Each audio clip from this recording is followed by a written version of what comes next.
So we are now live. I'm waiting for a notification on YouTube to say that we are live.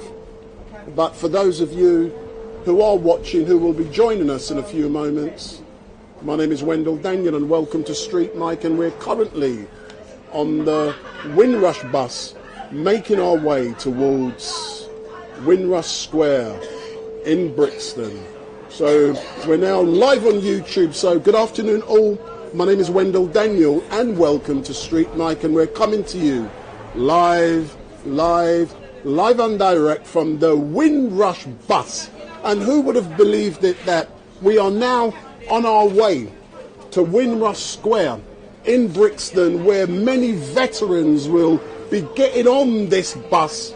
But I actually joined this bus earlier on at Camberwell Garage at roughly 10:30, and what is going to be happening now is that this is going to be an afternoon of celebration of culture and heritage at City Hall. So this is an afternoon celebrating culture and heritage at City Hall, and we're currently making our way towards Windrush Square in Brixton, where we are going to meet a number of veterans. What that means, I don't know. What's a veteran? I don't know. But on this bus now, we have a number of veterans. And I don't know how you describe a veteran, because everyone on this bus looks so young. They're too young. They're too young, aren't they? Oh my word. So I'm now going to spin my camera around.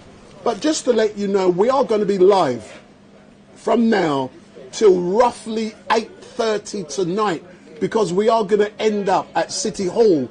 And for those of you who know, City Hall is where the Mayor of London resides. I mean, I don't know if he's going to be there, you know, but that is where we're going to end up. We're going to be meeting lots of people down at City Hall.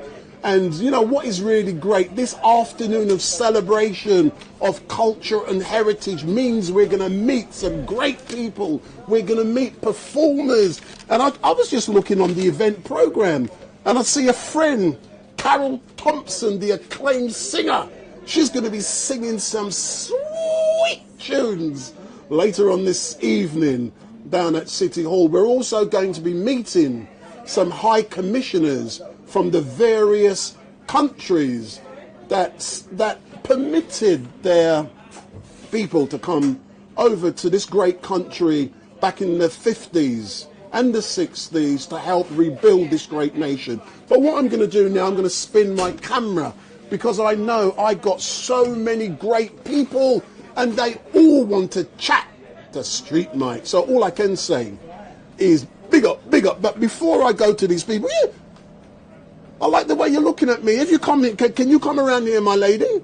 Or must I come to you? But just to let you know, the reason I've been invited to do this amazing job today, many of you will be aware that I was actually employed by London Underground, and I took early retirement on the 15th of April this year after 40 years. So I was an employee of London Underground for 40 years, and this is something which I've done, and I had the pleasure to actually be on this bus during carnival time. So when the Windrush bus was unveiled to the world, I wasn't there on the day because I had something else to do, but the next day, and for 2 great days, I was accompanying this bus around the circuit at Notting Hill Carnival. And for me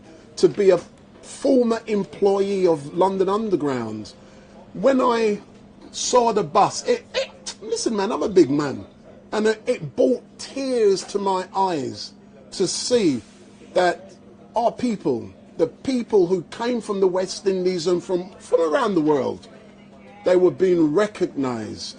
And this bus, when we get off the bus down at Brixton, there is going to be a photo opportunity and you can see more around the bus.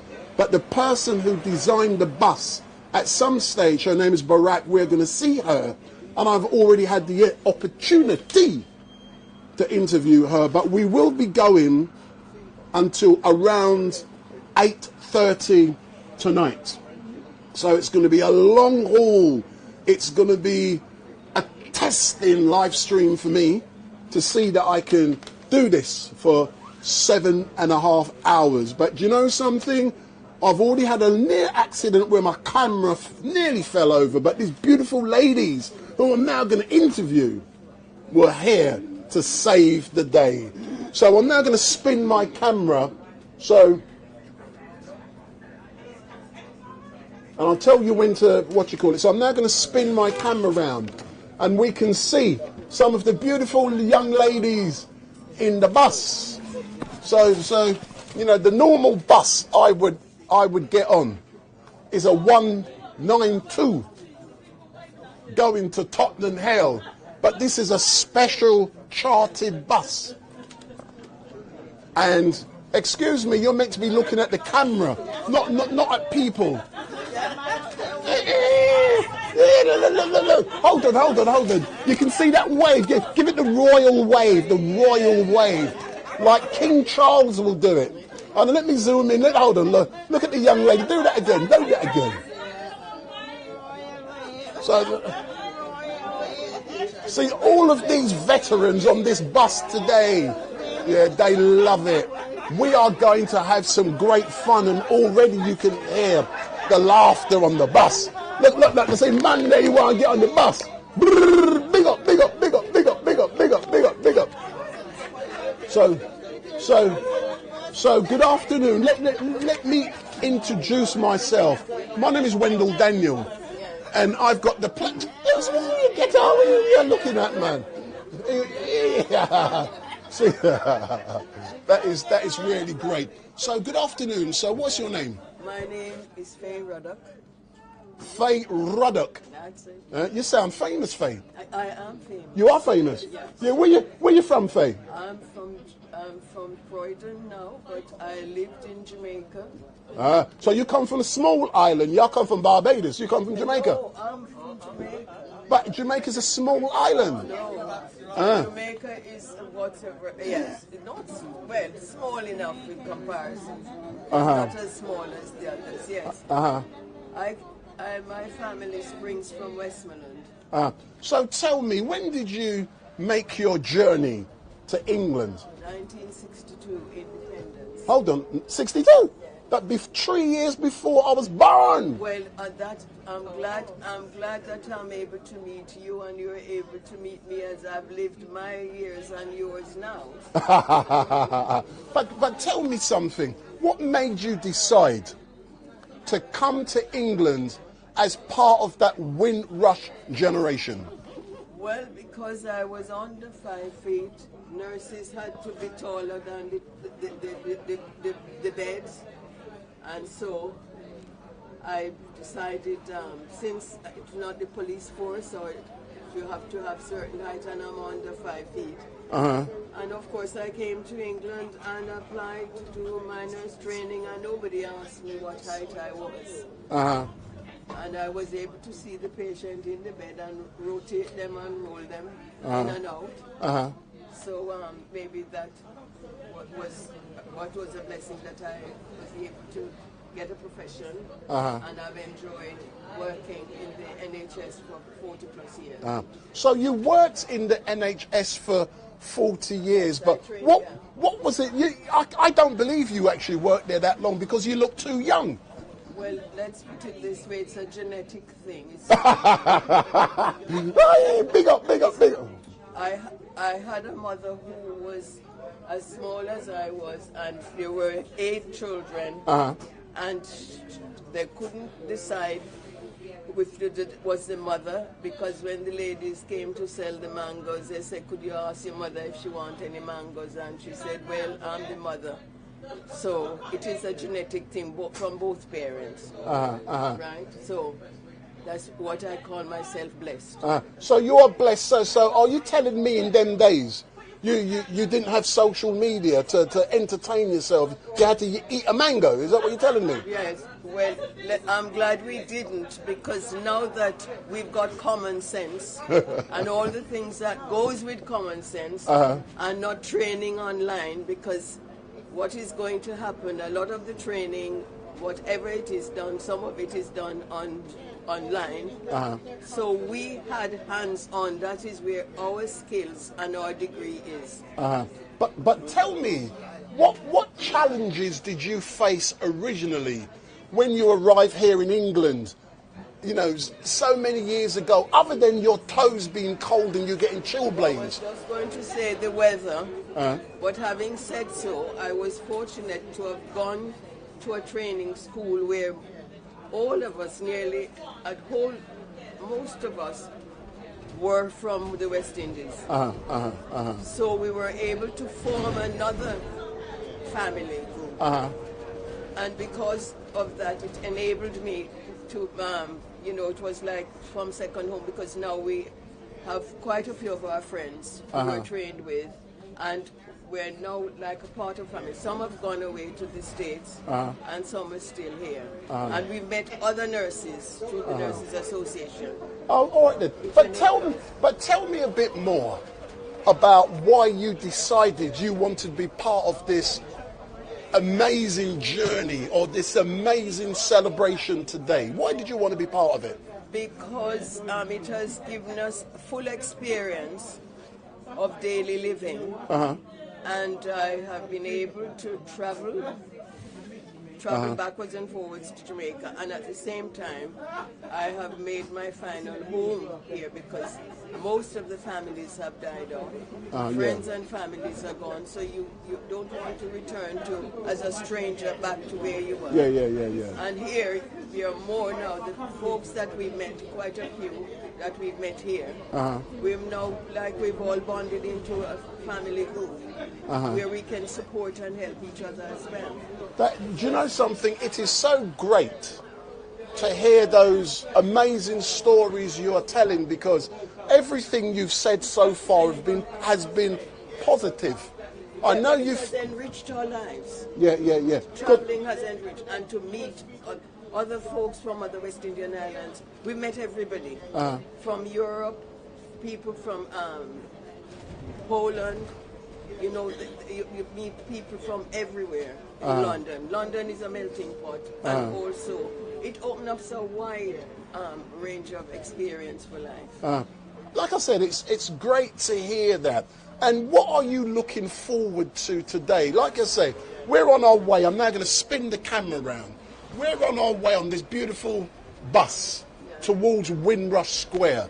So what are you looking forward to at Windrush Square and also at City Hall for the celebration of... I'm looking forward to for the experience of the day, and to have with a group that we know, with a social outlet, and all the interesting with the program we've got here.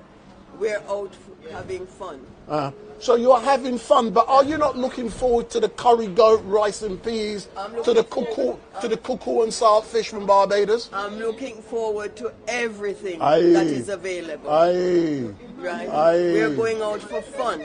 So you're going to have enough fun? Oh, yes, I will. So that means you ain't going to want to go back home today if you're going to have so much fun? Well, I will go back home because I know my own environment. And I don't particularly like to sleep in strange environments. Rewind selector. We're talking about. So this young lady next to you. Yes. Do you know her? Oh yes. Who is she?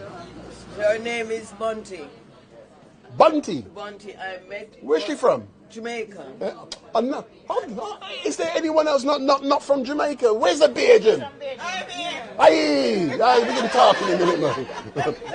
All I'm hearing so far is Jamaicans. I met Bunty's daughters through the Jamaican Association at Lloyd's Park.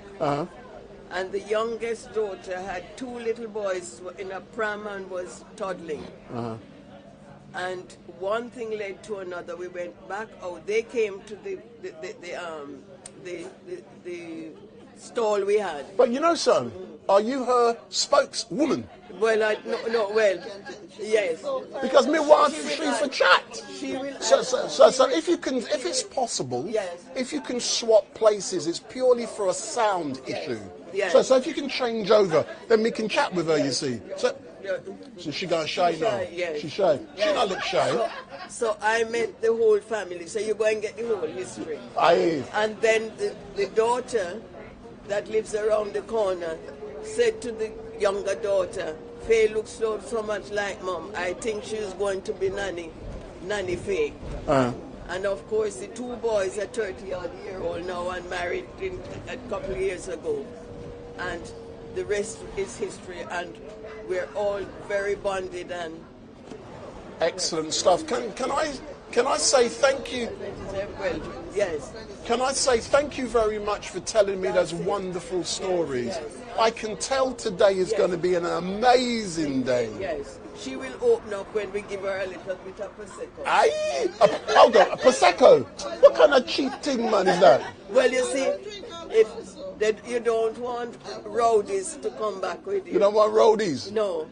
The ones that go and make noise. So something light and simple. Aye.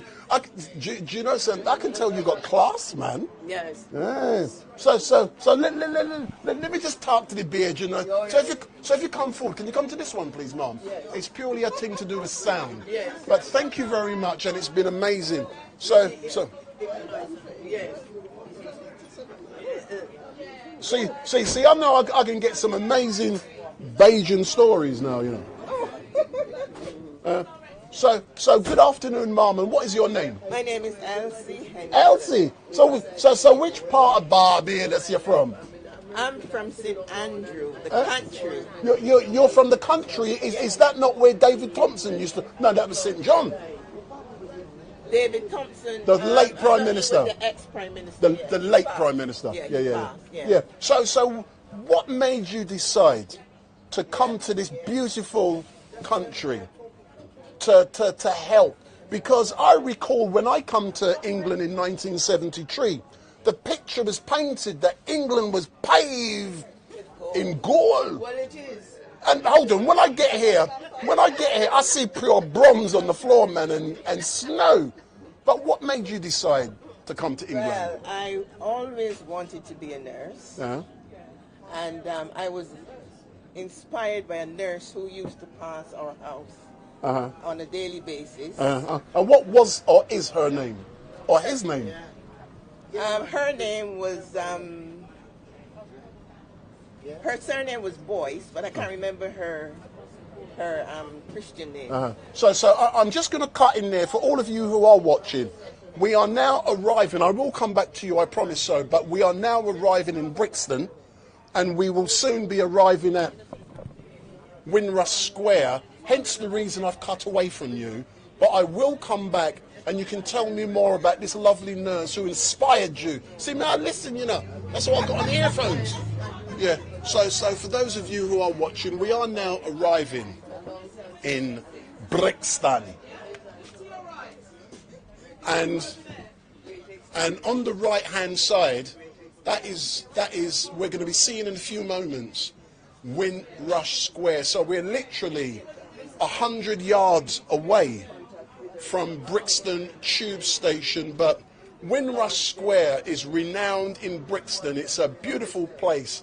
Quite often, you know, when I come to do events, it's always Windrush Square in Brixton. So excuse me, could you come forward, please? Could you come forward if you're... Come, no, you can't do it from there. Come forward, step forward. So, no, let me ask the question. Come forward, sir. So what's your name, sir? Look in the camera. My name is Simeon Grosset. I was the chairman of Back in Britain Committee when Windrush Square was first being developed. So you can tell me more about Windrush Square, but specifically, why are we stopping now at Windrush Square? Because don't forget, people who are watching don't know. So I'm trying to entertain and educate them. So why are we stopping here? I think we're stopping here because it's a designated area where the Windrush community came together on an annual basis to ensure that the Windrush memories was never forgotten. If you look to the outside the window, you'll see that there is a plaque for all the people that died in the Second World War, and it's a memorial stating that the contribution made by the Black Caribbean community in the UK. But Brixton, London, was one of the focal areas where a large number of people from the Caribbean came and stopped from the Windrush years in 1948, 1949, 1955. And that's Windrush Square there. The Windrush Square is literally to the far near, just next to the library. And I think that is a significant issue because this was a rundown area with nothing to show for the Windrush community. So there was a demand by 150 people initially to get a Windrush Square developed. And it turned out to be over 16,000 people came to make sure it happened. So what did it take politically, emotionally, mentally, everything, financial? No, forget the finances. But what did it take to actually... To galvanise people together in those days. Remember, Brixton was the heart of the black community in London. It took hundreds and hundreds of meetings over several years to pursue the dream of having a place that would represent the black community, particularly those from the Windrush area. But now we have the Windrush Square, and you said, you know, you was actively involved. You know, from your point of view, please describe to me, knowing that that legacy has now been put down here at Brixton, what does it mean to you, knowing? Well, I'm disappointed, if I'm being honest. I thought more should have been done.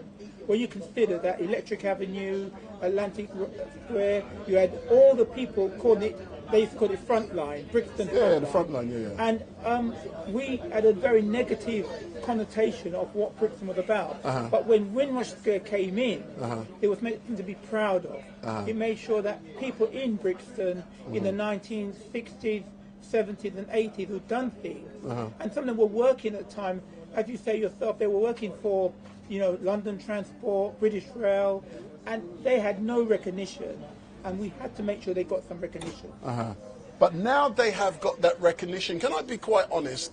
You know, I'm a live streamer. I was down Brixton 2 Sundays ago for what we call a state funeral at a church just down the road here. I'm always in Brixton. I'm drawn to this place because of the cultural significance. And I'm so glad of what we are celebrating today. But when we get to our second location, what exactly, how many people will be boarding the bus, and then we will be making our way towards City Hall? So how many people are due to board the bus here? Well, we're hoping to have the full bus. We're looking for another 50 people or 20 people at least to come on board. The main issue, though, is representing groups. So there are 73 groups who have taken part in this, representing over 93,000 Londoners, and people from Bedford, people from Milton Keynes, people from Luton have come down to support that. I think that, you know, thank you very much for being here today, because you put in a record of what actually took place. Exactly. And for me, it is such a pleasure to be invited to do what I'm doing, because like you're saying, this is a historical record we're creating, and it's going to be there as an archive forever. And it would never have been there had it not been for the black people. That's right. Who stood up after the riots and demanded something more than just words for our community. My name is Selena CTI. I was born in Jamaica. I came here when I was very young. To be honest with you, I'm proud of being a Jamaican. But I believe that as a Londoner, we need to establish something concrete for the Windrush community, not just in words, but in practicality. We want a proper building that we own at the Windrush Square, Windrush House. That is so great to hear, but let's go back to what you said just now. There's going to be 25 or 50 people getting on the bus in a few moments. There's probably 20 or so who've got on the bus when we was at East Croydon. What was the process for identifying who's going to be on the bus today? Well, I can say that there's a lady called Deborah and her colleague, the lady in front there.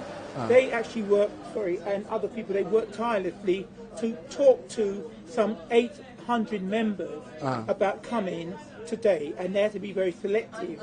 Some people couldn't come to the work and so on and so forth. But they went out to, I think, 60 or 70 organisations across the London region and another 20 nationally, and they selected a few that would represent the wider community. Yeah. No, like I said, for me, as you can recall, I did the Notting Hill Carnival on the bus. I'm back here again on the bus, and we're doing it live and direct on live streaming on the bus. And for me, I'm being quite honest, it's an emotional journey. It's a pleasure.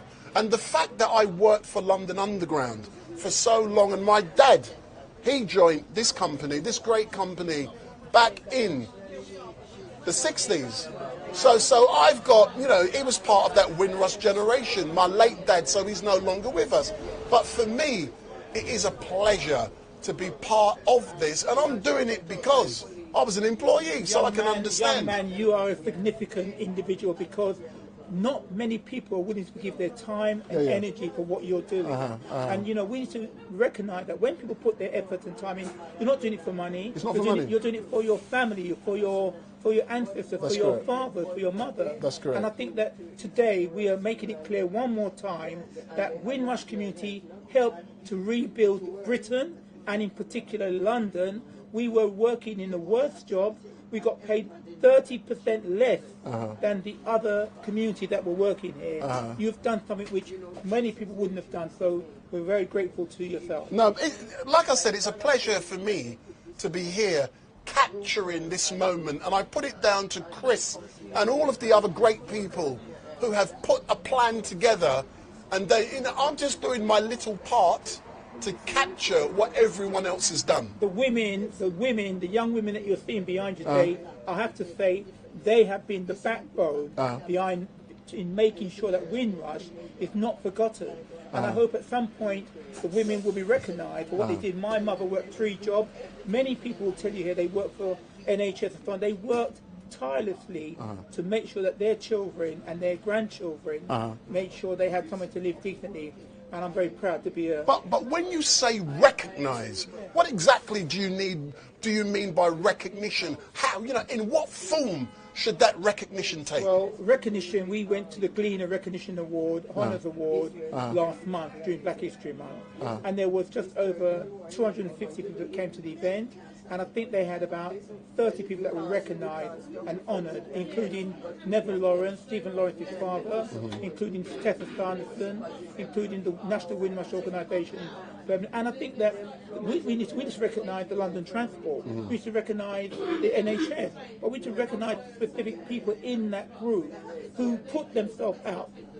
You're not getting paid, are you? You're not getting paid. They did it because they wanted to do it. Yeah. And I'm very proud. Yeah. As I said, thank you very much. And you did say about all of the young women behind us, they need... I'm trying to take one of them out, but she won't have it. Yeah. Oh, but I see there's a young man back down there. No. Excuse me, young man, come forward. Be. And then I'm going to come back to this young lady, and then she can tell me about that young lady, the nurse, back in Barbados who inspired her. See, me remember, So if you go around there, sir. So you go around there. So, boy, you're looking sharp.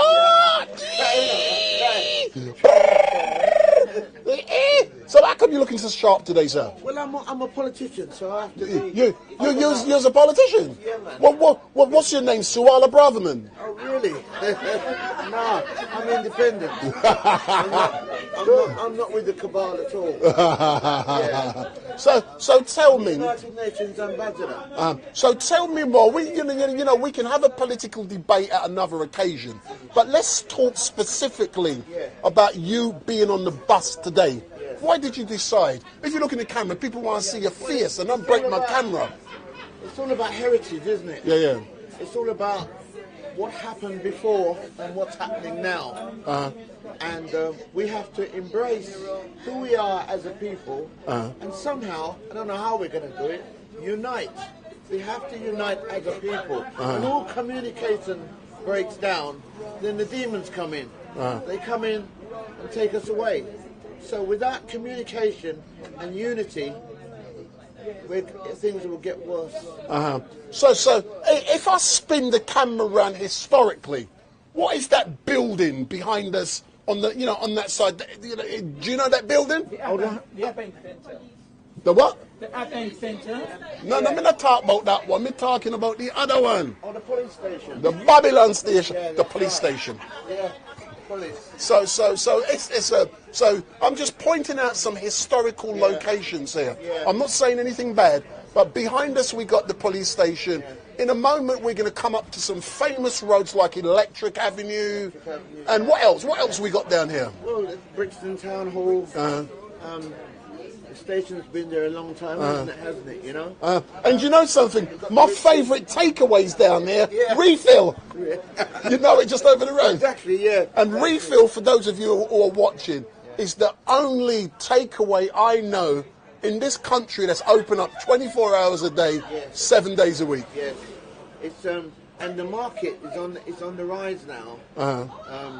The black farmer's doing his thing down there, which is good. We have to. The only thing stopping us in this country today, and when I say us, I'm talking about black people, I'm talking about the Commonwealth, the Caribbean, is unity. We need that unity, and in order to make that unity have any significance whatsoever, we need to find our way economically to get into that economic stratosphere, so show we can stand on our own 2 feet, we have something to offer. Pretty much what I'm offering at the moment in the fertilizer, in terms of us growing organically, in terms of Africa itself. Instead of importing, Africa now needs to build within Africa and export instead of importing. I hear you, but we can concentrate on that on another occasion. But let's pull back specifically to an afternoon celebrating culture and heritage. Fantastic. Go. Yeah. So tell me more about. So much more of this, and this is what I mean by communication. We've got this afternoon here celebrating a Caribbean or Commonwealth culture, and it's so good. We need so much more of it. I'm just gonna turn my camera so people can see. So we're now passing by Brixton Tube Station. Many memories for me. Many memories. Yeah, and I used to be a manager here for the drivers many years ago. And upstairs, I used to be a hairdresser in a place called Ultimate Hair Salon. Oh no. Let me see. Let me see your hair. What kind of hair you got left? Black and beautiful. I hear you. So specifically about celebrating that culture and heritage, what is it about today that you are really looking forward to? Well, it reminds me, it's the opportunity for us to commune with one another. It's the opportunity for us to get whatever it is we've got on our shoulder off. We can talk, we can communicate and plan our next way forward. Today is a bit of a gift in itself, because there isn't enough of this going on today. There isn't enough communication. So today for me is a very special occasion. It's a very special moment. We've just passed Brixton Tube Station, and to think a few years back I was a hairdresser just above the station, and there was so much going on. And you know, hold on, behind him now. That's where Refill, my favourite takeaway. So we're now approaching Town Hall. So over there, that is Windrush Square. So this is Windrush Square. This is all of the people. But so we're going to get off for the photo opportunity. Can you bring that camera for me, please? So what I'm going to do, I'm going to take my camera equipment off. Hold on. You can't get off.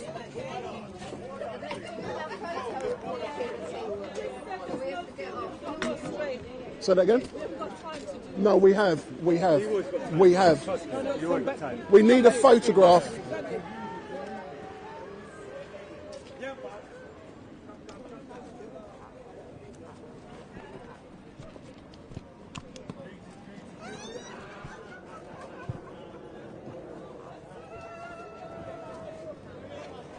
So there is the Windrush bus. I'm now going to take the photograph. Hello. Thank you, my darling. You're welcome. I may need a different lens. I'm just going to put a different lens on because I've got to be quick.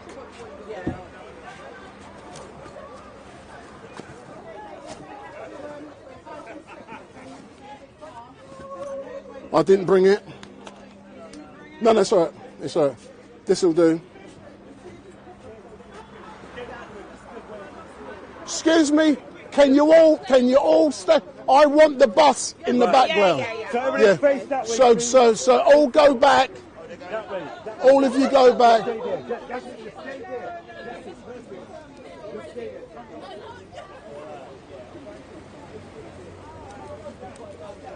Big up. So some more. Yeah. Go back a bit. Go back a bit.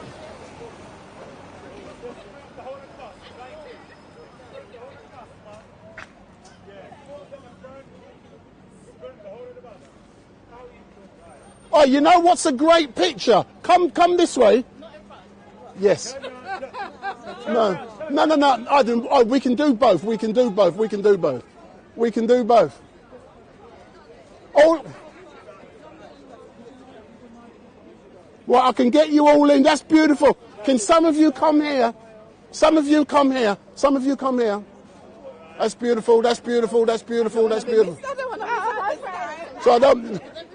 The little ones in the front. That's it. Getting nice and tight. All get in there. Woo!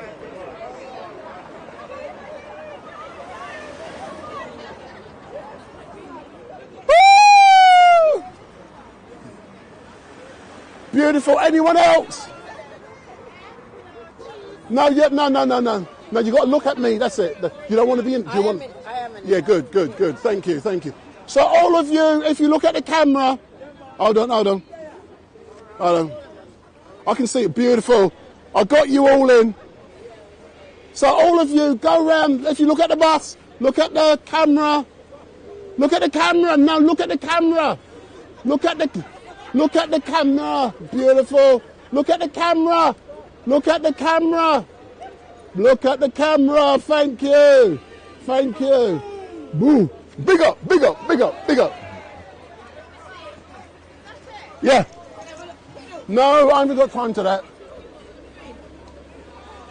Hold on. No, I don't have time for that because we're... Come here. Oh, no, I ain't got time for it. Yo, come. Be quick. Stand there. Go there. Bus driver. Come here. You can carry on the phone. Don't worry about that. I'm just getting a picture. How are you? Beautiful. Getting nice and tight, man. Big up. Beautiful. Thank you. Big up. So that's the bus. We're now getting on the bus, back on the bus, and heading towards City Hall.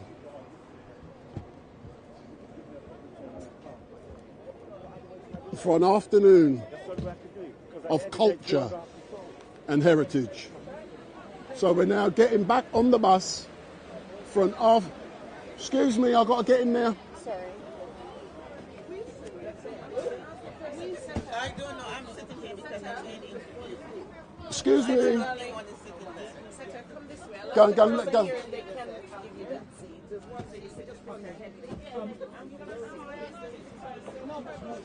Excuse me, can I get in there, please?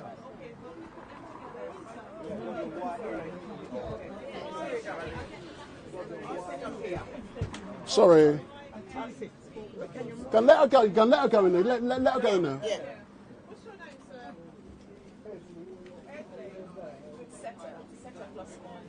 So for those of you...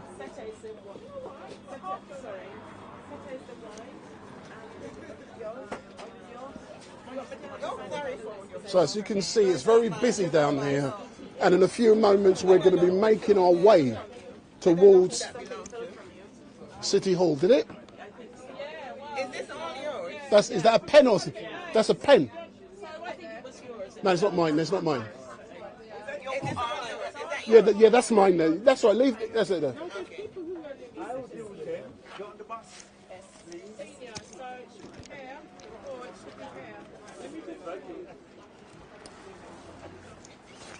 So if I can, sorry.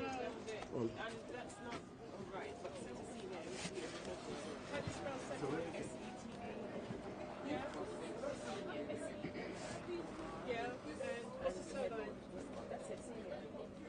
So that's gone off. My headphone has come out. It's now gone back in. So good afternoon to all of you who are watching. My name is Wendell Daniel and welcome to StreetMic. And we are currently live on YouTube. We're also live on Facebook.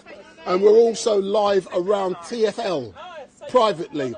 And today is going to be an amazing day. It's a celebration, an afternoon celebrating culture and heritage at City Hall. So that's the name.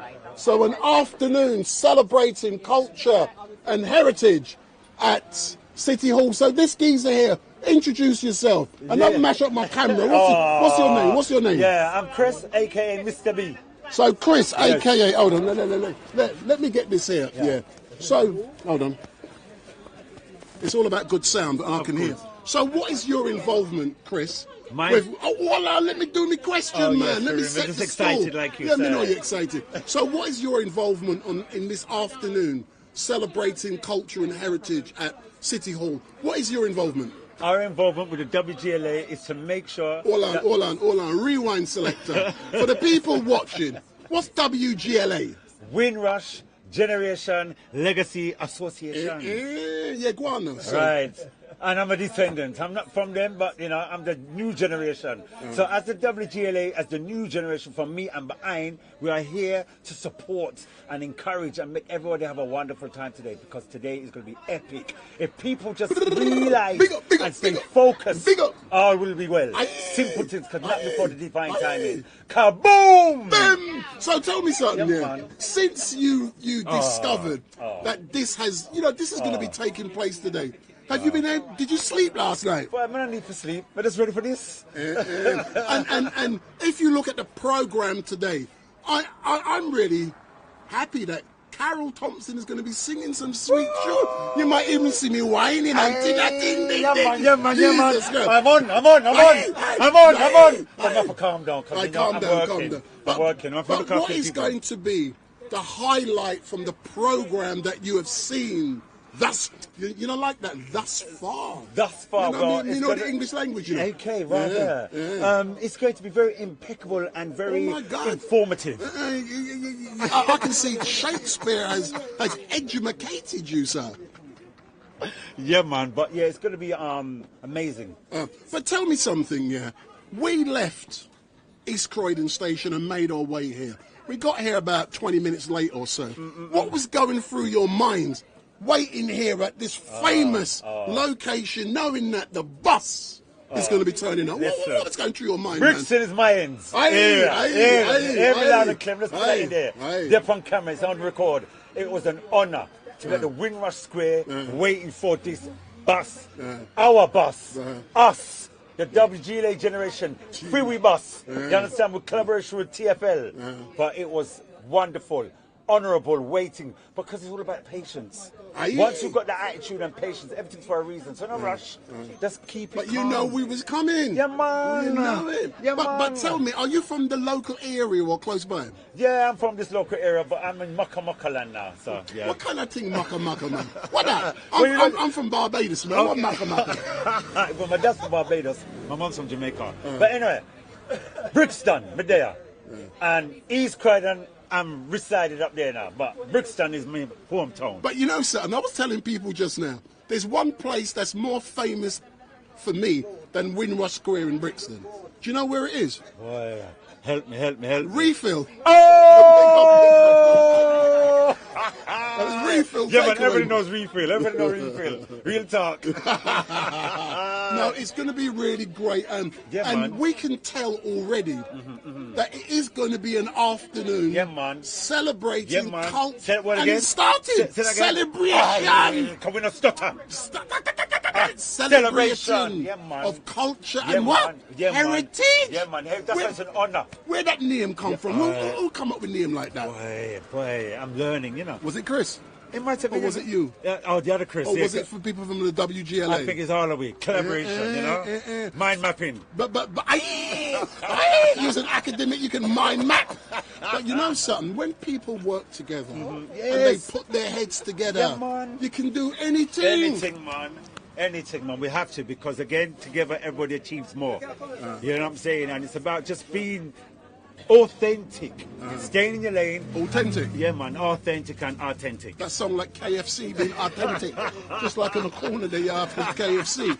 But listen, my man, thank you very much. It's an honor. And it's going to be a great day. It's going to be phenomenal. It's going to be phenomenal, man. And they've asked a madman like me called StreetMic to come and do the thing today. Listen, when I heard you was here, you know, kaboom! When I heard you was here, man, yeah. Honor. Salute! Big up. So for those of you who are watching on YouTube and also on Facebook, you know me. My name is Wendell Daniel from StreetMic, and I've already passed on my apologies. There's things I do every day. On Sunday, I'm not going to be at Speaker's Corner. I've got better things to do. We don't want to hear. But it's going to be a great day. But I'm now going to go and take some photographs, because as well as doing this, I'm the photographer. So, but I can hear the young lady next to me. I can see her face. Yeah, I know. So let's get there. So the young lady's telling me, get your camera out the way. We need to move. Take your time. Yes, take your time. How you doing? Good to see you, man. Yeah, man. No. My first start a few things down here first. So the Windrush bus is going to be leaving in a few moments. Windrush Square, and this is an amazing event entitled. We're double checking. An afternoon celebrating culture and heritage at City Hall. And those of you who know, City Hall is where the Mayor of London, Sadiq Khan, is located. So we are getting... We're doing a head check. So we're doing a head check. So there's double checking. Is there anybody that was next to you that's not next to you at the moment? No. I've just come with everybody next to me coming with. You know what I'm saying? So we're just looking for one person. So what I'm now going to do is go back to the young lady. Okay. Is anyone missing anyone? I'm missing. I'm not here. Right, okay. Yeah, we're not missing you. She won't get rid of me. Would you like to sit with your husband? Yeah, but somebody is sick. It's right, that's my thing. I can take it up. Yes. Cameraman. I know you look worried. I will not try to No, I'm squeeze alright. past I'm you. not bothered. I'm fine. Cameraman. Yes, Are you cameraman. going to call Charmaine? Charmaine Elliott. I'm interviewing everybody. Okay. I'm just getting to this young lady here, and she was. See, I'm from Carrington Village in Barbados. Are you? I come from Carrington Village, just down by Tweeside Road. Wow. And you got the Mahole down there. and everybody in Barbados know the Mahole, because all the best people in Barbados come from there. But you was telling me earlier on, of a young lady. See, me got good memory, you know, about a young lady who inspired you. But we was just coming up to Windrush Square, so I pulled away. So I'm now coming back to you. So tell me more about that young lady. Yes, I said she passes up every morning and every evening because she did night duty. And I like the way how she looked in her uniform. And she always looked spick and span. And hold on, you were spying on a woman walking past your yard looking spick and span. Is that what you're telling me? Yes, and in the morning when you see her, as though she's never sat down all night. The uniform is the same, nicely, unbelievable. Do you know something? you brought back a lot of memories to me, what you've just said in relations to the young lady, how crisp she was dressed, because if you people back home, they took pride, you know, and they would starch up their clothes and they'd press it, and it would look good, true enough. And so she inspired and motivated. Hold on, let's just. I'll come back to you in a minute. Yeah. The wife of the gentleman. Which is your wife? Sorry. No. Stay there. Where's your wife? Here. Oh, do you want to sit next to him? Come quickly then. So we just have to accommodate. Yeah. Of course. You want to come forward then? No. Sorry. That's why I hold it. All right, she's coming. If you take the watch the camera. Young lady. Yeah. So we are on a very busy bus, and Hold her, please. Thank you very much. Young man. Okay, let me just take you. Do you mind? so we're now making our way to City Hall for an afternoon celebration of culture and heritage at City Hall. So an afternoon celebrating culture and heritage at City Hall. So let's go back. So I've got to do it from here because my light. So I want to see how beautiful you are. So I need light. Bring light.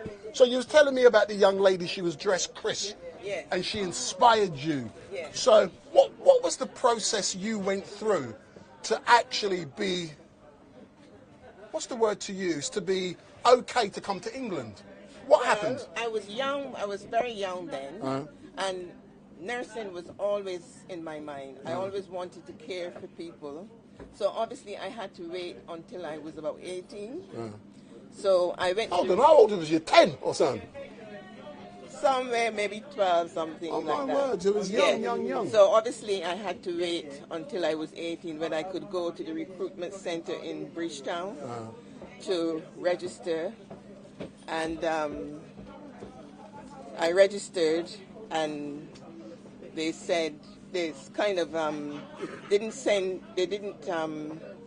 hear anything for quite a while. And then out of the blue, I heard, and they asked me to come for an interview. And I had an interview. I had to do a arithmetic and English test. And then at the test, at that same meeting, I was told, she explained to me about the hospital and what England was like and what to expect. And I will hear from them. And that took a little while too, before I heard anything. And eventually, what she did say, what you need to do is to apply for your passport, get the necessary vaccinations, and because it could just happen just like that. And you got to go, Yeah. So that is what I did. And in about a month or two, they booked my fare because, in Barbados what happened, if you're coming over to be a nurse, the government, they book your fare, and then when you get here and you start working, you pay back that fare. So it didn't... It was like a loan. The family didn't have to pay that money. So tell me, what was it like when eventually it was confirmed that you were successful and you would be coming to England? What was that like? So excited. I was so excited. I couldn't believe it, that it had happened. Because I always wanted to come to England, although I knew it was cold, because I had other relatives who came in the 50s. I came in 65, the year before independence. So you eventually come. But can I just ask the question? Because what I'm doing is painting a picture for those who are watching. What was it like for you? You grew up in Barbados. You're 18 years old. You've got the good news. You're coming to England. How do you prepare to leave your country to come to a strange country to work? Explain that to people. Well, you prepare yourself because you know you're going to be traveling. You buy the necessary clothes because, as you know, there's a place in Barbados that sells winter clothes. What, at Swan Street? No, it was St. Michael's. I do. Yeah. And obviously my mom and I, we went there and she said, I'm going to buy you a coat because it's very cold. And we did lots of shopping, the things that was needed. And and so on the day when I was leaving, my father was ill at the time, and he always said to me, he supported me, and he said, Elsie, I don't think I'll ever see you again. Oh my God. And he was right. Yeah, because I said to him, it was only going to be 5 years. I'm going for 5 years, and I will see you in 5 years. But it wasn't... it was a lot longer. Yeah. Oh, all right then. How would you describe your... So you come in, what, was it 65? 65. So how would you describe your 58 years in England? Well, when I first landed... What was it, BWIA? Yeah. Very, very, very cold. Very, very cold. And it was August. The 1st of August, 1965. And I was very, very, very cold. I could not believe I was seeing people with armhole dresses and all the back showing their bodies, and I'm freezing cold. Freezing cold. And the hospital where I was going to was in Sussex, and we got a train. There was 2 other girls and myself who were going to the same hospital, and we got the train from Victoria to Sussex. We were accompanied by one of the girls' sister. We were told that matron would be at the airport for us, but we never saw a matron. She was never there. However, we found our way. And while we were on the train, going to Sussex, I could see smoke coming out of the chimneys. And I thought they were factories, but I didn't realize that they were houses. So you came over in 65, it was cold, you didn't really know what to expect. Yeah. How would you describe your 58 years in this great country? 50 years in this country. In the beginning, I loved the career that I chose. And sometimes, it was ups and downs and racism and what have you. But I made the most of it. I made the most of it, yeah. And let's talk specifically about today and an afternoon celebrating culture. What does that mean to you to come here to celebrate culture and heritage? Yes. I'm looking forward to what's going to be happening at City Hall. Do you know anything about what's happening? Is it a secret? Well, I don't think so, because we've had the... You've had the program. We had the program, so we know who is going to be there. And I'm looking forward to what these people on the program has to say. It probably would teach us things that we don't know. And I'm looking forward to it. Do you know something? Thank you very much for giving me this opportunity. I'm also looking forward to it, and it is going to be an amazing day. And when we talk about a celebration, we're going to have fun. Can you tell that already? Yes, yes. And can you tell? I can't wait. And can you tell I'm a rubbish presenter as well? Huh? I can't wait for Carol Thompson, to be quite honest. So, what's your favourite Carol Thompson tune? And I want you to bust one of them out too. I can't remember because it's such a long time ago, but I love her singing. So have you got selective amnesia that you can't remember just when I want you to sing? I can't remember her song because it's such a long time ago, and I've got lots of. But you know, she's one of my favorite singers. Excellent stuff. But all I can say is thank you very much. It is going to be an amazing day, and I'm now going to shut up for a little while because I can talk. You know. I know you can. You know that, innit? Now you know why they asked me to come here today, innit? To entertain people and to get a historical. What are you smiling at? I'm coming to you next to interview you. Hold on. So for people watching, see this young lady up the front there. See this? Yeah. Thank you very much. Yeah, thank you very much. So she's instructing me. Can I say hello to my sister? She said I must say hello. Big up. Come forward, but please make sure you hold on. If you stand up, please. Sometimes I can be very direct and not realise I'm doing it. If you come forward a bit, my dear. So let me do an interview, but hold on good. So when you chat, look in there, yeah? So what's your name? My name is Coral J. Reid. I'm CEO of Consciously PR. I'm PR for the Windrush Generation Legacy Association. Hold on. If you rewind and say your name, it was double-barreled.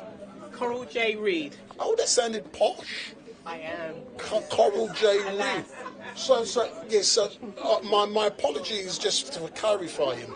So, can you tell me what has it taken to arrange all of this? Oh, well, first of all is to secure those who are coming, to make sure that they're confirming their attendance, the High Commissioners, the different dignitaries, the important people. Is King Charles going to be here? Unfortunately not. Thank you. No. And then once we do that, then the invitations had to be sent out. The TFL bus had to be arranged, and those who are going to be on the bus, as you can see. So there was all of that to do. Joyce as well, even though she doesn't want to be on camera. I'll get her later on, man. Don't worry about that. We'll get her on camera. Don't worry about that. Yeah, so Joyce, myself, Chris, we all had our part to play in making sure this came together, and keeping an eye on those who were on the bus as well. And where did the name An Afternoon of Celebration, Culture and Heritage, how did you put that name together? I think it was a combination, a partnership between WGLA, TFL and GLA. So it all came together. They probably all came together in partnership and came up with that name. And tell me more. You know, I've heard that you're going to have a number of High Commissioners present. Tell me more about that. Well, as far as I know, please hold on. Please. Thank you. We just need to find out how many people are here. So if I go back, if it's we're just going to do a head count. Then I can talk more about the commissioners. But we are on a bus, so we are moving around, and it gets very precarious. So do you want to come forward? So if you hold on. Holding on. So you see, my equipment has nearly fallen over on a number of occasions, but I'm holding on. So tell me more about the High Commissioners. So which High Commissioners are going to be here? We have Antigua and Barbuda. We have Barbados. My little friend from Bearden Land is going to be there. St. Vincent and the Grenadines. Oh gosh, I'm trying to remember now. No. That's no problem. So we've got about 5 altogether, yeah? About five. And, and what did it take to secure the attendance of so many dignitaries because I'm going to be interviewing them, you know that, don't you? Okay. And my man from Barbados is used to my style. First of all, phone calls, and it's relatively easy to phone the High Commission itself, but to get through to the High Commissioner's office, that's a different thing. So a few repeated attempts and determination, and making sure that we confirm categorically that they're able to attend. Yeah. No, that is so great. And what part of today are you looking forward to? I've always enjoyed working with WGLA. I love that part, and because of them I get to meet interesting people. I'm a people's person, so I love everyone, you know. I find everybody has a story, so that's true. I don't have any particular area of the day, but all of it. I love it. No, that is great to hear. And something you said earlier on, you know, you're in charge of the PR. Yeah. And are you pleased with what you're seeing with me so far? Yes, I love your style. You're engaging. Are you aware that I was employed by London Underground for 40 years, and I took early retirement 6 months ago. 6 months ago. How do you feel? It's for me, you know, this was a lot of stuff I was doing anyway, and I formed my own company, but to be invited to do this, it has a significance to me, because even my father, during the Windrush years, he joined London Underground in the 60s. I then joined in the 80s, and even when I went to this exhibition at the London Transport Museum, it put a tear in my eye, because I'm not just filming something I know nothing about. It has a significance. Yeah. I think the right person was chosen for the job. But you can tell I'm rubbish, can't you? No, you're not. Not at all. Not at all. You engaged. You did very well. I love the way that you've included everyone, and you know. Unfortunately, I haven't gone upstairs yet, but I will. I will capture everyone. Yeah. And you know, I was on this bus during the carnival. I did the Sunday and the Monday. Yeah. So I've even interviewed Barack, who designed the skin that was put on it. So it is going to be an amazing day, and I'm looking forward to it. It is going to be fun and even the beautiful man behind me. If I can remember, last time I see him was at Carnival, and then before that, was it Domino's? Yeah, man. He didn't win the Domino's because he didn't vote. But it's going to be good. But thank you very much. It's been... just shouting out to my sister Gloria. Oh, you forgot that, innit? Yeah, so Gloria, leave me alone now. Bye. Oh, then is she watching? Yeah, she's watching. Where is Gloria? She's in East London, Leytonstone. She's in Leytonstone? Yeah. I was down there, I was in Leyton yesterday, you know. Rich everywhere. I'm rich everywhere, you know. Yeah, you don't ram. I go where the money is. So thank you very much. And it is going to... Hold on. Driver swap. Hold on, has he got a validated oyster? Hold on, I saw him this morning at Camberwell bus garage. So there's going to be a driver swap in a moment.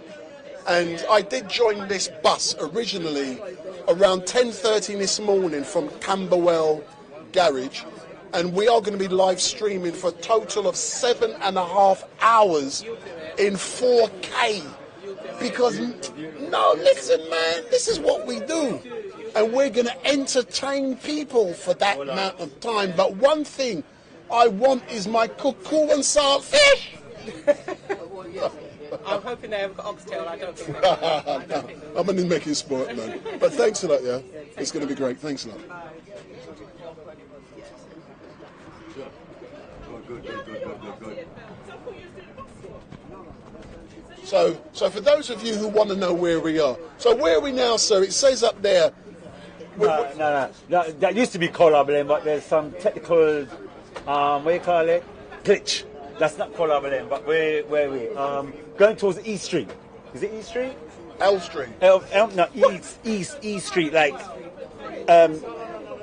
Camberwell, that's it, Camberwell. So this is where we started this morning. There it is, this is exactly where we started. We've done a full circle for collect.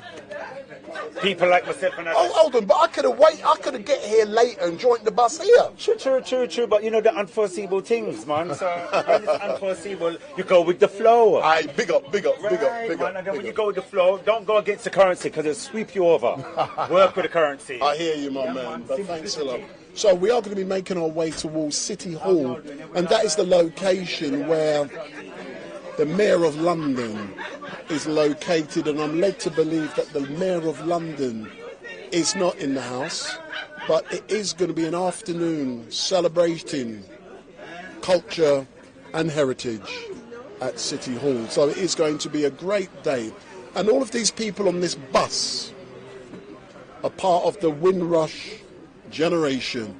And when we talk about the Windrush, they left their homes, particular on this bus today in the West Indies, and they came here, they joined the NHS, British Rail, London Transport, the Post Office, and we helped to rebuild this country, and we helped to make Great Britain great. And today we are celebrating, and I feel privileged to be invited to capture this amazing day. And just imagine, this is the first time it's happened. I've no doubt it won't be the last, but StreetMic is capturing the first. And at the City Hall, if I can get the paper, I'm now going to tell you what's happening at City Hall. So you can read, good girl. What's your name? Elisa. So Elisa, me a chirps, So only joking. So what's your role being on this bus? I'm from Croydon. I'm a local councillor in Croydon. Oh, you're local councillor? Oh, so you must know a good friend of mine, Mel Mullins. Oh yeah, I know Mel very well. So what made you decide to be on this bus today? Best place to be. The best place to be. Yeah. And being from part of Windrush family, just to come and be with everybody and for us to celebrate what makes it so special. And were you surprised when you discovered that such a beautiful bus had been designed? And see, may I turn the camera around so people can see you, because you can't be hiding. So I'm just telling the young lady now. So tell me more about, what was your initial feelings, assessment when you saw the bus? It was even more prettier than I thought it was going to be, genuinely.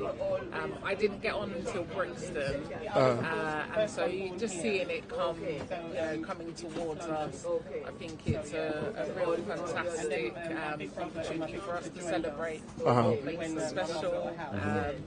And growing up, it might seem like a silly thing, but you didn't see pictures of black people everywhere, much less on a bus, other than when codes and tickets out. But just to be local, I think the sleeve is beautiful. And you know something? The young lady who designed the skin for the bus, have you ever seen her or met her? No. When you see her, you're going to be quite shocked. She's so young.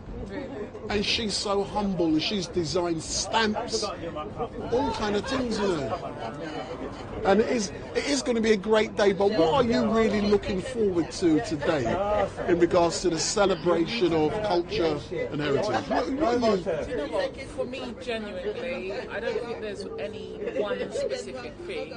Even just being on this bus and being just around everybody, it's just you can feel a vibe, innit? An energy. That's what it is. It's being with people that that you all kind of grew up with the same kind of training, and we could just laugh together and have good memories. And I've just enjoyed it, even from standing waiting for the bus right through to the journey to wherever we're now. No, but that's great to hear that. And you know something? I'm going to be back in your manor on Sunday, Croydon, at a big event that's been held. It's an award ceremony. Have you been invited? Okay. Have you been invited? You know the one? Yes, I was invited. Are you going? Unfortunately, I can't. See, I'm live streaming. So I get everywhere, man. Yeah, I'm sure it's going to be a really good event. I would have liked to have been here. Yeah. Excellent stuff. So thank you very much for that. And will you be speaking? Have I seen other? Did I not see a politician speaking? I'm just enjoying today. So oh no, Jason, sorry. I did see a councillor on there, but it's a man. I'm assuming Jason's a man. But all I can say is thank you very much and keep up the great work. Excellent. Thanks a lot. See, that was easy, wasn't it? You can tell I get used to this, isn't it? I did this on for Carnival both days on the bus.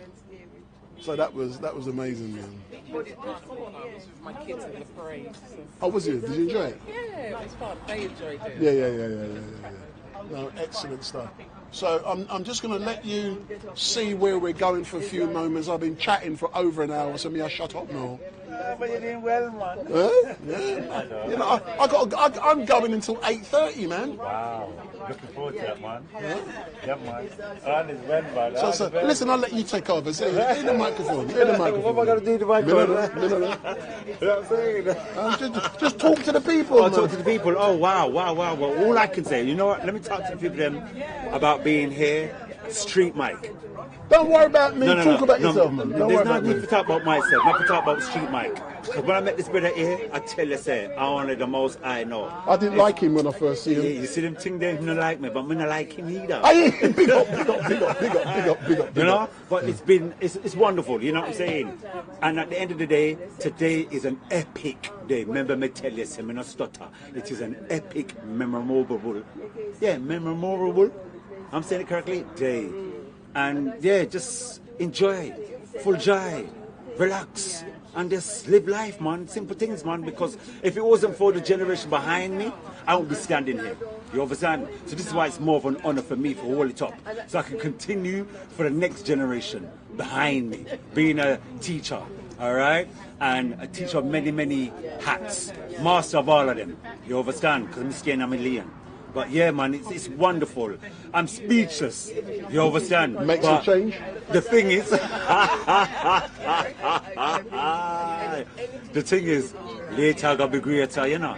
Because when we land at City Hall, yeah, man, basically you better log in. Because if you're not log in and you're not plug in, you get log out. So he's a poet too. Oh yeah, I'm a poet too. And if you didn't know it too, give him some lyrics, man. Yeah, man. But I can't give too much lyrics. If you want to find me, fire. You understand? My first book, Practice What You Preach, on Amazon. You understand? Practice what you preach. And the next one is called Fly. Freedom Loves Yahweh. You understand? And all it is just about empowering. That's what the both books are about. The first one is about my 40-year memoir of my life. But yeah, just powers, higher heights. You understand? And if I big up to the Mr. Mighty and Vice FM crew, because as I say, shout to love, because the heart of love, and everything is love. Kaboom! Hold on. Now I want royalties for advertising. Oh yes, please. Yeah. So that's £1,000 a minute. Wow, yeah? I like that. And that's cheap. Yeah. I know it's cheap. But you know what? It's called Eternal Tab. Inexhaustible. Because I deal with predestined. Simple things. But yeah. Big up. Thank you very much, sir. Thank you, man. No, it is going to be a great day. Definitely, and we can feel we're not even there yet. That's what we're talking about, man. We're not even there That's yet. That's what I talk about, man. And we're not dealing with negative energy and lay business. When I ain't, man. You don't come too far. Otherwise I wouldn't be here. You don't come too far. Now it's about joy. It's about healing. There's so much things. It's about forgiveness. There's so much I can go on and on. But this moment of time is about saying we give thanks. Of course. But you know, when the time is right, we can talk about the joyfulness and the forgiving, and we can talk about reparations. But this isn't the time. Of course not. We're to talk about something different today. Of course. And we're talking about. But when they talk about culture and heritage, What they talk about when they talk about culture? What culture are they referring to? Boy, that's a one word I'm trying to find, because see that word there, culture? Everybody's definition of that word is... You can spell it? I can't spell it right now. I just see C-U-L. Exactly. Or the C-U-L, see you later. But yeah, the cultural heritage is to be continual. It's eternal. That's how me look on it anyway. But you know something, you won't believe this, yeah? When I do what I'm doing now, yeah, man, you're amazing. But I do not like to do any research in regards to anything. I just go with the flow, man. You know what I'm saying? Yeah, so what is going on at City Hall? Me not have a clue. Me not know. But whatever is happening, I'm going to react to it, man. Thank you, and that is what's been about authenticity. That's being transparent. That's you staying in your lane. That's you just living life and appreciate, because you come too far, because you're the pioneer, because this is unique. Then everybody's going to try and jump on the bandwagon. You can't copy That's me. my point, because you're authentic. So when our paths crossed, it was like, yeah, kaboom! Big up, big up, big up, big up. Thanks a lot, man. Boy, the Spirit of the Lord does not have to see it, you know. I'm going to just release him, because I don't know where we get it from. Thanks a lot, man. Mama. Thanks a lot, man. So we're still on the bus and we're making our way towards City Hall. And when we arrive there, I'm being quite honest, I don't know what's going to be happening, because I haven't asked the question, I just react to what happens. But City Hall is the location where the Mayor of London is based. When we get there, I'm told there is going to be at least 5 High Commissioners. I'm just going to move my microphone up because it's...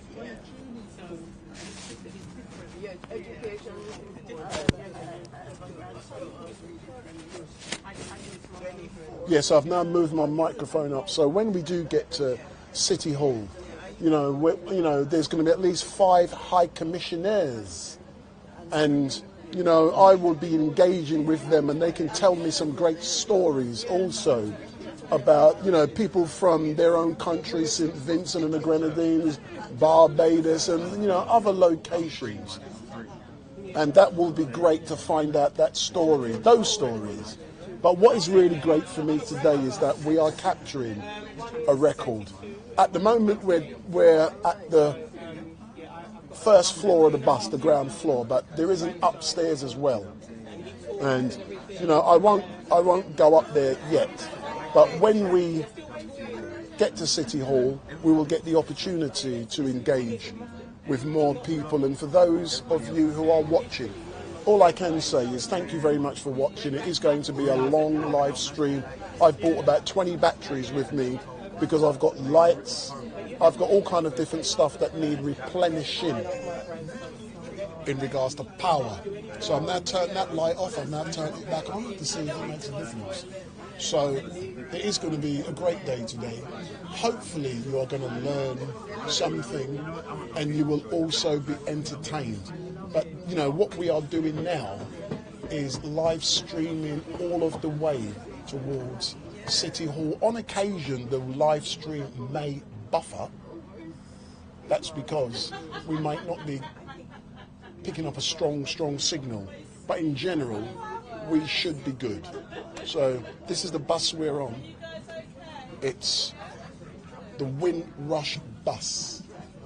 And it was unveiled for the Notting Hill Carnival, celebrating the work of all of those great people who came to this country to help rebuild it, to make it what it is.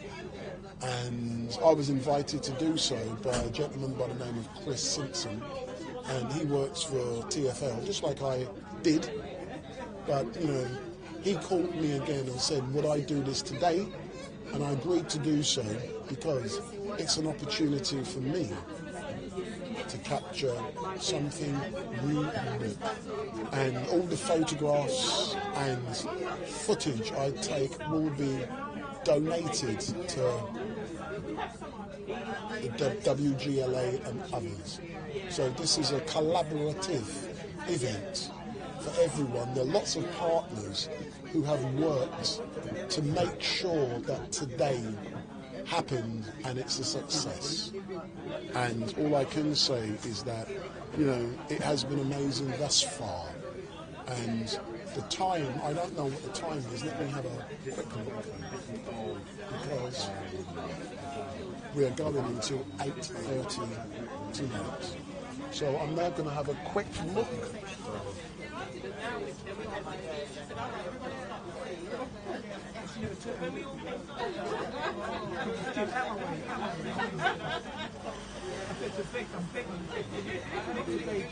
So the time is now 14:27.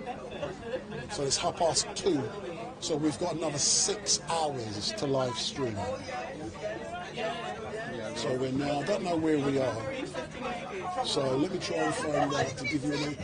Hold on, I'm going to put it up on my phone to see how long it says it will take us to get to City Hall.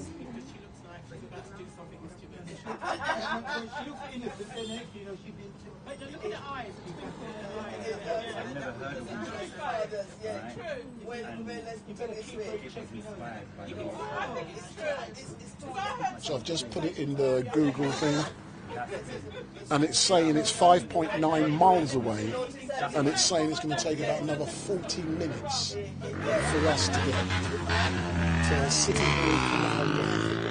So we won't be getting there until at least 3:15. So around 3:15 we should be arriving at City Hall.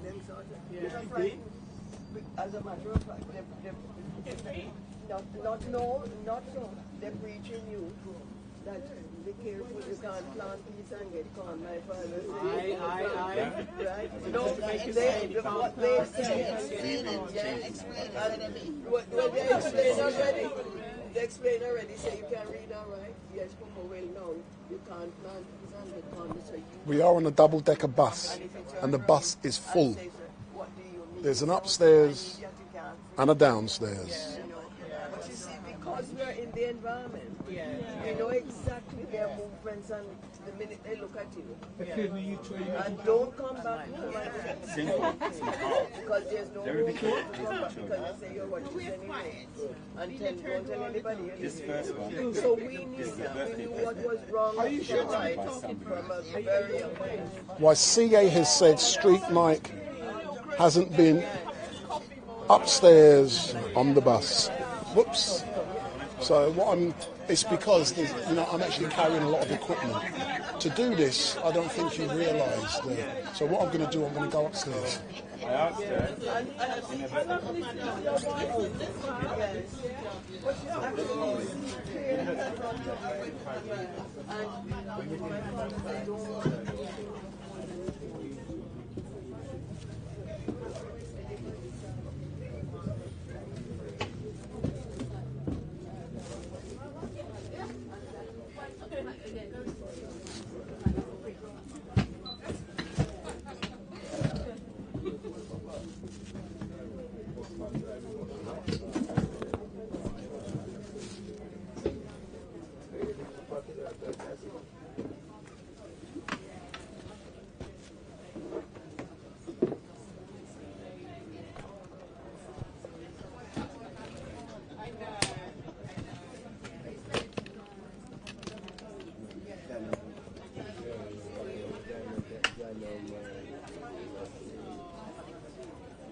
So you can now see me big up. What are you laughing at, man? We're coming to your necks. So those of you who said StreetMic hasn't been on top of the bus yet. So I'm now here. So where are we, sir? You know where he is? No, I've got a clue, bro. Tower Bridge Road. We're on the way to Tower Bridge. I'm told we're on Tower Bridge Road, and we are on the way to Tower Bridge. So me I sit down now because me I get all my old rickety knees says me must sit down. So let me talk to this man there. So let me pull back a bit. By the way, I'm live streaming on YouTube, you know, I've got rubbish equipment, you know. Can you tell? Like good equipment to me. Yeah, man. So what's your name, sir? Yeah, my name is Colin Brown, aka CB Multimedia. So tell me more about why you are on this bus. Well, I'm hoping to take part in a real cultural experience. No, but you know, but I'm asking the question, when we're talking about culture and heritage, specifically what is being referred to, we're going to find out, but what are your expectations? Well, my expectations are for a fantastic afternoon, part of the Windrush family. I've given up my radio show for today. We're normally on at 5 o'clock. Hopefully we'll be there before 5. Now. But you've given up your radio. I believe in freedom of speech, yeah. And I blame the mayor for all of this congestion. But specifically, yeah, what are you really looking forward to today? Mainly a continuation of the celebrations we've been having all year, Windrush 75. Being amongst the community, again, it's just celebrating. I think the more we do of this is the more we're all looking back, reflecting on our own personal journey, our own family circumstances, and that's what I've found the whole Windrush 75 has got me doing, looking back at my family history and what we're doing, you know, as well as seeing the celebrities and hearing their stories and whatever, and you know, many people in public figures and whatever. It's a time, I think, a nice time to reflect on my own personal journey, my own family's personal journey, and how we fit within this community. And how we're getting this community to recognise our contribution to society. So to be at City Hall with the mayor, or in the mayor's place, I think that's very important. For us. But when you talk about that, your family's personal journey, what does that mean in English? Yeah, it means our experience. I mean, but what has it been? Yeah, so for my dad, mum and dad, my dad working in a factory. And providing for us, being part of a cricket team, sending us to school, taking me out of school, by the way, and taking me to Royal Ascot when I was 13. But we won't go there. But nowadays I know about that thing. I don't think they were so strict on them. I hear you. So I've got a slightly different journey to everyone else because we weren't poor. So yeah, you know, it's as I've grown older and just seen that, you know, I could be considered to have had a privileged life. My dad had 3 massive houses, but then he used to do gambling. So one in the basement and one in the houses. Every weekend there was gambling down there. So you know. Say no more. But specifically, if I can pull back for the afternoon celebrating culture and heritage. What has your involvement been with the WGLA? Are you actively involved, or is it another organisation? Yeah, no, I had my exhibition at the beginning of the year, so 1970s Lovers Rock UK exhibition was there for 4 months, so from January to April. It's now in Birmingham, so anyone who's in Birmingham, go to Birmingham Legacy Centre. You can see my exhibition's installed there now. With the WGLA, I've been involved with their, well, we were planning a big event in Battersea Park. Unfortunately, that didn't go ahead, but we've had some other wonderful events. I was there for the Dominoes tournament, and from there, a photographer called Jim Grover made me part of his Windrush exhibition, which he had in Clapham Library, photo exhibition. That was there for a good, I think, probably about 2 months. One of the highlights of that is, as well as being in the library, a number of his photos were blown up and put on the high street itself. So people were, you know, you didn't have to go in the library. So people were being exposed to our culture, seeing Nine Nights, seeing dominoes being played, you know, still photos on the high street. So whether you wanted to come in the library or not, you actually saw our culture on the high street for a couple of weeks. So that was interesting. And it's interesting to see when, you know, someone's taken a photo and, you know, photographed and documented us playing dominoes, documented us having a night, you know, traditions like 9 nights that we brought, you know, from throughout culture.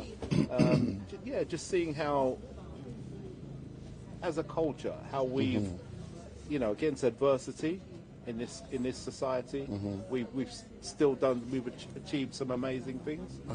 What has been your highlight of Windrush 75? Highlight has been what's happened to me, from my own personal experience with it, the fact that I had my exhibition in WGLA, and I thank, you know, once again I need to say thank you to the Windrush Generation Legacy Association for accommodating my exhibition for 4 months. That is a highlight for me. The previous year it was on in Harlesden for a week, so from a week to 4 months, a massive jump. So, to clarify, during the Dominoes finals, those photographs that were there, were they yours? No. No. My exhibition had been uninstalled. We'd been taken out by that time. All right then. Yeah, but the other highlight for me as well is the fact that we had meet and greets during my exhibition. So many artists that people had overlooked and forgotten, they came and shared their stories. So it's about the half that's never been told. So we got insight into many more aspects of the reggae music industry. And, you know, lots of narratives were challenged, or, you know, new narratives were created because, you know, without hearing people's story, maybe 1 or 2 people's stories carried a day. And of course, with hearing others, we challenged narrative, change the narrative. So, I hear you, and I can appreciate the pleasure and love you get from, you know, getting your photograph initially displayed for a few weeks and then 4 months, because when your work, that intellectual power that goes through your mind to be able to create those images, I understand that because I'm also a photographer. That's how I started all of this. But, you know, when I'm capture on film, it's the same, it's exactly the same, because you're creating that record, that historical record, and it's art for others to view in the future. And so it's about reminiscing. So those that were there can reminisce.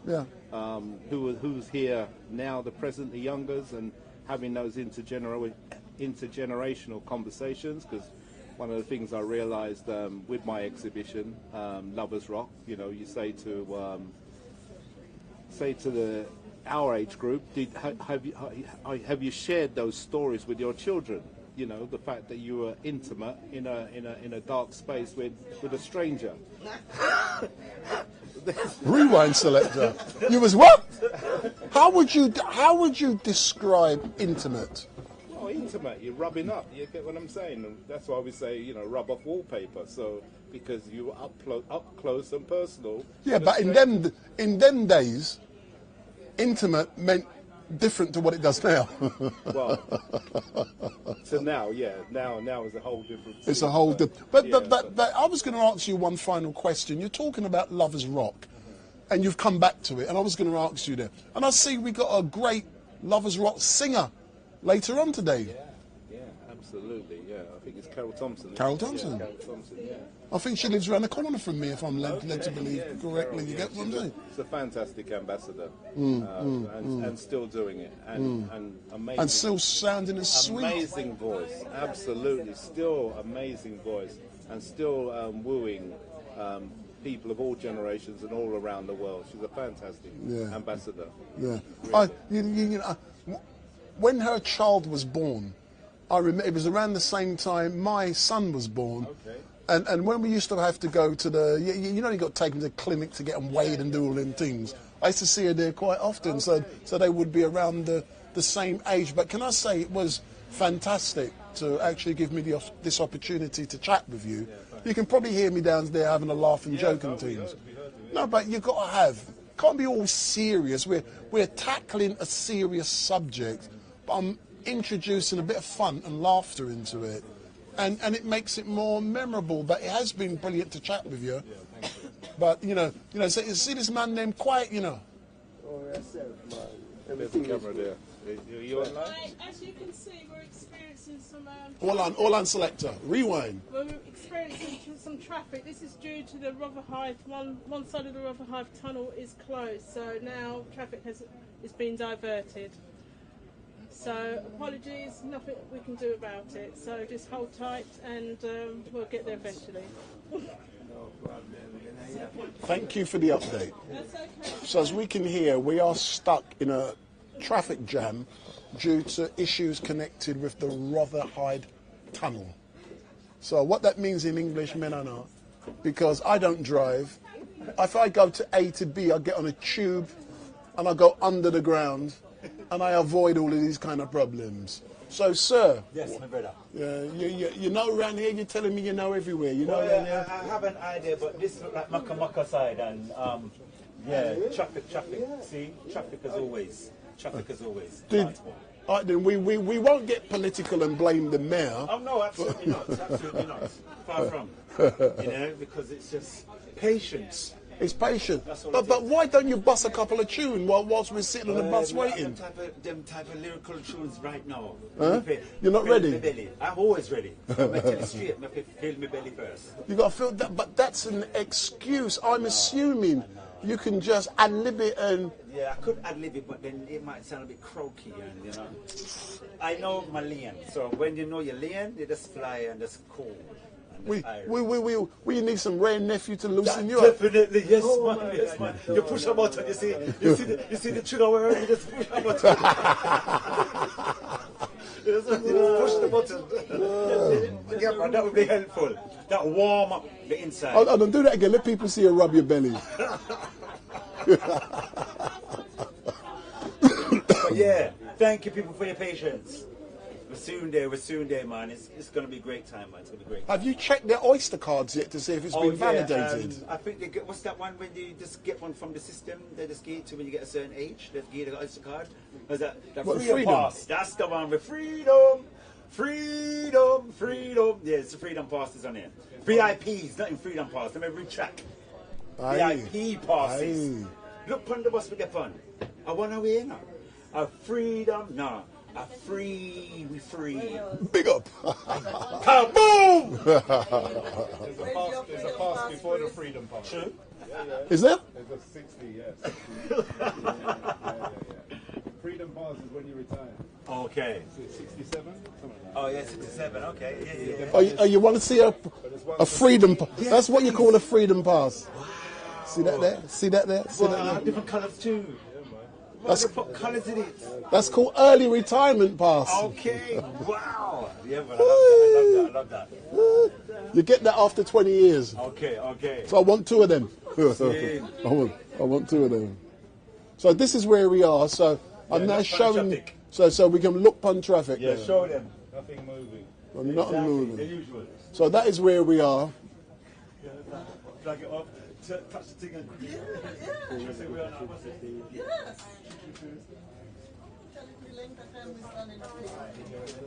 By the time he reached, by the time he rolled twice, you come back. Yeah. If you got time to roll twice.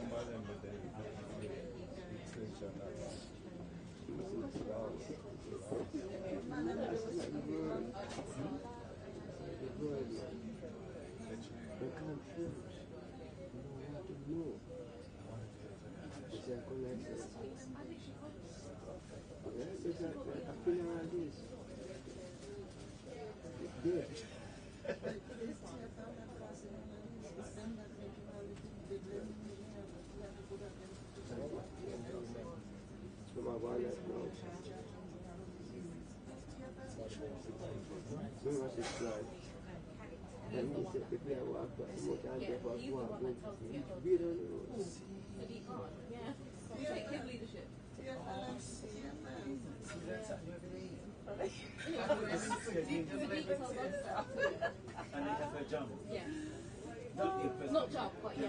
So all these roads it's a big one. Oh, you know what it is? I mean, it's about monitoring it. About the monitoring. How much? You have to pay to come through here. But you hear how much some of the councils make in a week? Hello? Hello? Hello? Can you contact Chris to let him know what's giving me up? I have done. You have done. 1 week. Thank you.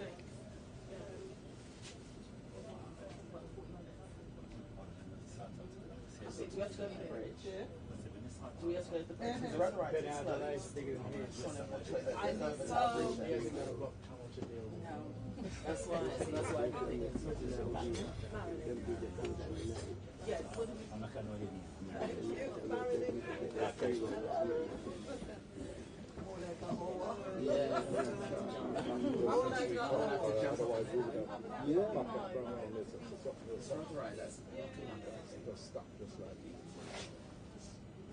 I would have been there waiting for you guys.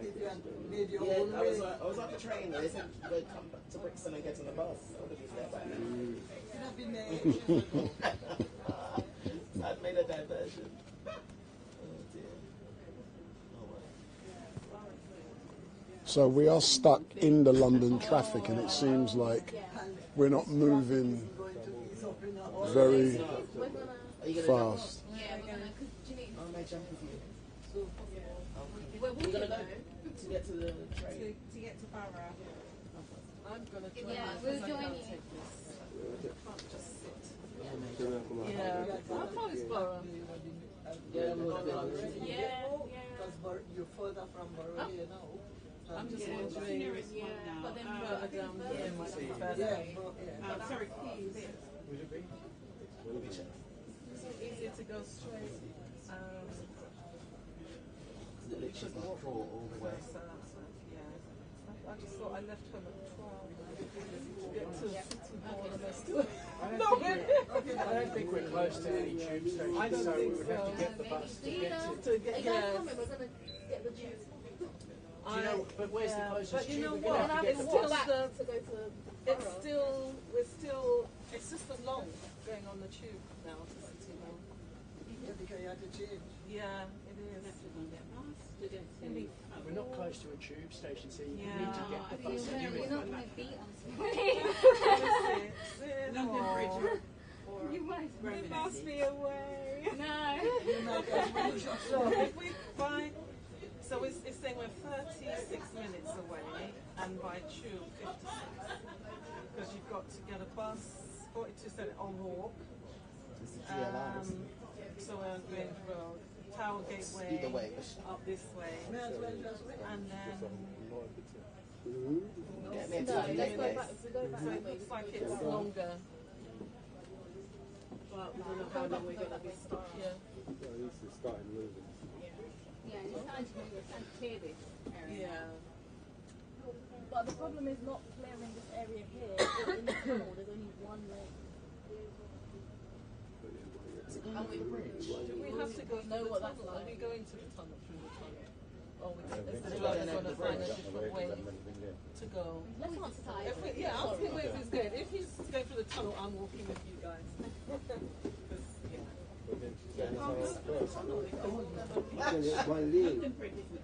Yes. It says it's only 16. I thought it said the tunnel's closed. It says it's only 16 minutes to walk to Borough Station.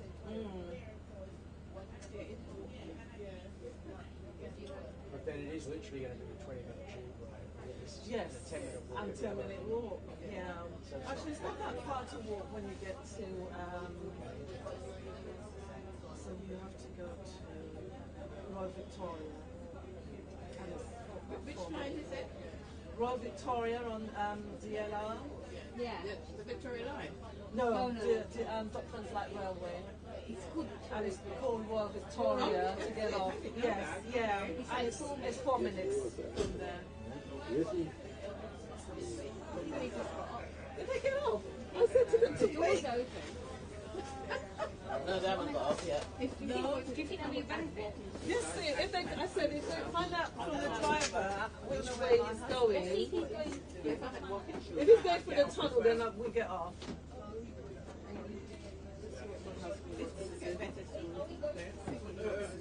Yeah. Sorry, could I just take past this? No, I'm going to go see what my... No, you can't, no. Yeah, that would make more sense. The bus can't go under the tunnel. No, that's right.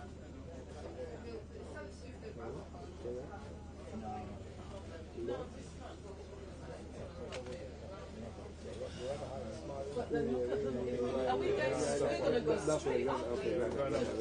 But look at the traffic, still jam up the hill. Even just trying to surge, turning from the left road on the right. It's bad. Yeah, all right. See you all there. You're going to walk about that? Yeah. Are you going to are you walking to London Bridge? I think possibly that might be better because I'm looking at traffic coming from the left to get in the lane we're needing to go. Lock up. You can't go under the bridge. It's going over London Bridge. You'll go over the bridge, but there's so much traffic, even turning to get on the road that we want to go up. All right, what are we doing? We're walking. Above, yes. All right. I think so. All right. See you later. All right, see you. Enjoy. Let's start their journey. Let's start their journey. See you later.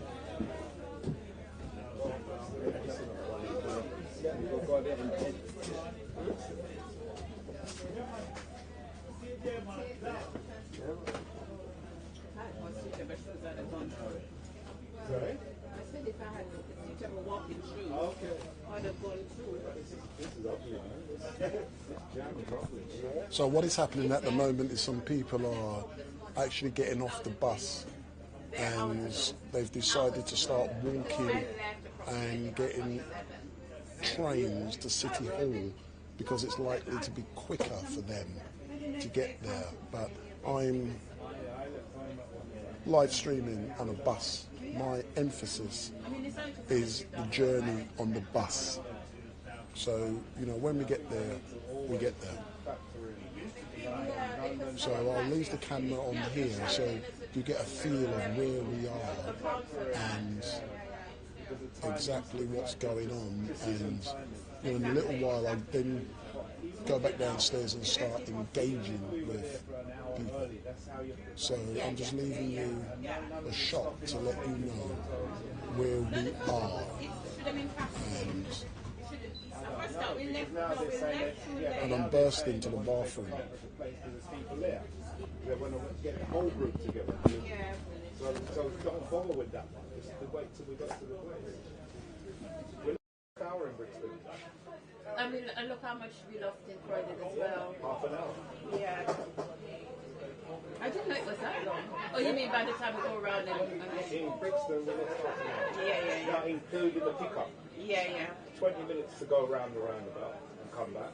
Yeah. And we're about 10-15 minutes. Yeah. Photograph and toilet.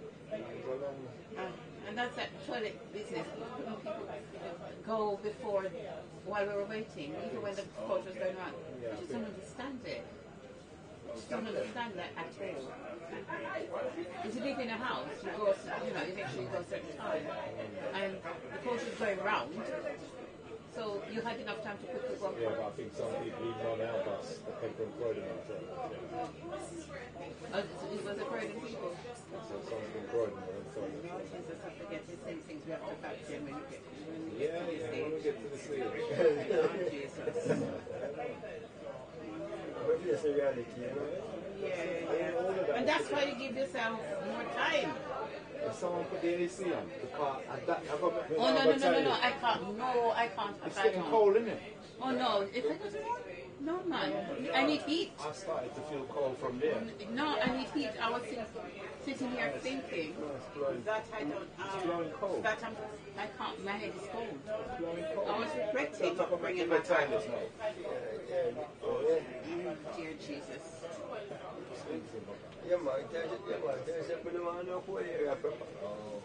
I'm getting over a cough. I can't afford to catch enough. I'm getting that one with my own.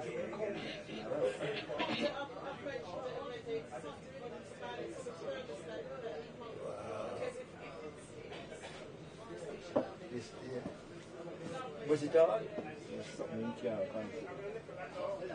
So I can't put my rent. Something you can't control.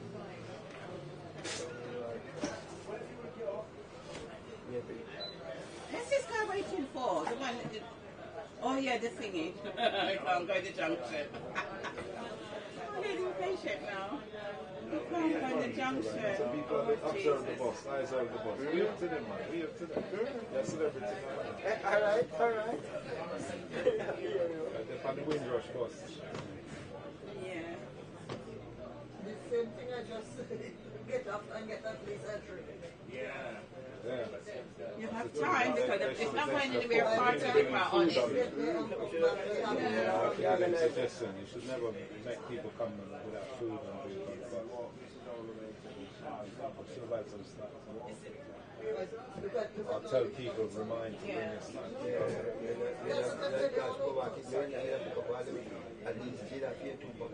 What's the time now? Let me. What's the time now? I'll call it 3 o'clock. It's 3 o'clock. Call it 3 o'clock. It's 3 o'clock. Yeah. Time is here. I'm just asking her. She's very hungry. Are you hungry?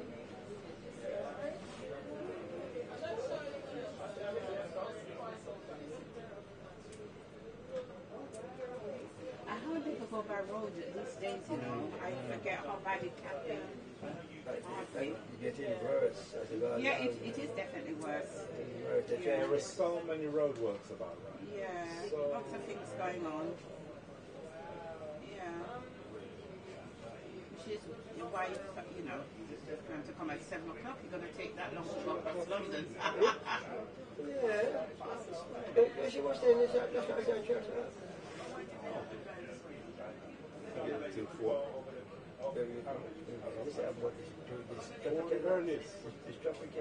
Yeah, the earliest, yeah. But this doesn't seem like clearing anytime soon. Because how much time have we wasted coming round the bridge? Yeah.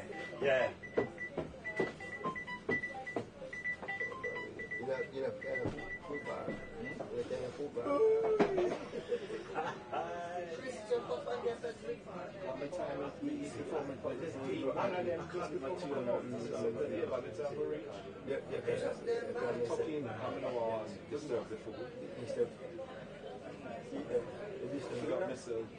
You know, it's sorry, it's going to take some of the fun out of today, unfortunately. Okay, wait till I get to it. It is. Listen, when it stops, wherever it stops. No, you're right, no, Real talk. Real talk. Yeah, the lights changed, but you can't go into the junction at the moment. I'm just saying the light will change again to red before. Oh, yes. Yeah, anybody want a little drink? See the shop Oh, yeah, there? There's shops here all along here. Because we're not going to, it's not, you know, you can still catch it up. It's like when the roads are coming back from Cardiff. So, I'm just reading some of the comments, and Sloopel has made me laugh when take some lime bikes. That's funny. That is funny. Oh, listen, my man's gone over in the shop. Get a piece of chicken, man. You should have told him because he got to get me a drink. He's getting a drink. Hope you ain't teeth in it, man. I said the lights would change before the Now watch him there. he could still come and go back before Yeah, the bus absolutely. move again. Yeah, for real. See him there? See the man in the red? That's Chris. Tell him go and get me some chicken and fruit. And see the chicken shop there? Look, the chicken shop. See the chicken shop there? See, there's tower fried chicken. You can go in there and get a piece of chicken, man. 3 o'clock, I should have had something to eat already. So my man's just there running in KC. One day he got to look up here. He look up at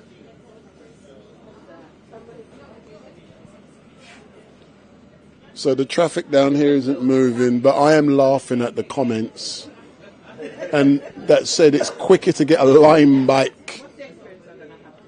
So we got to cuss someone, but let's not get political. So when I see a lime bike, I can show you it, man. And the chicken shop empty. I've been told the chicken shop is empty.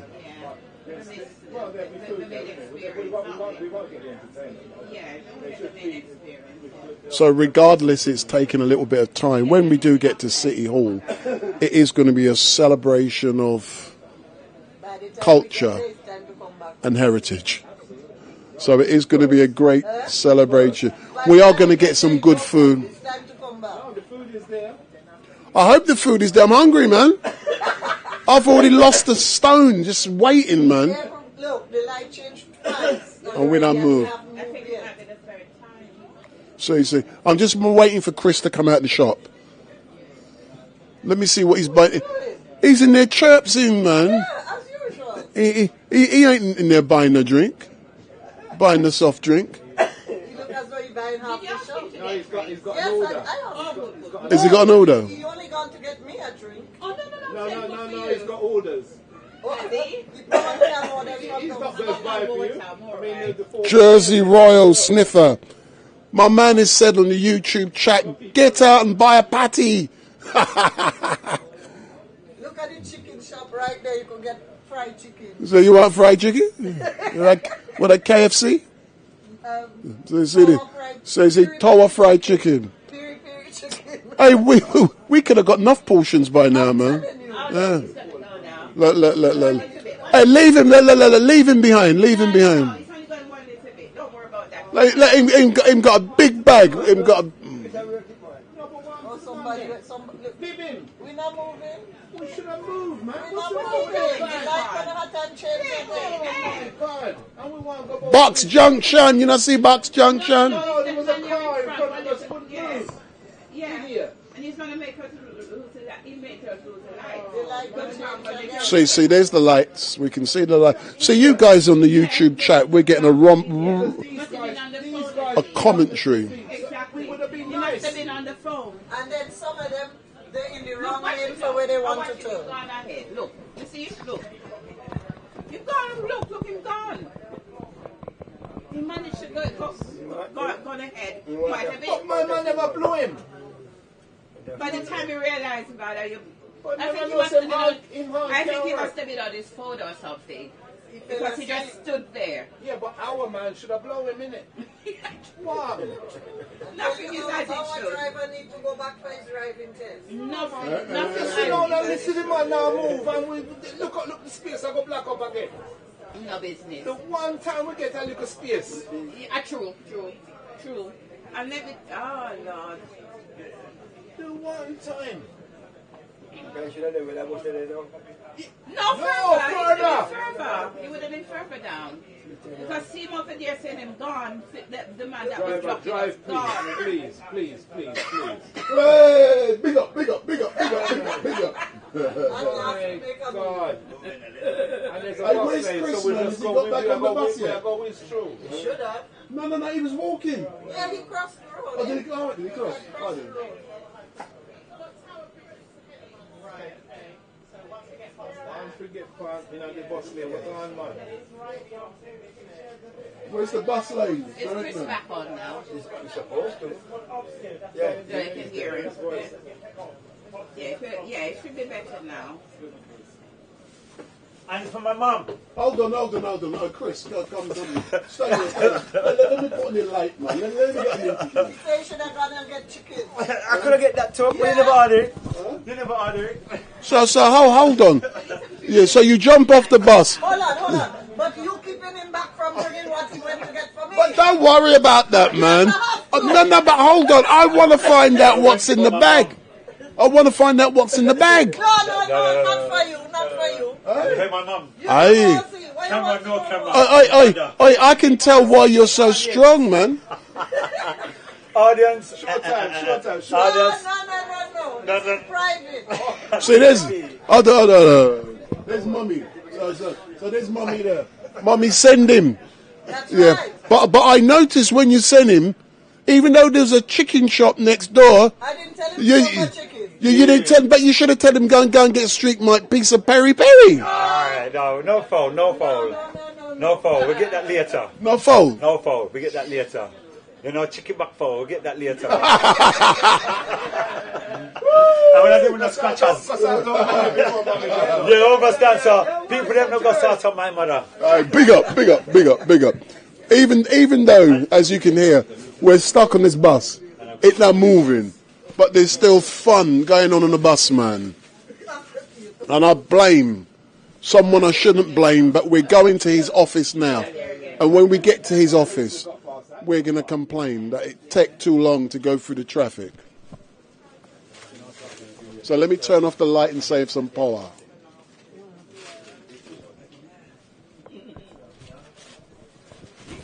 So for all of you in the YouTube chat, let me say hello to a few of you. Big up. So, Jerry Royal Sniffer. Not usual for London. StreetMic is it. Takes an hour to go a mile. Jerry Royal Sniffer. Go grab a patty. CA. Hope the folks on the bus don't arrive late to City Hall. Maurice C. No bus lanes there, question mark. Maurice, come to Hackney. The Sharifs, that's where the Sharifs lives. So I was thinking the same thing, Maurice C, especially so near to central London too. CA, even Deliveroo and Uber Eats couriers are moving faster than that bus. That's funny.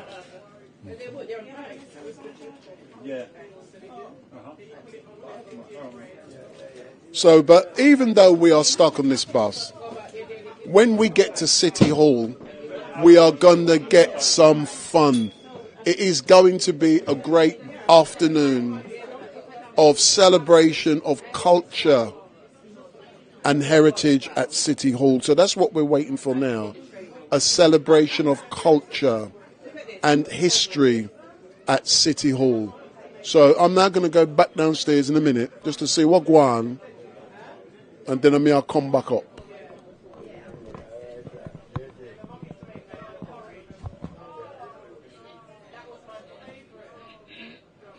So you're refreshed there now, mummy? Aye. So you got him trained good. Well trained. You got him trained good. In looking after mummy. Hey, I say to mum, she got you trained good. Yeah, man. Yeah, good, man.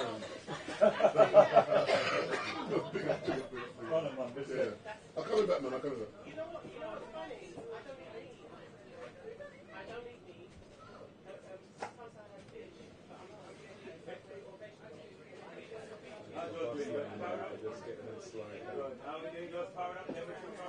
Gonna get down soon. No, there's another bus lane there, so we can get past all that traffic once we get there. Yeah, that'd be helpful, yeah. Don't run to small verses at the moment. Yeah. But even that little burst, it feels good. Yeah, yeah, of course, of course.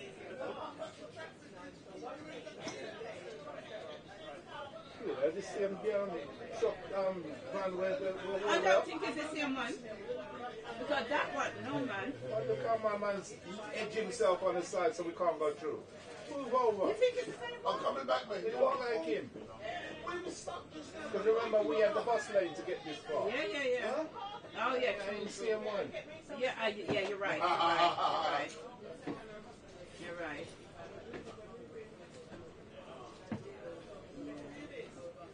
So you see that bus in front? We should have been. Want some planting chips? Absolutely. One.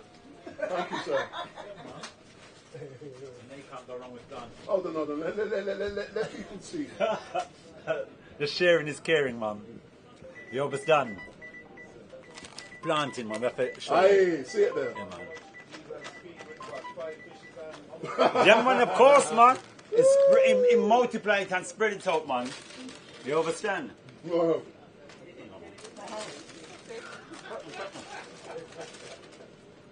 So you are okay.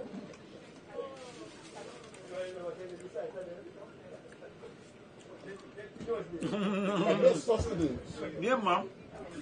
And open up. So nothing ain't starting. Hey, where are we now? No. So, because 6 people from TFL and they're fixing up something down there. And nothing ain't starting until. So we get there. Yeah. And that's sense, isn't it? Of course. That's the whole idea.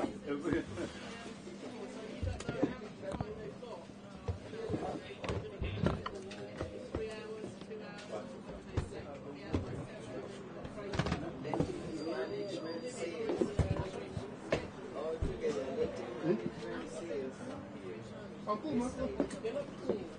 Listen, I do this every day. Protests, I walk down the streets. Last week with 300,000 people. Seriously.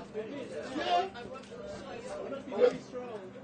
When you go there, hey, once it's there, it's easy to carry. But coming down the stairs, it's a bit precarious. But someone does good.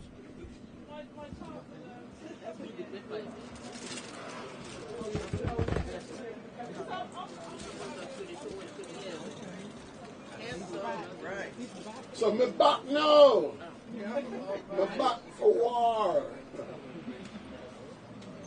Whoops.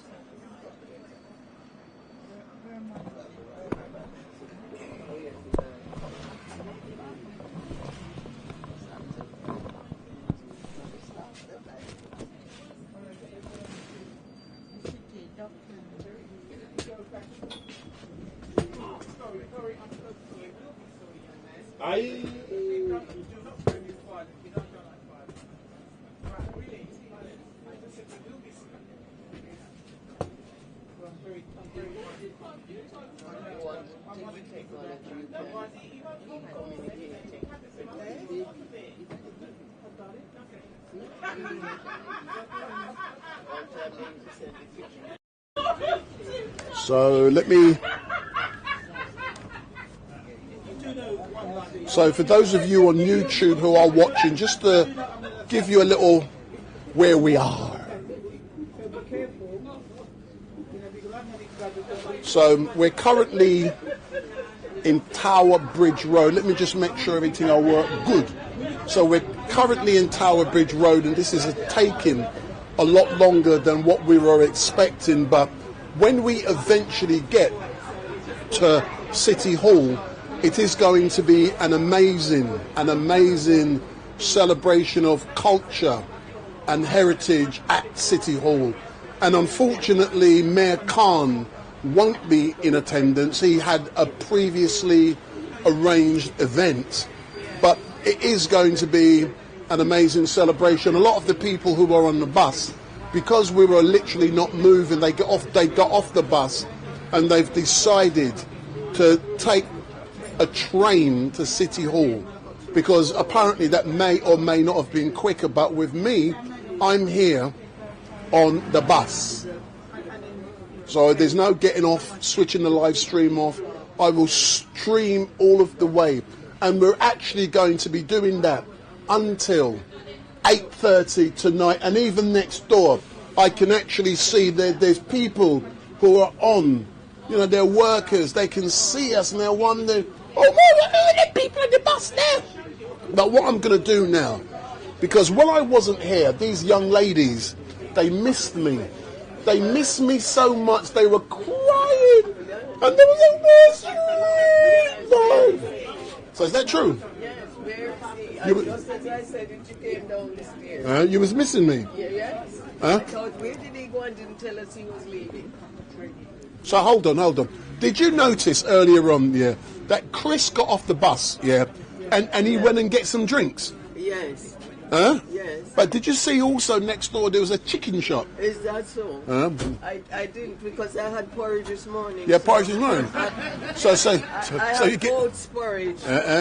So you. Also, I'm well waxed up.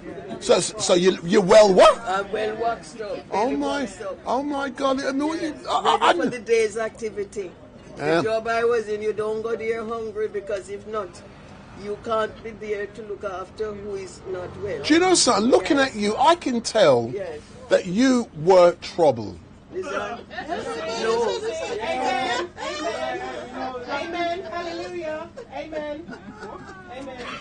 This young lady here, her mother and I work together. And if I was ever in any trouble, the family would not have got me into it. And only to find out that her auntie was married to a cousin of ours in the end. Yes, and the mother and I worked together for years. Hold on.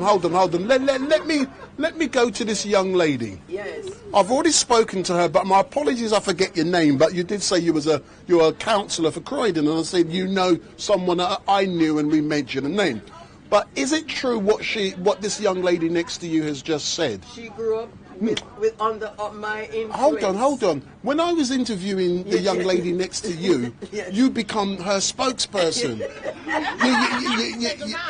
You want to do that again? No, carry on. No, she's always my spokesperson. She's when a politician gone secret. They don't want PR. Yes, she's old enough now to hold her own, so you can go over to her now, and I'll leave her in peace so she can fly like a bird. So you are confident she can fly like a bird, and she's going to be silent? No, because if they were under our supervision, there's no way they cannot fly like a bird and be independent. We don't use that sort of thing. There's no ifs and buts. Hold on, but you know something, yeah? In my days, yeah, if you was in my household and you was so tough, I might have been a different person. You're quite right. So we're now being told to look to the left. So we're now going to look to the left. Is that the gherkin?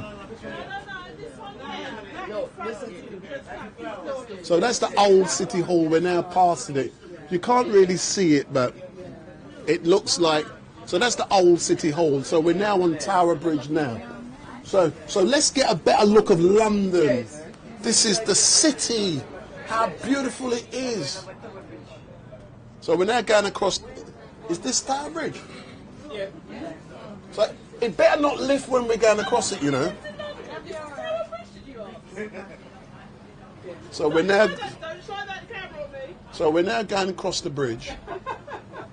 So we're making progress slowly towards the new location. So to my left we can see the Tower of London. So have you ever heard about the Tower of London, my darling? You know the way you've been today, you should be an inmate. Ready? Is that so? Mates are in there, but I'm out here. And they beat you as well. 50 stroke. Is that so? Is that what they did? They get licks first? No, they give you licks after. So, you know, one thing about London is that it attracts so many millions and millions of people every single week who love the sights. And can you imagine the history and the culture that makes this city? We can have another debate about what they had to do to get it, but that's not for today. You know, we're on a world famous bridge. Next to it, we've got the Tower of London. That's where last night I did a live show, and we talked about what needs to be done with the crown jewels, which is in that building. But that's not for today. And we're talking about reparations here and sending them back to where they're due to. But that's not for today. Today's about the crown jewels was in there. It's no longer there. Are the crown jewels not? They're not there anymore. Hold on, you're a historian. Yes, they're in Jamaica. Hold on. Gone back to the Caribbean. Hold on. Are you telling me that the stone, which was on King Charles's head, next to his beautiful wife? Yes. Oh yes. Yeah. Which one? Hold on. What do you mean, which one? Hold on, ladies, please. We are referring to Queen Camilla. Which one? Queen Camilla. Which one? We're talking about Queen Camilla. Which one? That changed.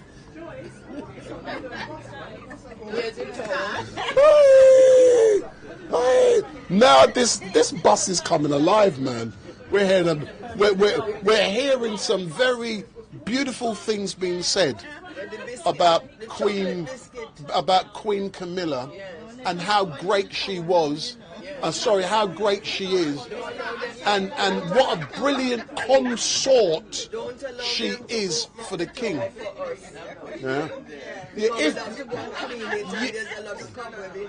But if you do not behave, I'm going to ring my mate King Charles, and I'm going to make sure that you are imprisoned. The climate is right for it now. Yeah. So like I was saying, we are heading towards City Hall. I don't know where it is. I know where the old City Hall is. We just went past it. The old City Hall was where Ken was? No, where the mayor is back down. See, the police coming for you. The police coming for you, man. She's in here. She's coming. Oh, it's a fire engine.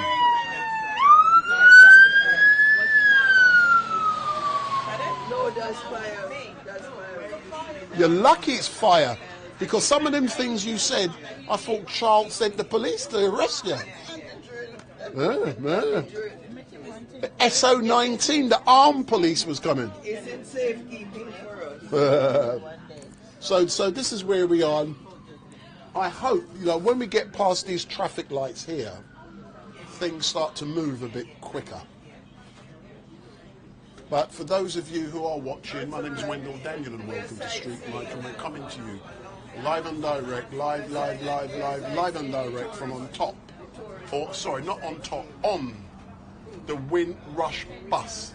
And I joined this bus at 10:13 this morning at Camberwell bus garage, and then we made our way towards East Croydon station, where we picked up a number of veterans who are now on the bus. After leaving there, we made our way towards Windrush Square in Brixton, and we are now heading towards City Hall, where the Mayor Sadiq Khan is based, and we are going there for an afternoon of celebration of culture and heritage. You're licking down my camera, man. You're forgiven. So it's an afternoon of culture and heritage at City Hall. So it's an afternoon of celebration of culture and heritage at City Hall. And I've already seen the list. Let me see if I can find the list. And the list shows. Don't lose my program, it's mine. Don't lose the program. You lost the program before you got on the bus. No, because you're going to take a picture, but you say, how can I keep it so that you can? I thought, well, since you have been so kind and behaved as I thought you would. Like a gentleman. Like a gentleman, the three-piece suit. And I thought maybe it's nice to give you that freedom, but don't overdo it. Hey, on Sunday I'll be wearing a tuxedo. You know, a tuxedo with the bow tie, the bow tie, and the wing camera. Who wants to marry me? You want to marry me? You want a husband? You know what? Hold on. Say that again. Hold on. Let me zoom in. Hold on. Hold on. Why must I be taking someone to Barbados? Yeah. I want someone to pamper me.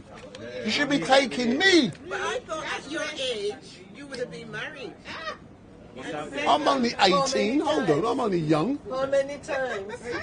I haven't. Is it the third time this or second time? Oh, yeah, I've experienced the third time, so let me come out to this conversation. Yes. I will. 3 times. I will. He's very shy. Be careful. He's a very shy man, and he's very humble. But don't take it. Especially you, don't take advantage of him. Oh, but you know what he said to me? He said to me, these women, honestly, if I had just one more year to live, I'd live with that lady, that. I went, wait a minute, that's my Roy. He said, no, the man in the red, they can't live first. Big up. So today has been. I'm glad that we made an impression. We're live on YouTube, man. We're live. International. We got evidence. But the good thing, even though it's live, I can't pull back what's being said. The question was asked, am I married? The answer to the question is no. The next question is, have I ever been married? Yes. The answer to that question is no. I swear to God, I'm not married. No. I've been married, I really enjoyed it. We have to put you in a selection group. You have to put me in a selection group. Yes, and we have a little island to put people like you. Yeah. Aye. And what is the selection criteria? Well, it just depends on when we assess you. And how? And in what form will that assessment take? What you need for walking, what you need for talking, what you need to eat. How do you? Yes. You have to make the care plan and see how you're going to carry it out. So we don't touch anything we haven't assessed. Can't touch it. And all the investigations. And all the investigations, we must have it documented. Document. You want evidence. Don't worry about that. You want evidence. Yeah, that's it. you got the battery there. You got the battery there. See what you said had an effect on my light. Yes. And when I move, it make it come loose. Yeah. Huh? It's called vibration. and it's the movement of the bus. Hold on. Rewind selector. I've just been asked the question, why have I not entered into matrimony? Let me put the light back on and then I will answer that question truthfully. £100 go in and take 1,000 come out, it's too expensive. That's what I'm calling prenum. Yeah. But I go in and come back out with. Yes. Prenum.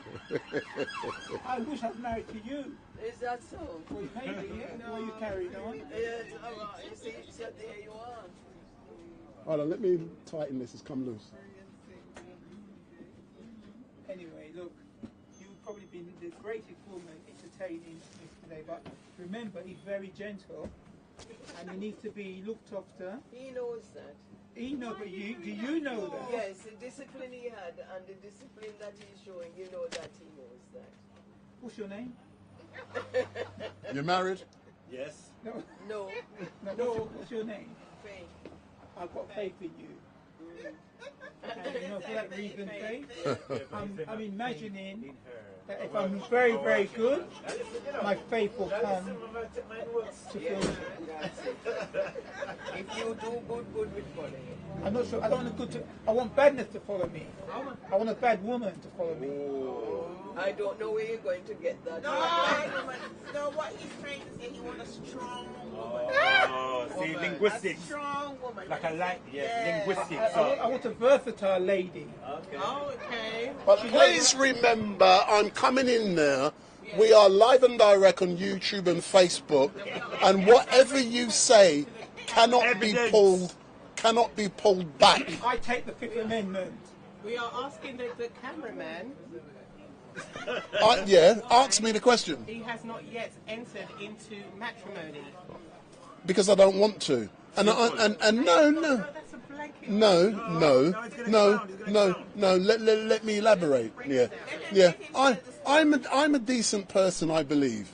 Yeah, I've been with the same person since you're not going to believe I'm going to say this, since I was 18 years of age. And I'm now 40. I wish I was 40. 40 years later, we're not married. Yeah, comfortable. Yeah. Did you hear what I said? I'm impressed. So I didn't hear that.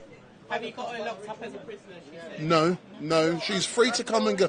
I've got 2 children, 5 grandchildren. Even though we're not married with the legal thing, technically you are. Exactly. So why do you need to go down and spend all of that money? Yeah, and Security. Security for what? I've been there for 40 years, mate. That's good. That's very good. No, seriously. Big up. At least I've answered the question truthfully. Yeah. And how many people? Why are you smiling like that? If you No, but I'm being truthful. I can't pull it back on live. One in a million. Not many men can say that. Of course there is, but not many men get the opportunity to say. You're right. Not many men get the opportunity to say. There's many men out there that I've never wanted to get married. Yeah, you got to do what them not do. Everything working at them posts, everything is alright. What was? Oh, women do want to get their Exactly the same. We got house, kids, grandchildren. What do you want to get married for? It's just a expensive piece of paper. No, I'm not lying. No. I swear, I'm live. I can't pull it back. Tongue in cheek. No, I'm being honest. No, I'm just saying, he's just tongue in cheek. He's not, It's compatibility. But do you know something? I do Speaker's Corner on a Sunday. Right. And there's lots of young ladies down there. And most of them, they want to marry me. I don't know why. Because I see money dripping all over you. I don't have the money, man. I'm broke. I'm broke, man.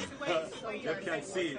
You can see the potential. I'm not articulate, man. You don't see the language slip out every now and then? Yeah, but you're articulate now. Yeah? I can't. That don't mean nothing. That don't mean nothing. Are you listening to all of this? What are you learning? To keep quiet and look at my phone. Big up, big up, big up, big up, big up, big up, big up, big up, big up, big up, big up. So I'm now going to go on the YouTube chat, and all of those people who are listening. Well, I'm going to see what some of you guys are saying. You understand? Please, we have to see. YouTube live now, you know. Big tits. This is what some of the people on YouTube are saying. Yeah. Leave My Rights Alone has said marriage is a con. There you go. It also said marriage is corporation to corporation. Marie C. True StreetMic XX. CASA StreetMic is lying. Leave My Rights Alone says a contract. Sloopel has said all the ladies love StreetMic. Big up! Big up, big up, big up. You see? Yeah, man. Is that true what you're reading? Yeah, man, it's live on YouTube. Live on YouTube.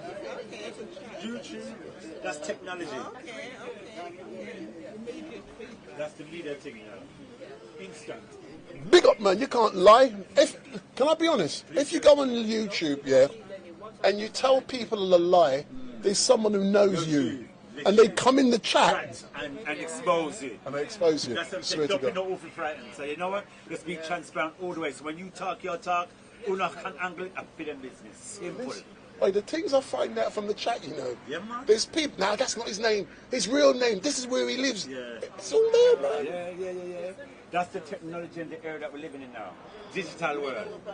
Cyber. Instant. Yeah, man. Of course. But it's all good.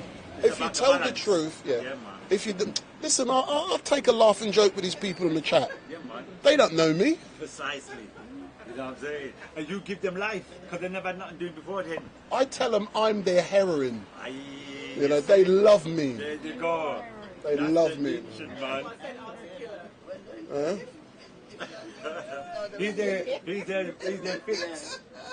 I'm their, especially at Speaker's Corner on a Sunday. I'm their fix. They love me. That's a peak thing, man. That's a peak thing. Right, big up. You understand?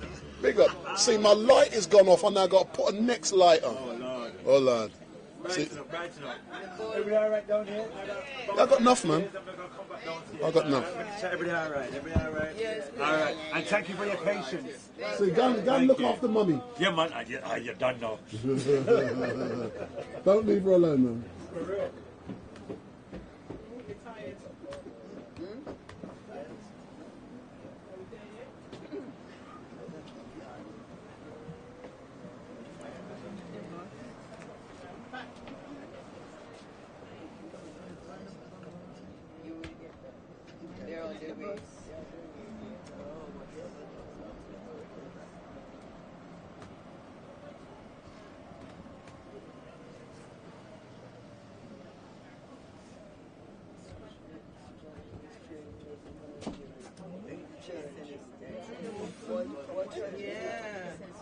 is a spot.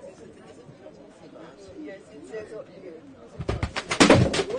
I dropped it again. Something of strangeness. That was me this time.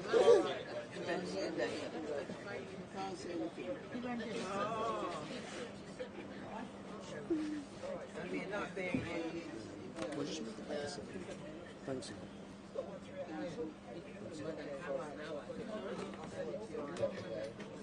Yeah.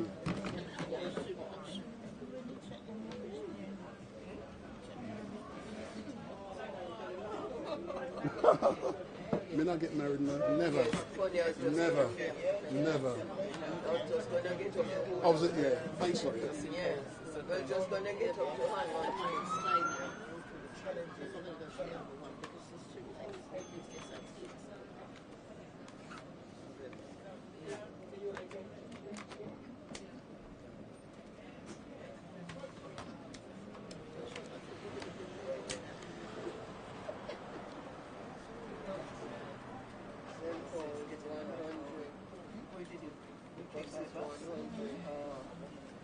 So I'm keeping you entertained. Yes. It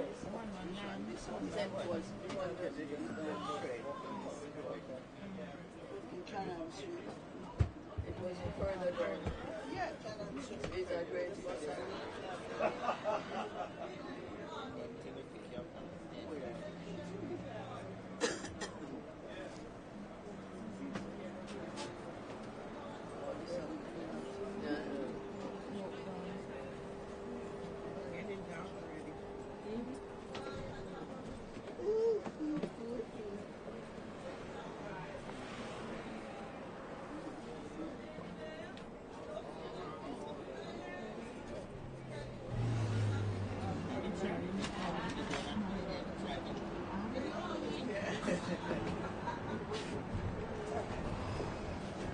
Look at the amount of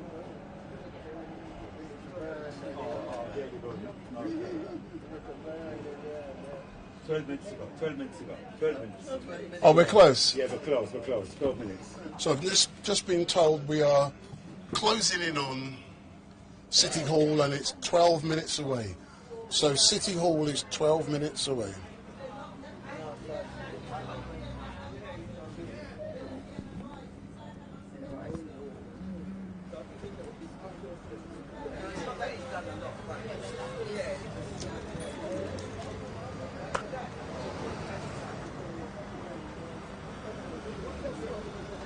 Ladies, woo! All right. Big up. It's an honor, man. Trust me, man. Yeah, man, we're nearly there. Thank you again for your patience, man. We're there. Place looking nice, and you know, just enjoy. Thank you. You know what I'm saying? We come too far for this. Yeah, of course. Right, yeah, man. Because it could be a long day. You know what I'm saying? So if you need to go toilet to everything, let's go straight there. Do your thing and go to the restroom and all of that straight away. All right? We're the tourists viewing London. Just every time, you see for me, every time I'm on this bus, it's the second time now, we're there on Carnival. This is a memorable bus. Yes. So I'm saying, this is a privy bus. We never stop to pick up nobody. We're just doing our thing, man. You know, it's got our crest on it. All is well, man. I didn't get a chance to sort out for those from them.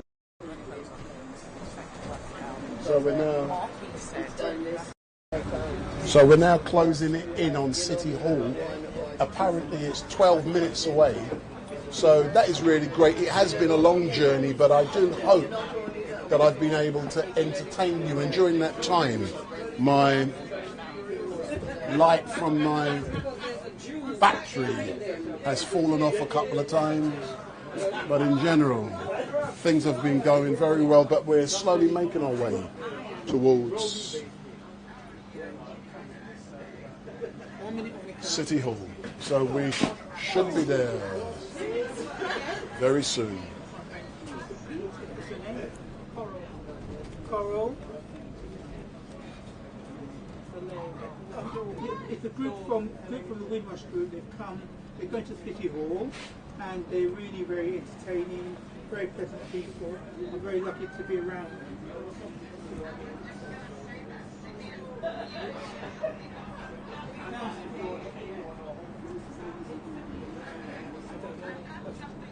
So we are making that slow journey. I do hope I have entertained everyone on the bus. And let me get a couple of photographs because we're not going very fast.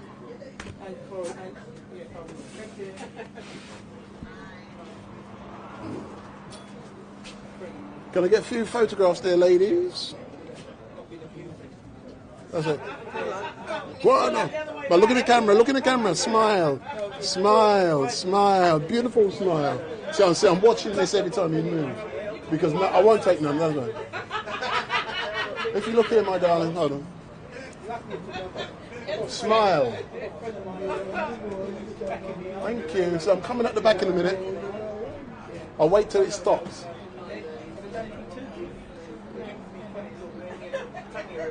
Atlantic Wharf.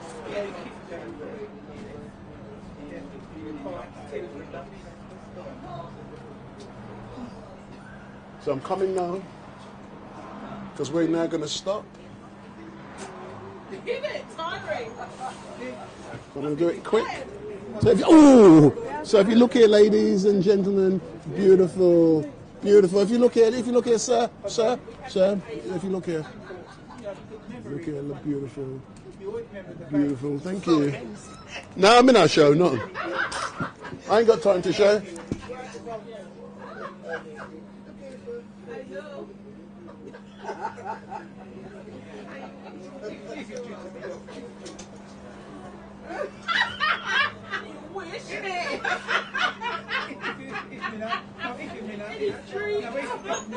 Kiss my neck back here, you know. Kiss my neck back here, not turn around now. Kiss my neck back. June. I told you it's alright.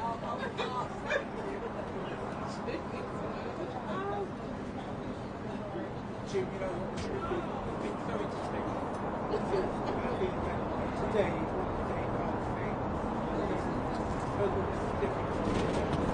We may lose you temporarily because we are going under a tunnel, so we might lose you temporarily, but we will be back. We might lose the signal temporarily, but we will be back.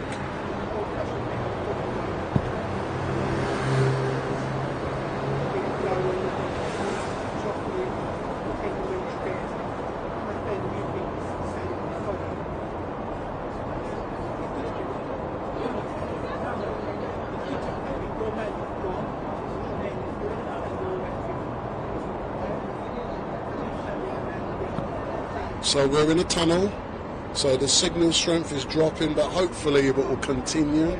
Which tunnel is this? Which tunnel are we going through? No?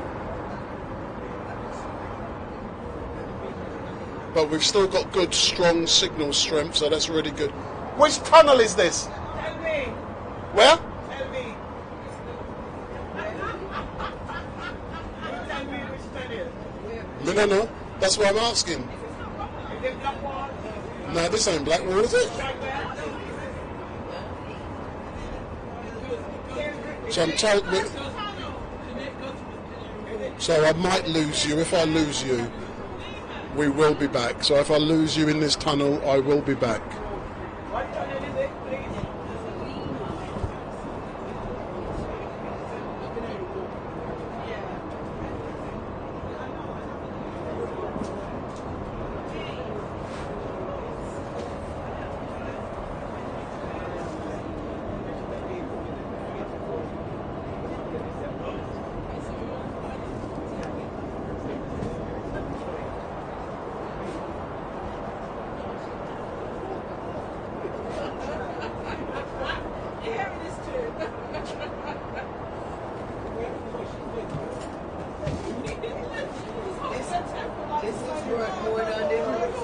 I like that one.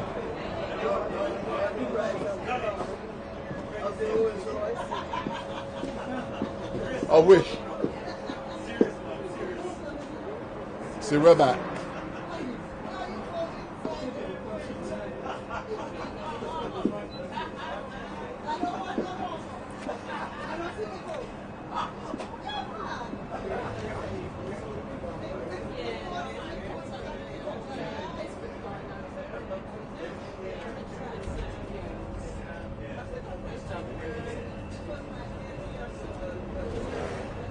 So we're closing in on City Hall. I believe we're about 5 minutes away. So if I look to my right hand side, we've got Billingsgate Fish Market. So Billingsgate is on the right hand side. So that gives you an indication of exactly where we are. So that's Billingsgate Fish Market on the right hand side.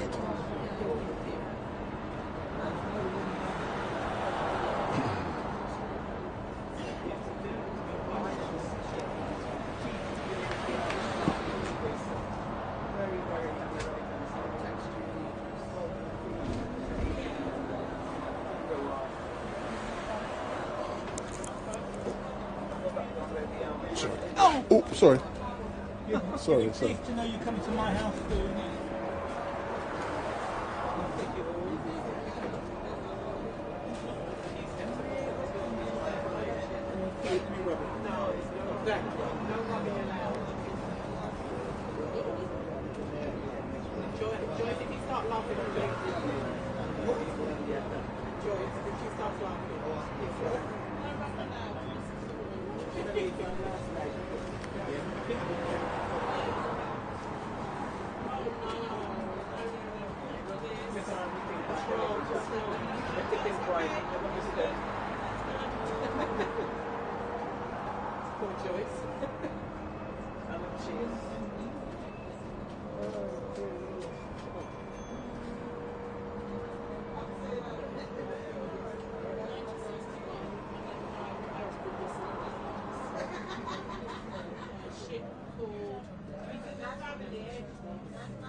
Slew Pale, I'm laughing. You said just mash she corn toe.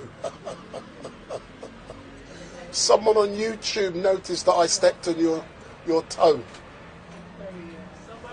Someone on YouTube said I mash your corn toe. Mash your corn, yes. And she just said yes, Lupel. Yes, thank you. So you got a fan on YouTube? Yeah. Because he won't keep still and he's going all over the place.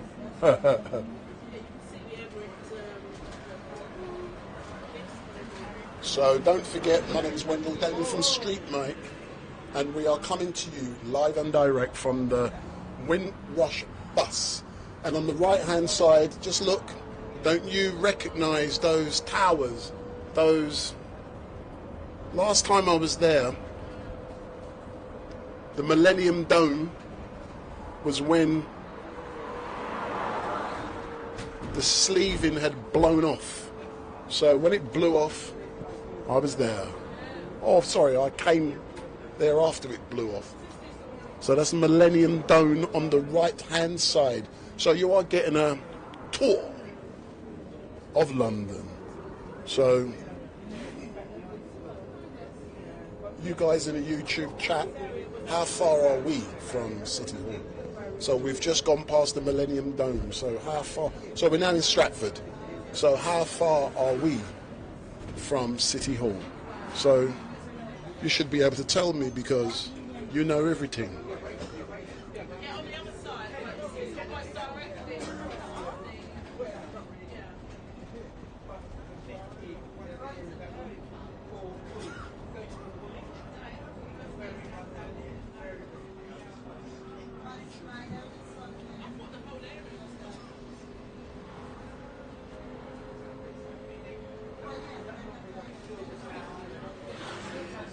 So we are going to be soon arriving at City Hall, where you are going to get an amazing celebration of culture and heritage. So we're on the bus. So we're slowly making our way through roadworks, where, as you know, London is being rebuilt. Everywhere you look, there is building works going on. So we're now approaching, I think, Assuming.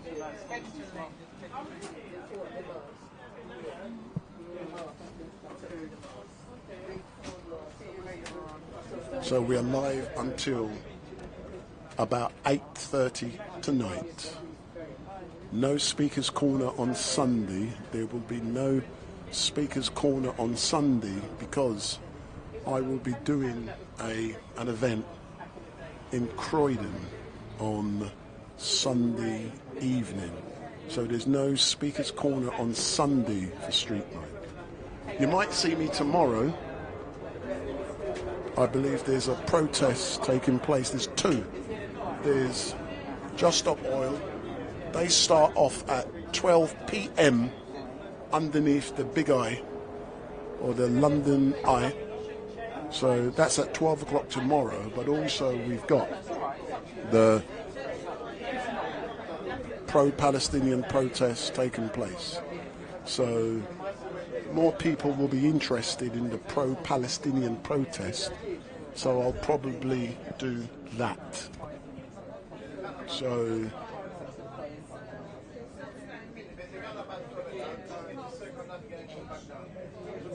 the City Hall, the new City Hall is just on my left. So we are now an expressway. So we're now expressway.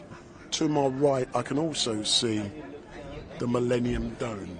So we're at expressway. And I just saw the new City Hall to my right, to my left, I beg your pardon. So this has been a long journey. It started about 1 p.m.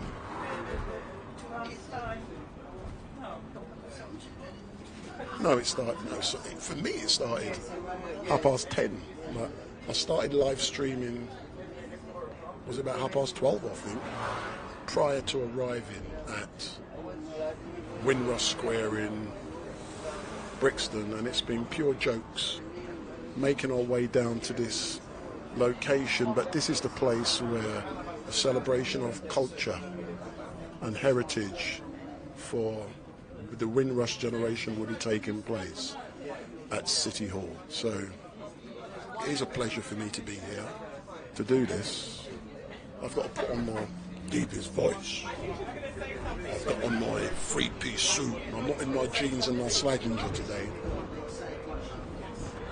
So you are going to get some amazing entertainment, but the first thing I need to do is go and have a psst. And also I'm looking for some food, man. So I want some food, I want hungry. And later on we're going to be entertained by Carol Thompson, who's a Lovers Rock giant. We're also going to be mixing with some of the high commissioners from the various islands whose inhabitants came to England as part of that Windrush generation. So we're going to be engaging with some of those high commissioners, and I'm going to be interviewing them about their people coming here to help make this country great.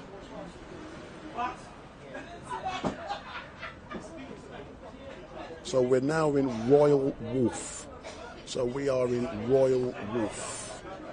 So that gives you a clue of where we are. So we're now in Royal Wharf.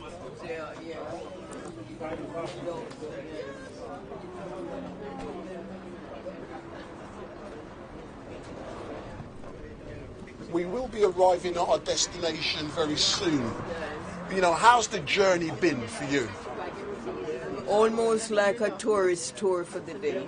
So it's been like a tourist tour for the day. So as a tourist, what have you learnt? London tourist. So what have you learnt? Is this the first time you've... reinforcing what I'd seen before. And I didn't know there were so many new buildings going up. What are they doing with all these new buildings? Are they houses Or is it school or is it business? What is it for? A lot of it is for accommodation, I'm assuming. Also, it is housing.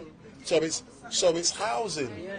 and it's called modernisation. Is that so? Because you know, London is a great city, Yes. and everyone wants to live here. They want to bring their money. But it's going to be chock-a-block now. How are we going to manage? We can't even park, and the pollution. So we can't blame Sadiq for wanting to keep the pollution down. No, but I won't get political today, but we can get political on another occasion.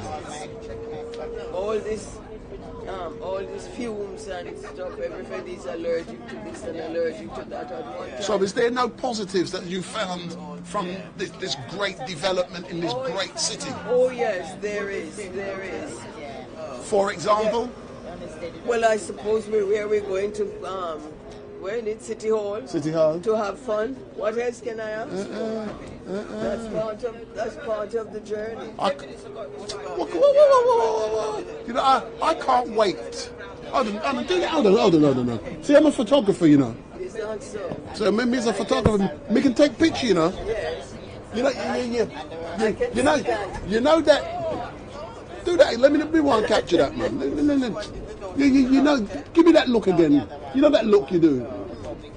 I missed it. Do it again. You see, that's why I must say to you, I know that you know what you're doing. With the comments. You've chosen the right candidate and the right client that I've assessed. You're crazy, man. Is that so? You know that. It takes one to find the other. Do you know what I like about you? Yeah.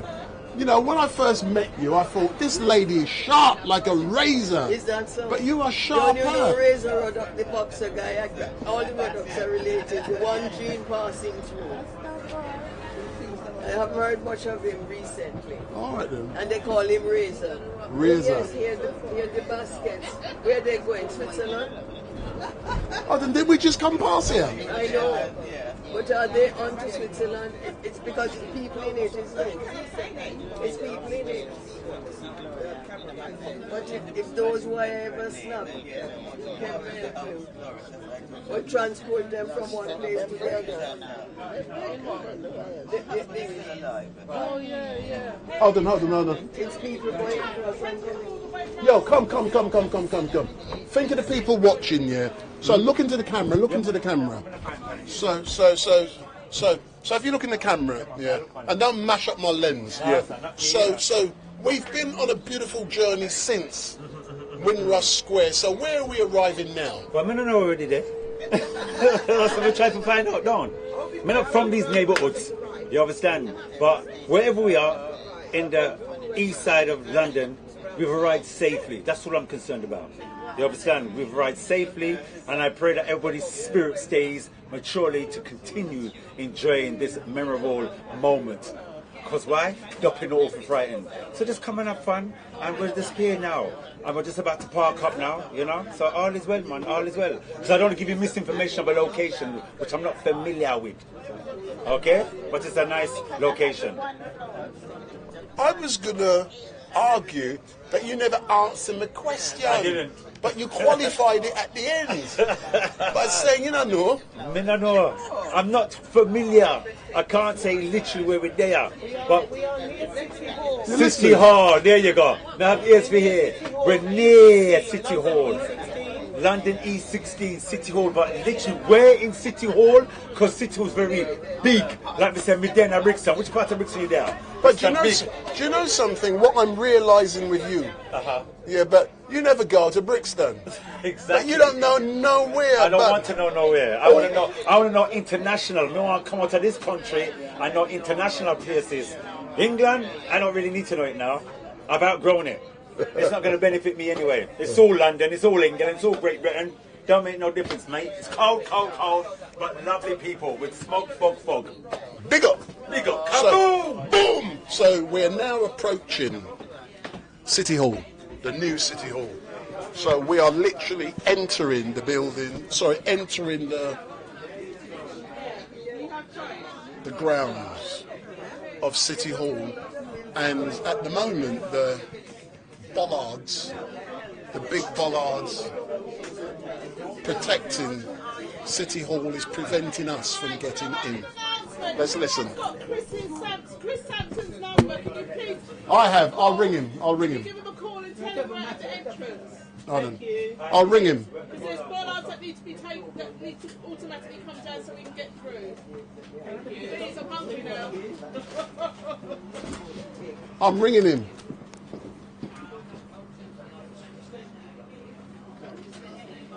Oi, Chris, we're at the bollards. We need letting in. Well, you sit down. Yeah. So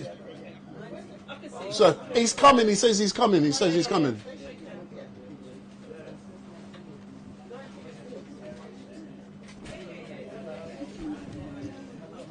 So whilst we're doing that, let me start packing up quick. Right, do you guys want to start collecting your things together Whoops, now? that's... So we're ready to get on the bus. I hope the bus is not going to move for a few seconds. Let's give the Sorry. driver a hand clap. Big up, big up, big up, big up, big up, big up, big up. Let's give the driver a hand clap, please. Just give it. Thank you for his patience. And Mr. Mashcon.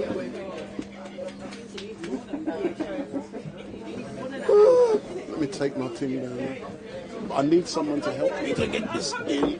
Whoops. Whoops. I'm coming back. I promise not to mash the corner again.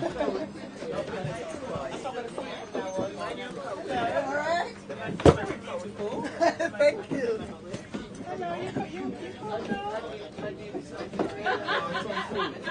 Because Nelly rumbling.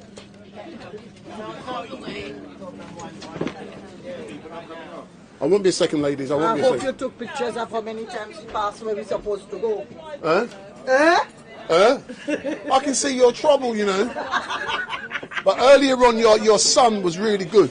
So what I got to do, whilst I'm waiting, he's going to move now. I was just going to change my... Please hold on. What's he going to lick down the bollards? They're supposed to let them move when it's moving. I don't want anything to happen to you, especially you with this nice eyes. So the live stream is going to go off for a couple of seconds whilst I change my battery. No, I better not do that.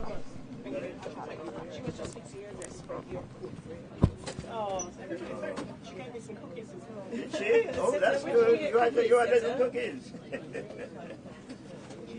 She left some for me. She must be very dehydrated. Yeah. Hello, everyone. Chris, come forward.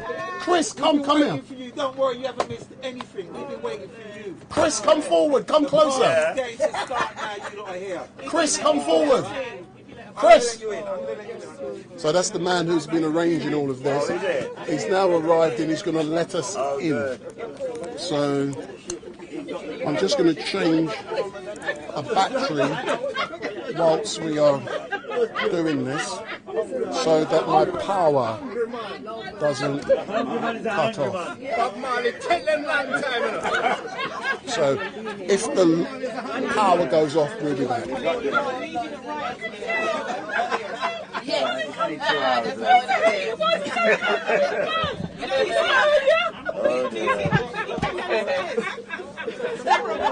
So that's my battery has just been changed and the power didn't go off. So That's no good. You should have a cloud.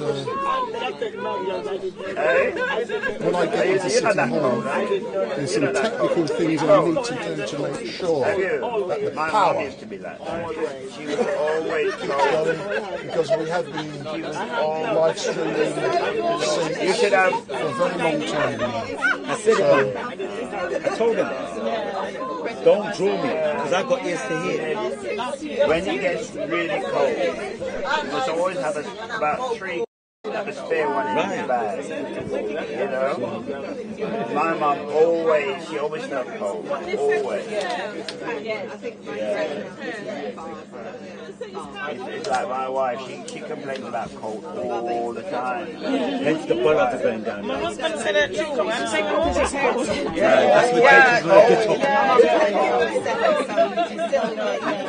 Sorry. That's because you're not cold. I am cold, but I don't complain. don't have the cold as much. You don't have it as much. So what is happening now, we're just outside of City Hall. So we are on the grounds, or in the grounds, and we're just waiting for the bollards, the security bollards to go down so that we can come in. So we're just waiting for the security, so the door of the bus has now closed. The security bollards are now opening up. So we're now going into City Hall. So we're now, the bus is going to be moving any second. And my name is Wendell Daniel, and welcome to StreetMic. And in a moment, we are going to be entering to City Hall, where an afternoon celebration of culture and heritage will begin. So we're now coming into City Hall, the grounds, and the celebrations will begin. So it has been great to be able to live stream since we left. Technically, Camberwell Bus Garage, I left there at 11 o'clock this morning, 11:15, sorry. I've been on the bus for a long time. So I've been on this bus for 5 hours, can you believe it? So now I'm getting off. I need to go to the toilet because I'm bursting. I need some rice and peas. We're now looking for a spot to find. And then we have cold showers. Even all through the winter. Wim Hof method. Cold shower. Yeah, but try it. Good for you. It's good. Thank you again for your patience. All right. We're there now. We're there. Click all your tears, please. Click all of everything. Chris, stay there. Don't move. I must interview you, as you can well imagine. So come forward, Chris. No, forget them for a moment. No, come forward, Chris. Chris, come forward. No, let me get the bus in the background. Now look at me. Got to get everybody in, and then we can do this. No, I need to do it here. It'll be quick. No, come there, Chris. Chris, I'll be quick. Come there. Come there, quick. Trust me, I'm going to be quick. So if you're looking at the camera, Chris. So Chris, we've now finally arrived at City Hall. Tell me what it means for you to be seeing this bus here, and in the background we're getting all of these veterans getting off, going in. So what does it mean to be here? Absolutely everything to me. The idea that we've been able to bring a bus into an area that you're not supposed to bring a bus, in a direction you're not supposed to bring the bus, parked in a place that you're not supposed to park a bus, all to celebrate the generations, the legacy, the contribution of all of these beautiful people who have silently given more than half of their lives to this country to help build it up to what it needs to be. And I'm the living legacy of that. I'm the consequence of that. So for me, it means everything doing this. It's a beautiful sight, and it's something that I hope that we can do a lot more of. And you know the great thing, you've been instrumental, Chris, let's be honest, in most of the stuff that's going on here today. And how has it been for you to make sure that today come about? It's been humbling. It's been humbling being involved. It's been humbling having the opportunity to be involved. And as I've said to so many of my colleagues, the point behind doing all of this was to demonstrate what's possible and to show that other people getting involved, that this is what community is all about. This is what meaningful engagement is all about. And we need to do this for so many of our communities. So many of our communities that don't have the voices that they need. That's what this is about. So this is one example of that. And I hope that as a result of this, it will inspire so many more events in exactly the same way. Excellent stuff. But I hope you can understand and appreciate why it was important for me to capture you here with these people getting on the bus. Think of it historically. Yeah. In the background. It's a beautiful thing. Everything about this and the way that this is happening, the whole point behind it was to make sure that we give visibility where it's due.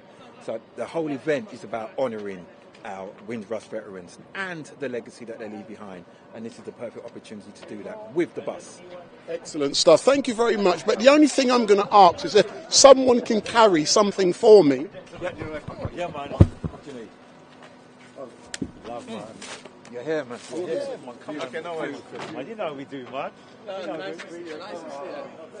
You, it's a pleasure bringing you. Man, I know. You lot, I owe you lot. I owe you lot all in your know.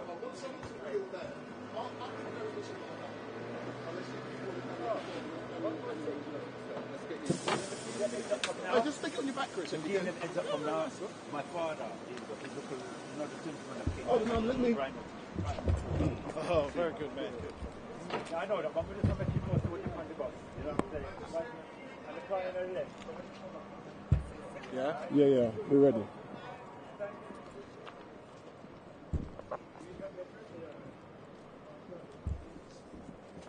Let's get inside, let's get you in. All right, thank you, Chris.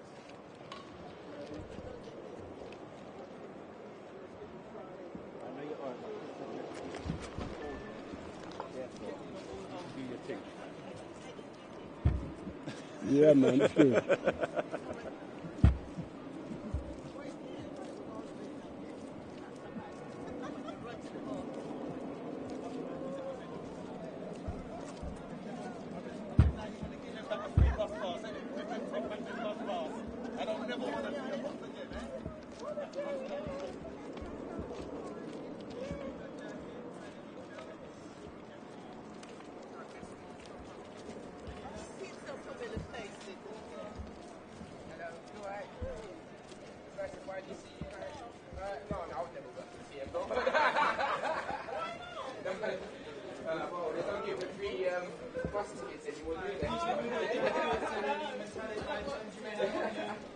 Laptops or water inside your bag or belts. Also watches. Hello, how you doing? Not too bad, not too bad. Okay. Please remove your jackets or any water inside your bag. I've got water in here. We've got there's water inside there. There's water inside there. Please remove it. Empty out. Oh, you want it empty out? Please remove your jackets. No, that's all right. That's all right. That's fine. Except you're not going back home. It's a surprise for you. It's a surprise in the back. Right. Take your shoes off as well.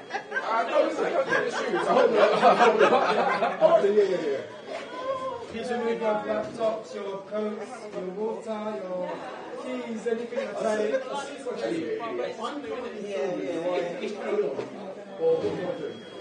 You have to recognize. I know. So just to let you know, it's possible that I'm going to have to, I will continue live streaming, but what you're going to get is this, because as I go through the security processes, you will not be able to look at what is going on. So what I will do, I will put the shutter down, and when we come out, then I can lift it back up. So that's just letting you know in advance what is going to be happening. So I will turn off. So what I will do, I'll put the shutter down and it will go black. And when all I'll do, sir, is... so what I've been told is you're not allowed to record this. No, but I'll show you what I'm doing. Watch. Okay. I'm doing that. What does that do? No, it puts it's the shutter on the front. You can't see nothing. Okay, yeah. Then that's fine. Yeah. That's fine. As long as you don't record this. No. I've told people. I've just told people, yeah. So I'm going to put the shutter down when I go through the security systems, and when I come through the security, then I will put it back up. So can you do us a favour? Can you pull that in? Yeah, man. I'm just going to let them go. I'm just going to show you. So just to let you know, those watching you is going to go black for about 5 minutes, yeah? So I'm just going to... No. So I'm going to let the security see what I'm doing. So what if you watch, sir, and it's gone black? Yeah. You see it's gone black. They'll go black after about 30 seconds or so. Yeah. Once you do get inside, Once I go through, it will feel better again. It's about 30 seconds from now. Sorry, are you able to shut this door? Sorry? It's gone black, yeah? Sorry? Thank you. So we're now... It's not filming it, he's seen it. It's not. It's just a camera.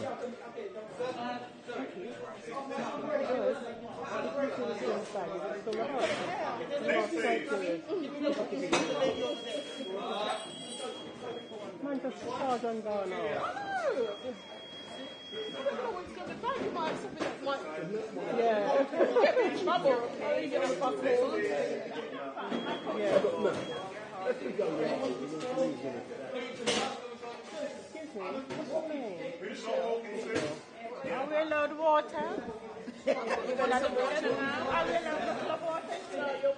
No, but you can understand the security reasons. It's the same.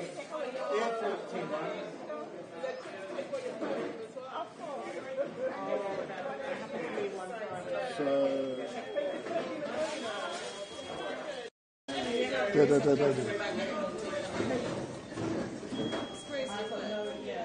Oh yeah, exactly. Razor blade, knife, and it's fine. Nearly there. It's going quick, isn't it? Yeah.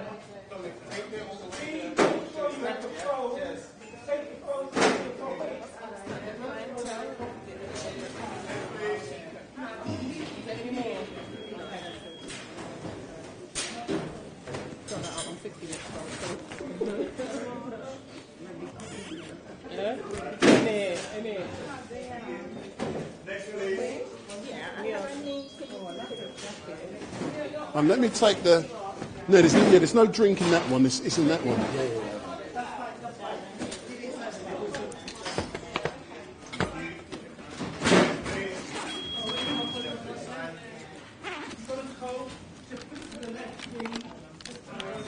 And laptop.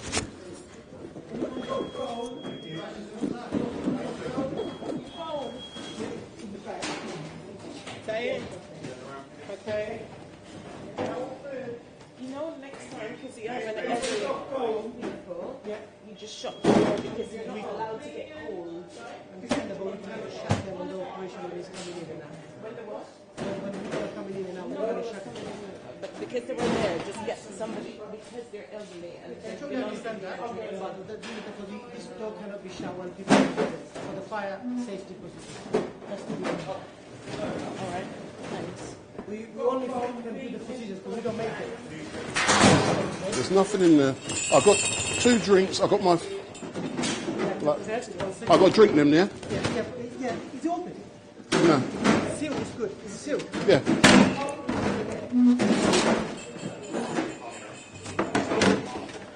That's just. I've got to put this. This isn't. It's on, but it's not. I've put this shutter down, so it's not recording. Explain that to your colleague. And I showed your colleague. Yeah. Explain it to your colleague needs to turn that to you. Say that again? Yeah. Yeah, that's mine, yeah. No, it's all right, I can think about it. Do you want to take this?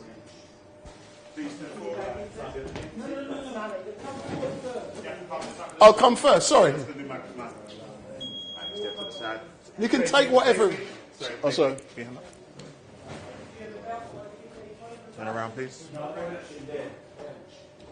No, the only thing is, this is for my camera. You're good, bro. You're good. Yeah? Can I go back and get my camera? How didn't I show you?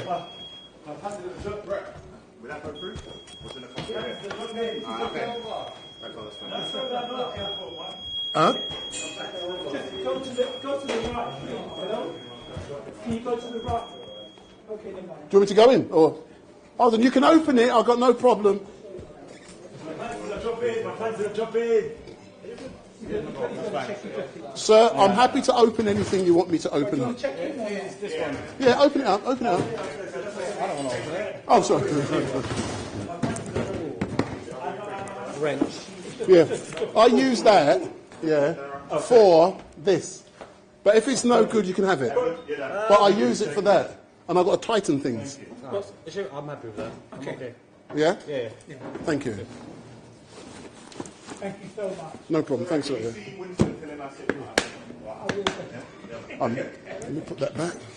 Carry the stick off the box.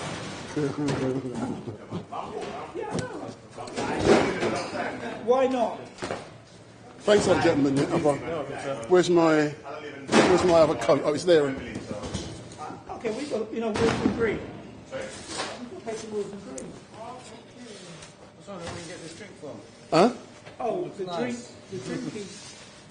Oh, no, look nice, isn't it? I want to try it. Hey, it's only 39 pence. No. I'm a skinflint, mate. I don't get rich by spending up all my money. Thank you very much. so much. Thank you so much. Young man, we're just over there. Yeah. Where are you on the left? No, we're on the right. Oh. Your bin. If you bring that one for me. Everything, man. Yeah. Thank you, gentlemen, yeah? No worries. Big up, Yeah, big up, man. big up, big up. This is what I'm shouting. Bin on your right, yeah? Okay. Go on then. Right. Oh. Thank you. Whoops.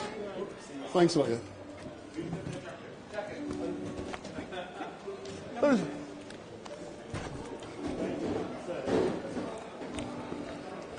Pleased to meet you, pleased to meet you.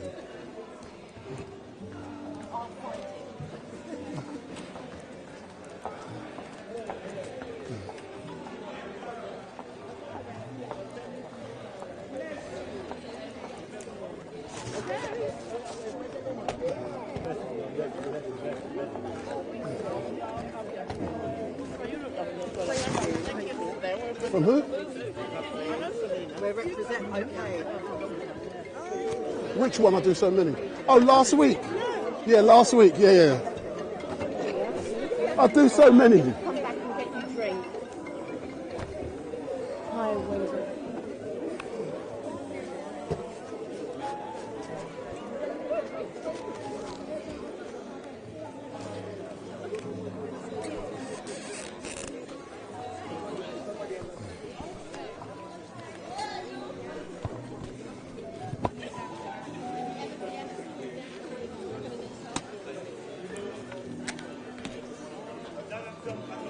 Can I have a chat? You know, you did my sister's funeral last month. What happened? Hold on. Hey, thanks a lot, yeah? Yeah. We didn't talk about it afterwards. That ain't mine. Okay, so. Hold on, wait me a second. Yeah, guns. Hold on.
And then I send you another one, which is rewatch. No, you may not see it. I also send a download. And sometimes people don't see it. And it gets funny. My brother was done and it's still there from last year. My brother Peter. No. No, I'm just saying. I'm doing this. I'm not making a fuss, you know. I'm not making a fuss. No, but I'm just telling you. And I'll send you the rewatch. It's simple.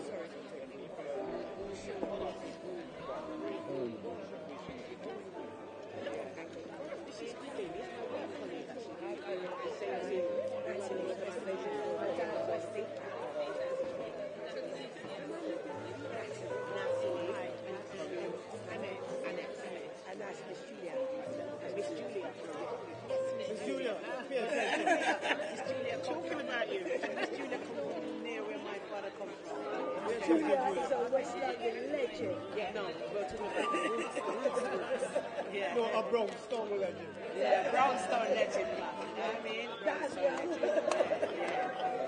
Miss Julia, yes, good. Did you see the music?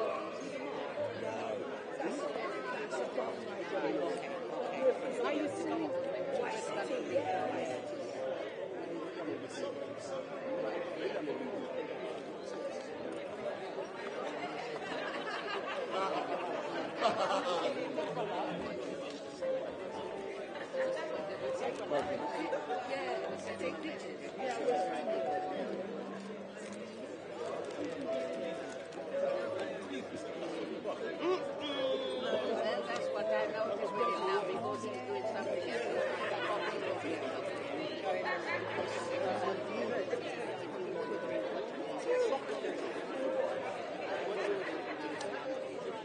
While you're paying him.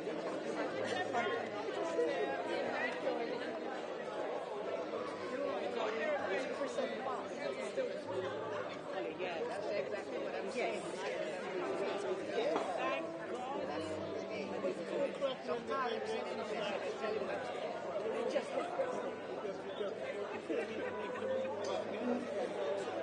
Send him a message and let him know that I'm here.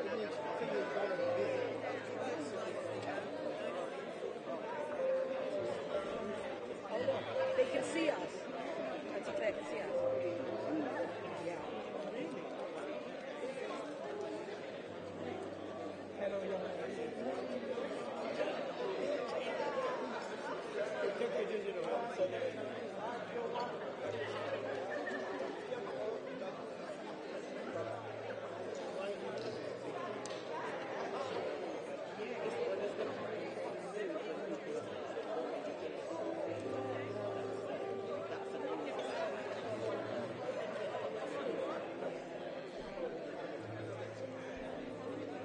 Everybody okay?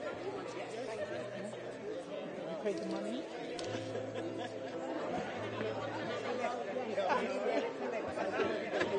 Hey, where's the fund? Where's the fund? This is my charge. What she paid, what she said, so...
For those of you who are watching, what I'm doing at the moment is setting up some equipment for what will be going on here.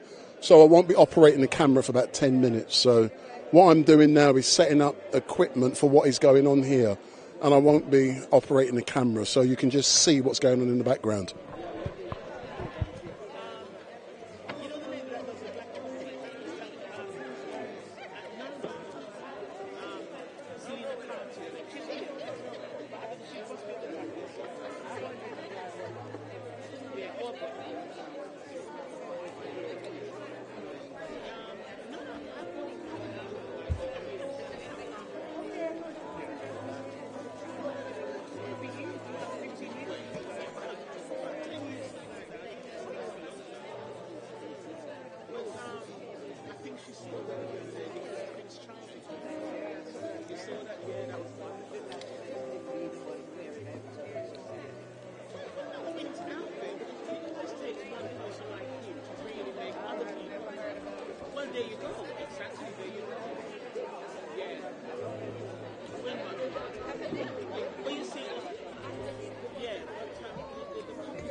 The CV, yeah.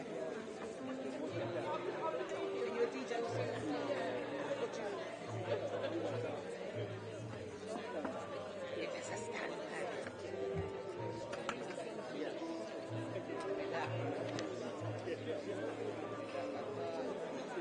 Yeah, man.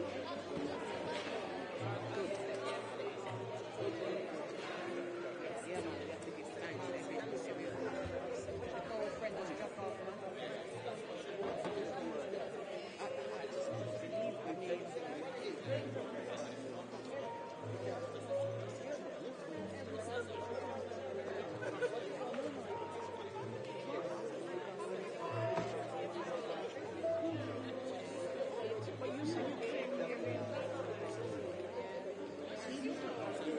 So several weeks before, the lady next day had a child.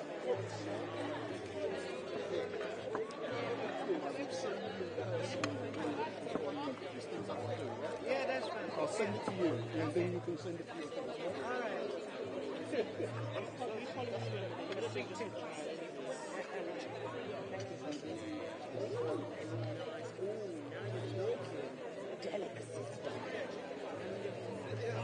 Stick up at my yamano with a brother afternoon tea. Like scones.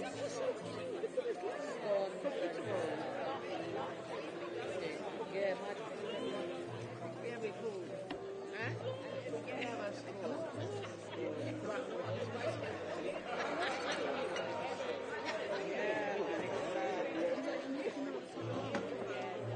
That's a good idea.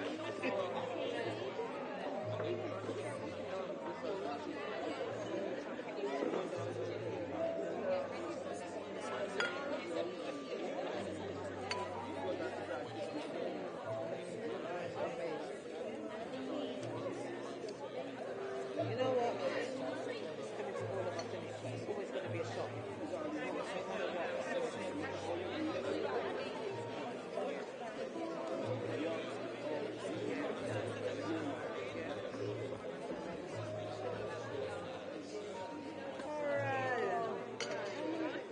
Conscious of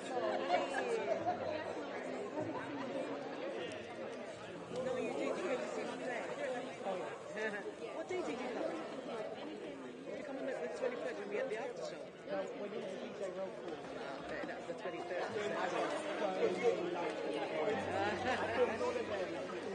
Yeah. That was something else.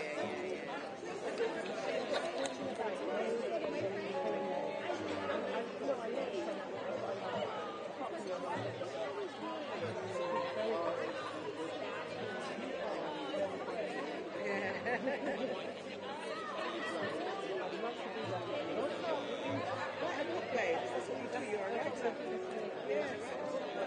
Everybody's got their own media, isn't it? Let it out, whatever you need to let out. Yeah, absolutely. Very cathartic and therapeutic and everything. It's all a part of the journey, isn't it? Yeah, so they're talking about touring now.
say somebody else must say you. Here at Place to help yourself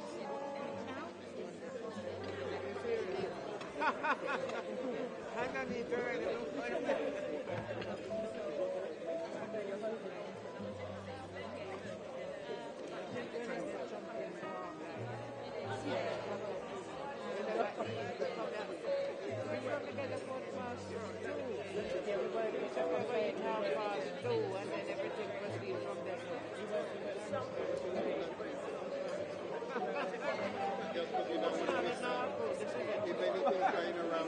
afternoon tea.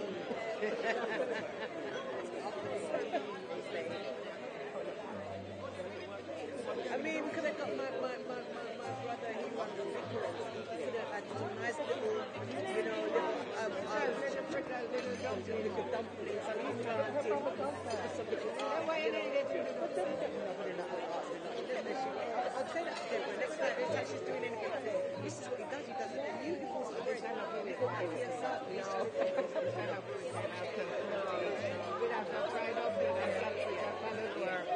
Well, the Windrush, yes, it should be there.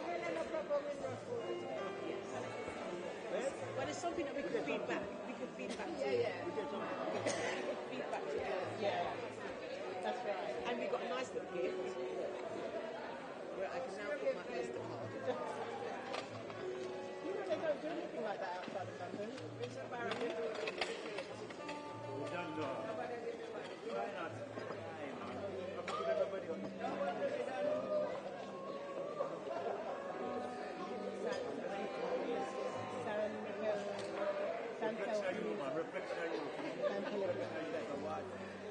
I'm glad to see you, Una. You alright, my son? Yes, darling, man. How you doing? Sorry about that, Father. I'm going to move just in a minute.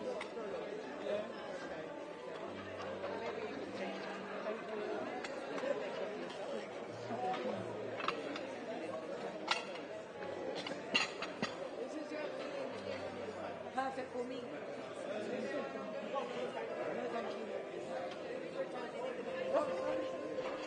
You got me starting this. I'm fine, man. How you doing, man? I'm glad to see you, Papa.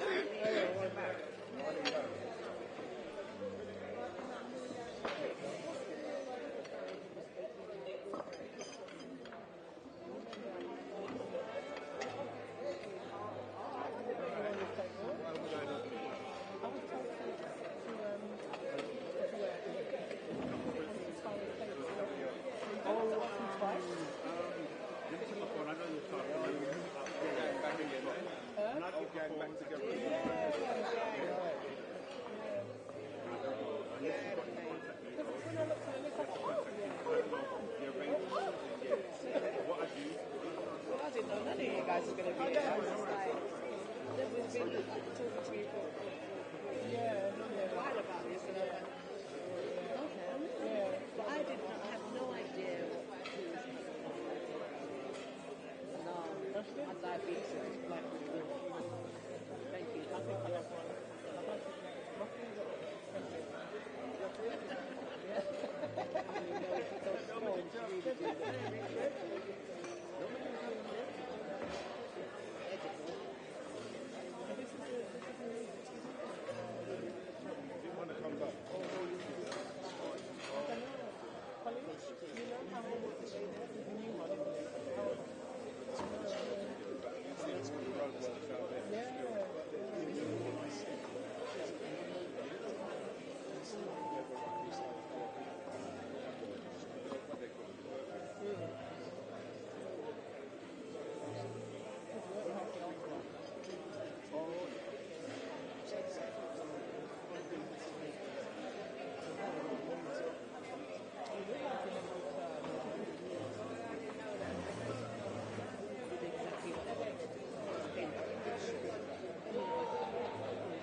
Yeah, sorted, yeah.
What about the bike?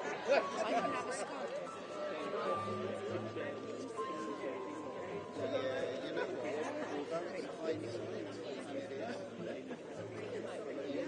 I think the white thing is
There's some sandwiches. You want another sandwich? Miss Julie, man. You know what I mean? Yeah. Yes.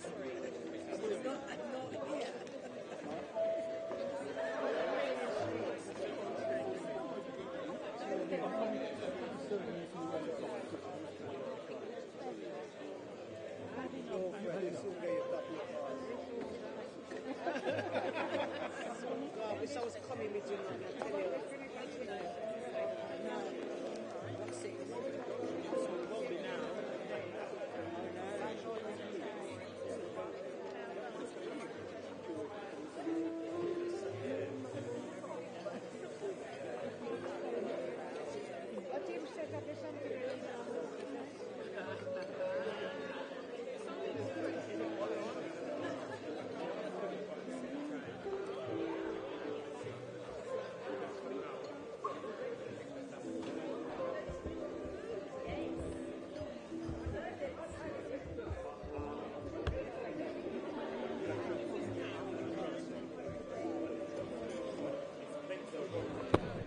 So for those of you who are watching, good evening, and just to let you know what is happening is that people are just getting some light refreshments, some starters, then eventually the evening will begin with the celebration. So people are just getting some refreshments because they have been out on the road for quite a long time. I'm going to be going around taking some imagery, some photographs. So let me get in front of the camera. You can see me for a few seconds.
So I'm now going to go in front of the camera. You're going to see the StreetMic. You're going to see me.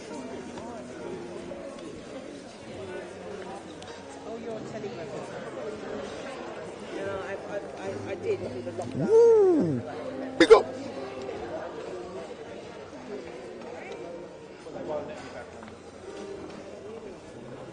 So let me dim the light slightly.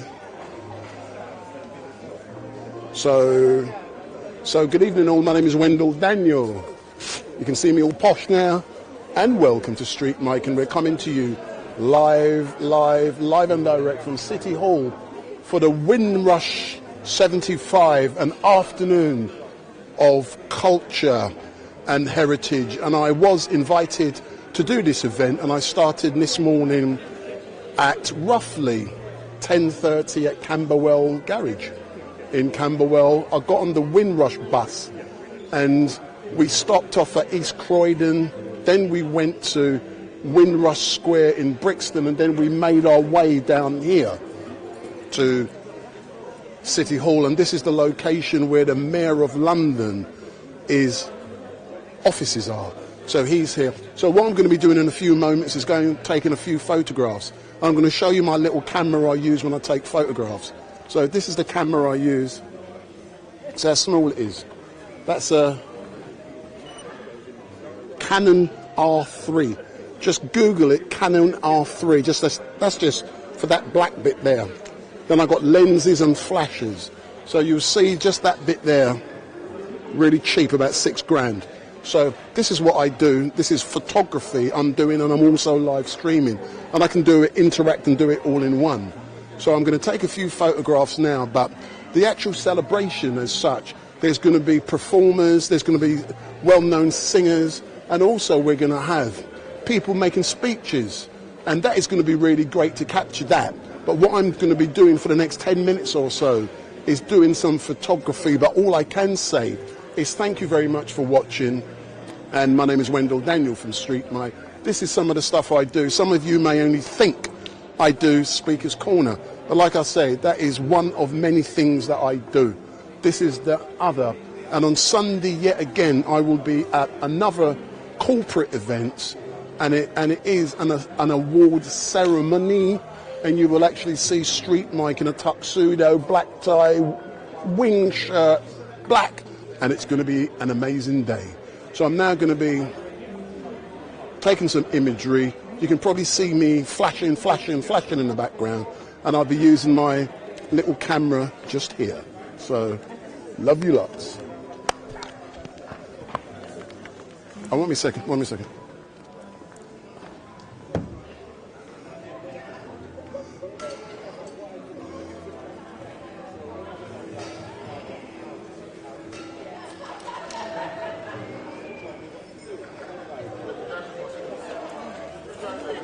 And some of you have just said you want to know what people are going to be eating here. So I'm going to show you the food that they're going to be eating, and I know it's going to make you guys so hungry. Yes, my dear. I want you to take a picture of us here, one. Which I will do anyway. Right. I remember you did something at the commission with us, the Barbados State Commission. So Mr. Morris is not on that. So I would love to get your contact details. So that we can call on you. Charles, no, I'll give you it. Charles. He's not here anymore. No, he said he's called to Barbados. Oh. Yeah. That's no. Yeah, that's no wonder I haven't heard from him. And me's a beard, you know, from Carrington Village. You're kidding me. Off from Bearcroft Road. You're kidding me. So if you Google Village Life and Friendship in Carrington's Village. I know Bearcroft. Yeah, but if you Google Village Life and Friendship in Carrington's Village, I made a documentary film. Yeah, I'll do that, yeah. Give me a couple of minutes, yeah?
Excuse the light, it's bright, I'll move, but it's purely so I can get good.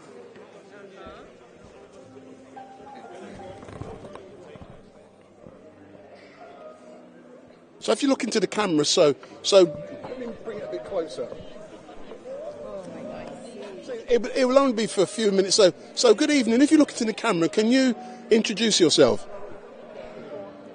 Good evening. My name is Betty Lois, and I'm the attaché for Diaspora Affairs with the Barbados State Commission. But what exactly is an attaché? I thought that was a case. No, it's not. Yeah. But for those who don't know, what is an attaché? Well, it's part of the diplomatic, what should I call it? Corps. It's one of the titles that are used in the diplomatic community, and that's what I am. And with the responsibility for the diaspora here in the UK, so it means that I am the person who has to be strategic in whatever you do in terms of creating programs and creating initiatives, in terms of engaging the diaspora so that we're all on the same page. And can you tell me, how important was it for you, and don't be scared of me, how important was it for you to be here today at this amazing event? Because when we look back to the 1950s and the 1960s, we keep hearing about all of the great work being done in Barbados, in the recruitment centres down there in Bridgetown. So how important was it? See, I'm not very good at this. So how important was it for you to be here today? Well, two things. One, it's important as it relates to my country. And as you know, many Barbadians would have been part of the Windrush, if you want to call it the Windrush community, the Windrush culture. Lots of Barbadians left their homes in the 50s and early 60s and so on to come to the UK to help with what they call the rebuilding process after the war. And so to bring it a little personal now, my mother was one of those people who came as well. So today is significant for me on two folds. It's, like I said, when I'm here because I think of all of those who would have come. Some of them are deceased by now, of course. But you know, they came, they made the way for others, and right now we're all the way down to like maybe fourth, fifth generations. There you go. So it's important on that aspect. And then I have a little personal connection in the sense that, like I said, my mother came here as part of this whole Windrush community, and although it was left behind, it still creates there's an interest. There's an interest, and I'm looking forward to be here. I'm looking forward to engaging some of the others here as we go through the afternoon and so on, and get a sense of feeling. Like I said, it's a Caribbean thing as well, so it's not just Barbados. So I'm sitting with some relatives here from people from Grenada, and we are sharing stories already. So I'm looking forward to doing more of that as we go through the afternoon. You know something, it's so great to hear that. Can I share a story with you also? I like to have a laugh and joke with people, but this is a serious story. I have a connection with Transport for London. You won't believe that, yeah? My father came over here from Barbados in the 60s, so he was part of that Windrush generation. I was sent for in 1973. When my father came here, guess who he worked for? Barbados? London Transport. London Transport. Yeah, no, but that's a small connection. There's an even more.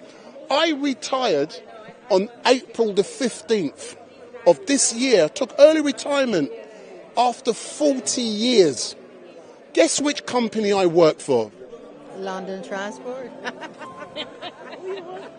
So for me to be invited to do what I'm doing, I did it also when the bus was unveiled. I was part of, thanks to that gentleman just walked by as Chris, you know. I remember seeing you at Waterloo Station. And I did the carnival for 2 days on the Sunday and the Monday for Transport for London, and for me it was a privilege to be invited to do what I'm doing, and I'm capturing something unique historically that we can pass on to others. So I love it. Yes, same here too. And the thing about it, it has stories that you can share with your children, and of course your children's children. So just to have the thought of the Windrush on the table, like I said to Francis earlier, the fact that it's not a secret, we are talking about it. Yes, there's a lot of emotion attached to it in some aspects, but there's always a positive in everything. And if you look at where we are now compared to when this whole thing unfolded and so on, it's been positive since then. And we're all doing, and everybody's doing positive things as it relates to the Windrush. That's correct. But it's part of our history. Yeah, that is really great. But I would like to thank the High Commission, because as you know, I've done things for the High Commission. I believe I was the first person to interview the President when she was over here last year. Last year you were there. I was there. And also, if you remember Sir Wes Hall, when he did the book launch. That's right. I get around, man. Lovely to see you as usual. But thanks a lot. But I will pass you my details, but I wasn't aware that someone had been recalled. Yes, that's all right. We have a new deputy coming in, so of course I will share that information with you too as we go along. And like I said, I need your details now, because if we want to do something, I would obviously want to reach out to you. And I always do it for country. Yes, love country. Excellent. Big up. Bearcroft Road, Carrington Village. Bearcroft Road, Carrington Village. So if you Google Village Life and Friendship in Carrington's Village, I made over 100,000 people have watched it. I will. Carrington Village is just down the road from my original. And you know, and people were talking about a gentleman called Paint Donkey. I don't know Paint Donkey, but I know they had a guy down there, Freddie, used to make the best fried chicken. On Tweeside Road. On Tweeside. Big up. bigger. When you meet your neighbour. Yeah, that's right. Absolutely. Yeah. Doesn't get any better than Yeah, that. that's right. Thanks a lot, yeah. Take care. Bye-bye. That proves I come from Barbados, isn't it? Thanks a lot, yeah.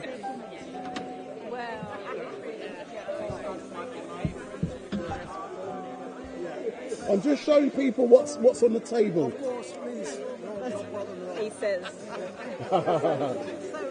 Wink, wink. Wink, wink. Yeah.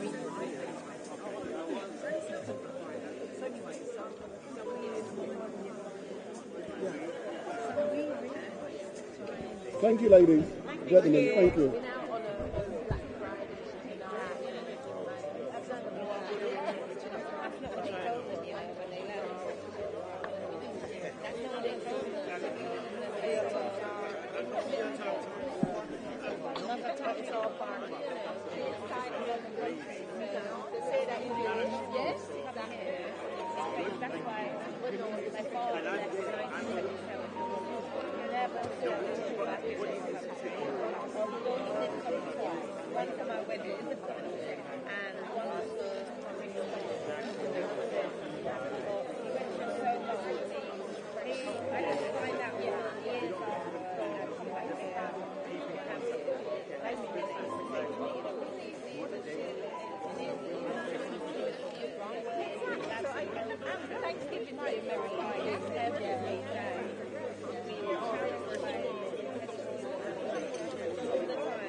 Only to realize what was really going on. So the only reason is to concentrate that and now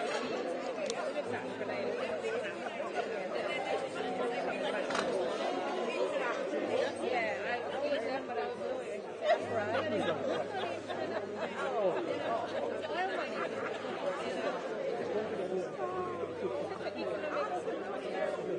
Do you mind if I take a photograph? Thank you very much. We'll be getting there nice and beautiful. Beautiful. Beautiful. Thank you very much. I've got church meeting this evening at 7 o'clock and I learn No. I'm not a morning I think you must you guys are wonderful. I wish I could stay. I like your life. I don't have a good chat to my husband, so we think that's where are you? I better go. I better run there. We just wanted to say thank you so much for your patience. We know the day has been an interesting day for many of you, obviously your journey down here. But we just wanted to say thank you for your cooperation, your patience, and just showing up. We really do appreciate it. Now, for those that were not here earlier, I'll introduce myself. My name is Maxine Booth. I'm your host this evening. This afternoon. Yeah, this evening. And we'll just go straight into things. I just wanted to say that I am definitely a product from the Windrush generation.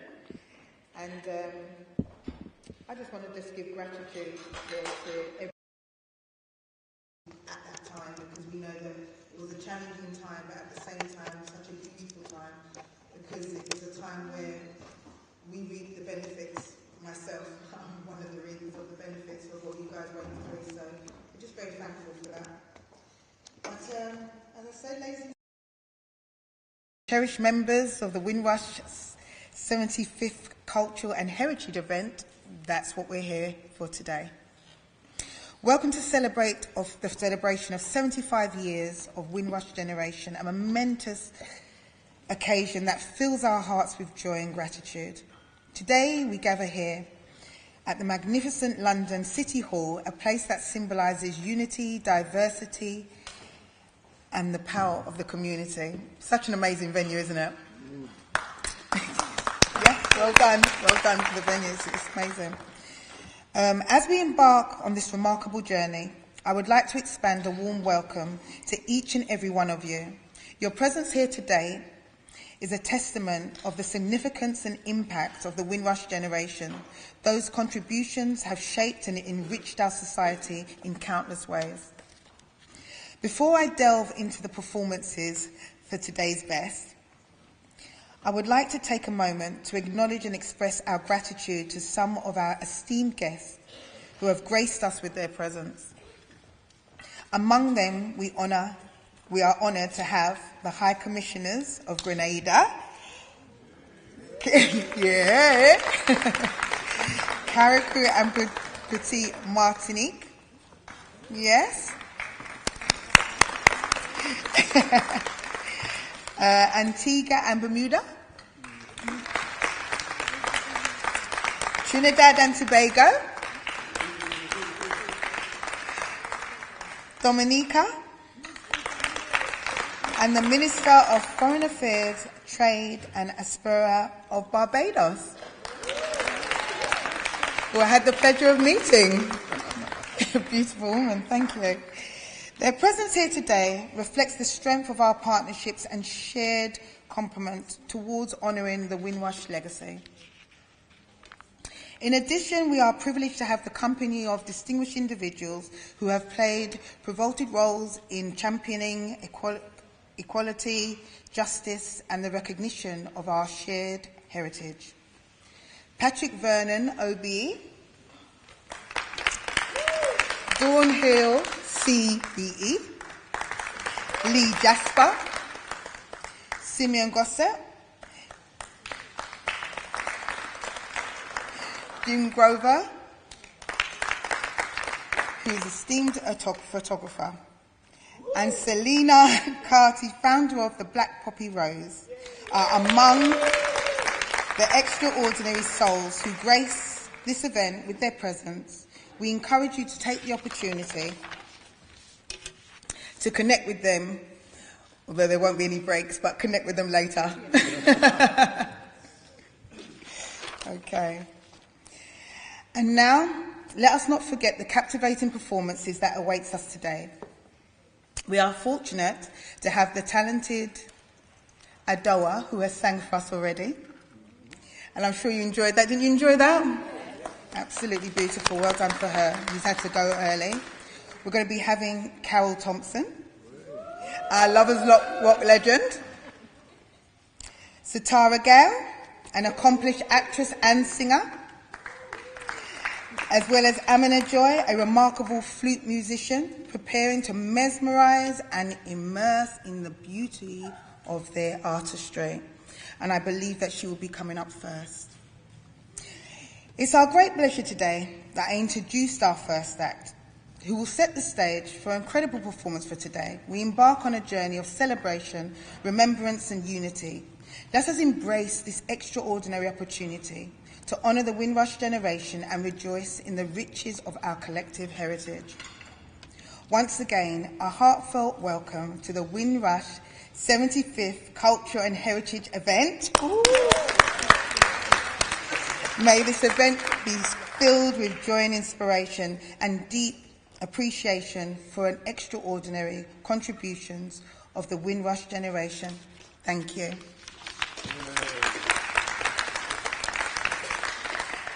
Okay, so for our first performance, we'll be having Amina Joy Atsu, who will be coming to the stage. And she'll be giving us a flute performance.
That was Amina Joy.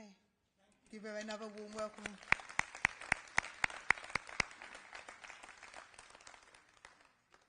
Thank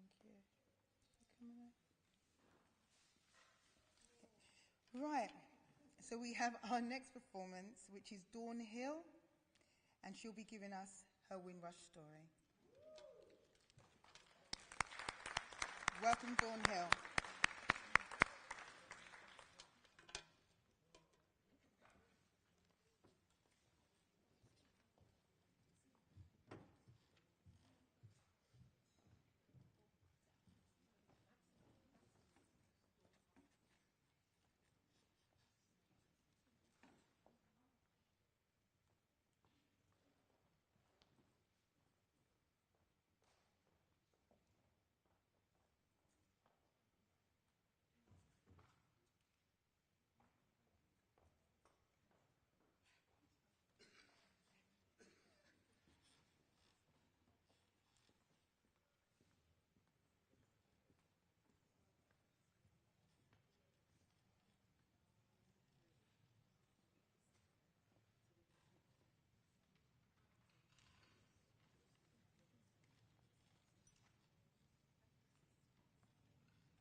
Okay, I believe that Satara will be coming up a bit later, or should I say Dawn will be coming up a little bit later. So we're going to have Satara, Gale, our actor, singer and playwright. So welcome, Satara.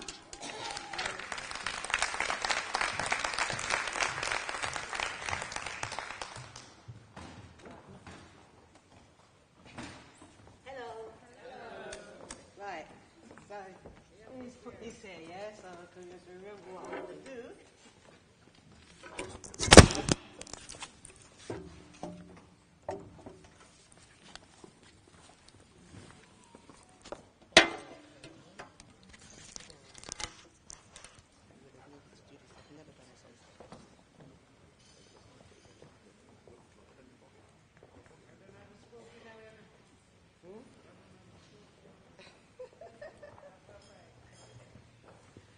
Okay, this is live, yeah? Yeah. This is very, very live. Can you hear me? That's what I like to hear. You know?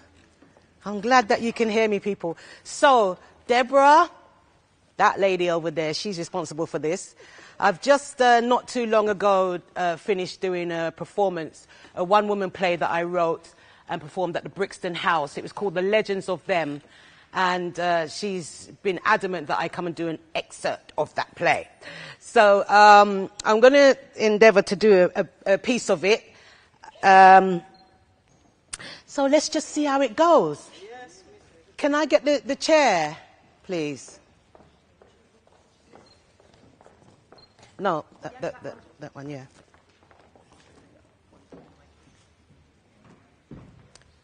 How's Dan? Dan, can you see me? Dan, can you see me? Oh, cool.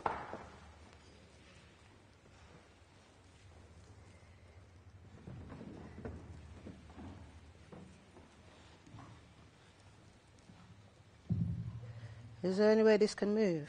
No? Yeah. Can move this, please. So you don't want the mic? I'm gonna, but I'll come for it. But if I can just get it away from me, or just down. Great.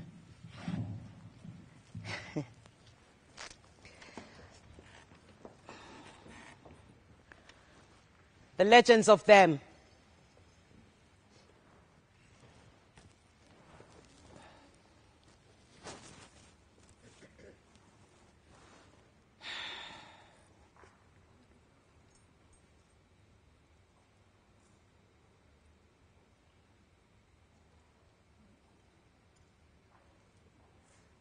Happy Sabbath, church.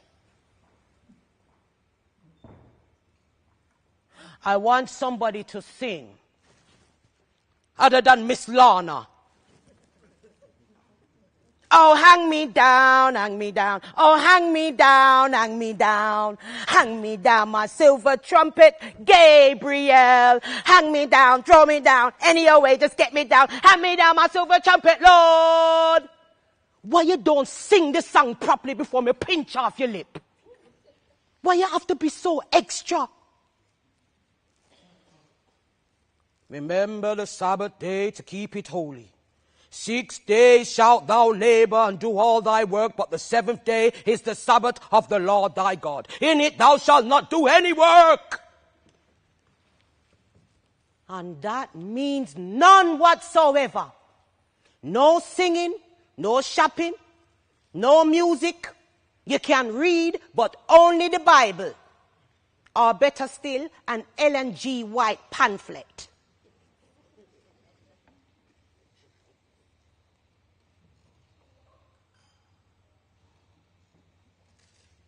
I don't want none of that devil music playing in my house. But Mom, how could you put Jim Reeves over Bob Marley? Lana, I want you to stop this foolishness. Get a proper job. Mom, I'm going to be a singer. If you want to sing, sing for the Lord. No, I need to be a singer. Because I've got a message that I want to share to the world. You're a bright girl, you know, Lana. You can be anything that you want to be. You can be a doctor or a lawyer or even an engineer if you put your mind to it. Why don't you start with the Youth Opportunity Scheme? They can teach you a real trade. And they pay you £26.50 a week. The only person that understands me is my sister Cherry.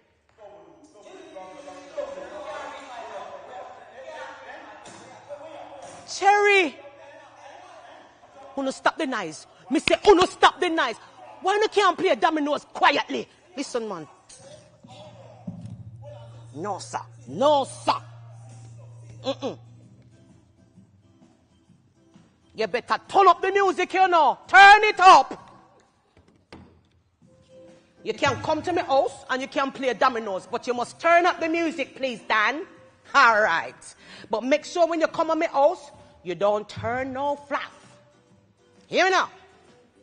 Born Dorothy Palmer, the name of my father. He was a farmer and a great shoemaker. I was no fool, I went to Titchfield School. The mother left me, said she'll be back soon. I left Jamaica many years later. I come to England to join my mother. Things were strange, it wasn't arranged to find all the brothers and sisters I gained. I was a mother before I was a mother, a full-time carer of my sisters and brothers, only 14 with hopes and dreams. Take me back to Port Antonio, please. I met a man named Gross, and he called me Cherry, the middle name my mother gave me. He was the only one to make me happy, but for this life, nothing couldn't prepare me. It's cold, I feel so alone. Take me to Port Antonio and take me back home to the Blue Lagoon, the land of maroons, where I can join all my friends soon. Cherry, tell me about my family history. Ask your mother. Oh, God, you know she won't tell me nothing. Tell me, please. Oh, Port Antonio, take me back to Port Antonio, to the Blue Lagoon, the land of maroons, where I can join all my friends soon.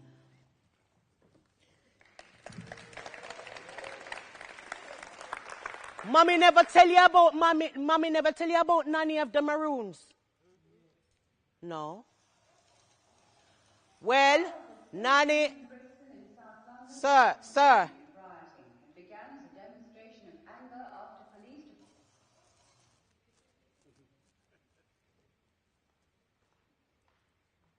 Mommy never tell you about Nanny of the Maroons. No. Nanny of the Maroons possessed a natural power. Yeah? She could ward off evil. And that's what she used to save all of our warriors. Yeah? Our mother was born in Moortown. Nanny Town. We are direct descendants of Nanny. We are of the Maroon people. You can't know yourself unless you know your history. And you come from royalty. You have the strength of a lion. No, I don't. Listen to me and listen to me good. I, Queen Nanny of the Maroons, was born in a motherland, Africa, from the Ashanti tribe. And when the British stole us from the Gold Coast and bring us on a slave ship to Jamaica, I escaped. And I freed over 1,000 enslaved people. And we ran up to the Blue Mountains of Portland. And that's how I and my warriors overthrow the British and take up settlement where them call Nanny Town. Strength runs through your veins.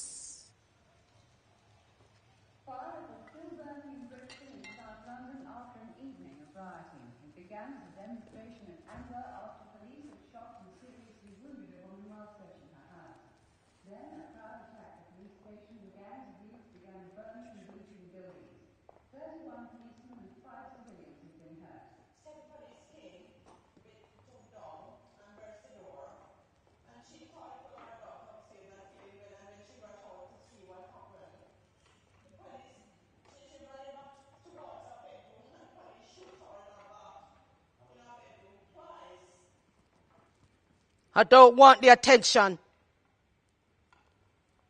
Me is a private woman. I don't want my picture to take. And I don't want my face in any paper. What them fighting for is not what I'm fighting for. I just only want to know that my children are not cold and them not hungry. And if I'm not around, I can't guarantee that. Tell them not to riot in my name. I hate violence. Everyone deserves to walk the earth and breathe the same air for free. We will breathe. We will claim our space. The doctors take out every bone out of my legs. And they didn't give me any anesthetic because I couldn't feel anything. So for 2.5 hours, I watched them saw my bones like our butcher saw meat.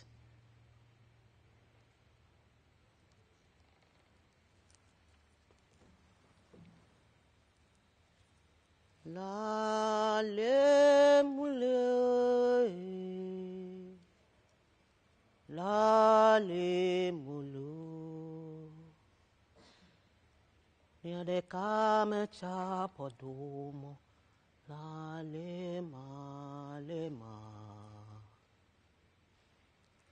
la le mule.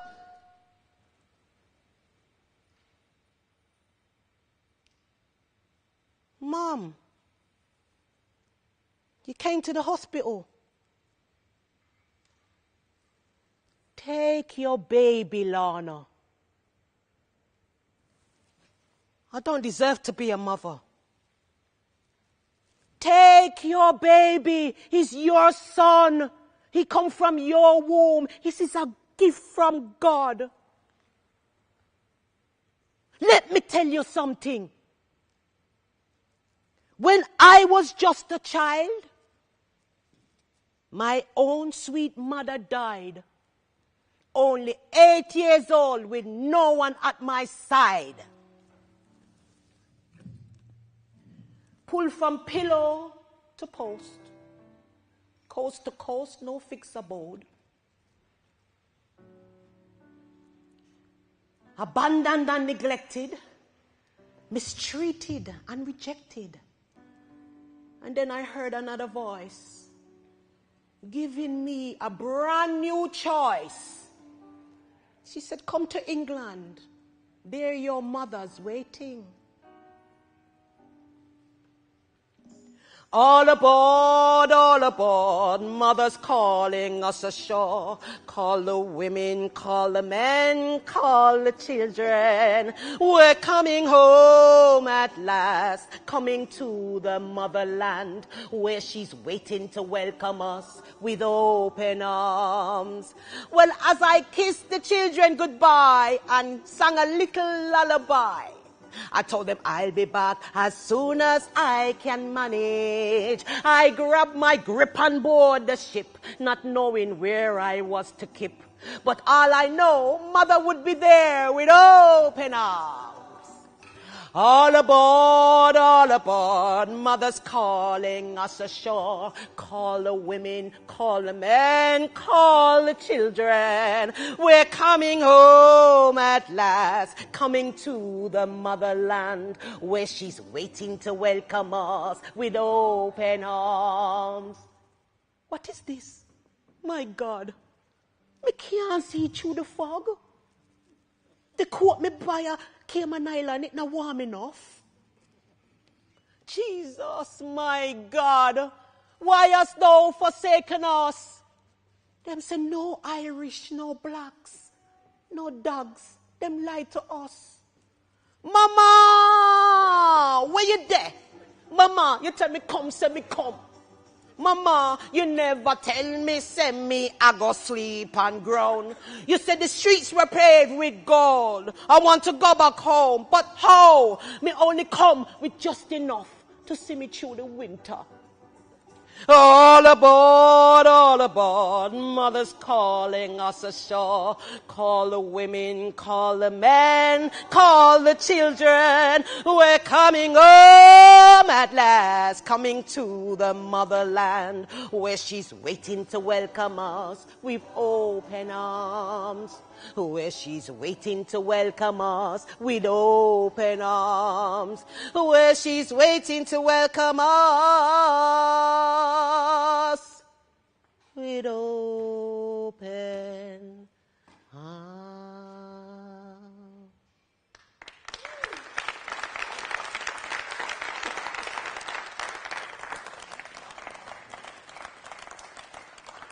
Take your son. Take my grandson, the new generation, the legends of them. Thank you.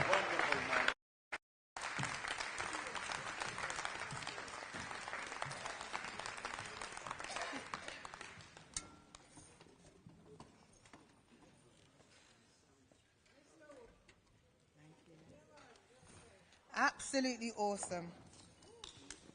Let's big it up for a Satara Gale, aka Laura G. Let's big it up for her. That was awesome. Absolutely awesome. How many of you could actually relate to that? Yes. Yeah, absolutely. Even myself. Okay. So now we have our next performance. And it's a pleasure actually introducing this woman actually. I would like to introduce to come to the stage Carol Thompson. Yay!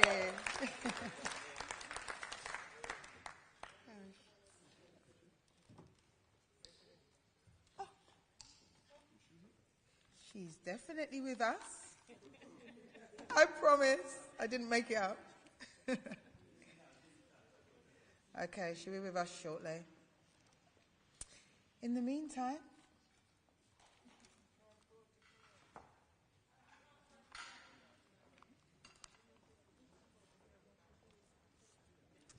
okay, let's just wait for her to appear for 2 seconds.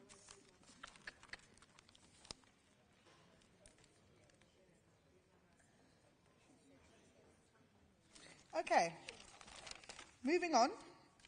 She will be back, so don't panic, she's coming.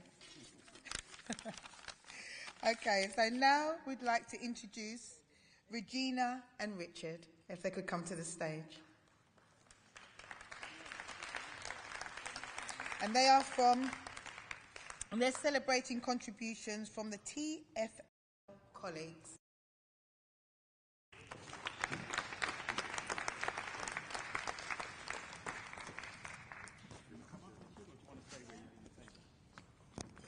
That's for my camera. Okay. You got a pocket? Yep.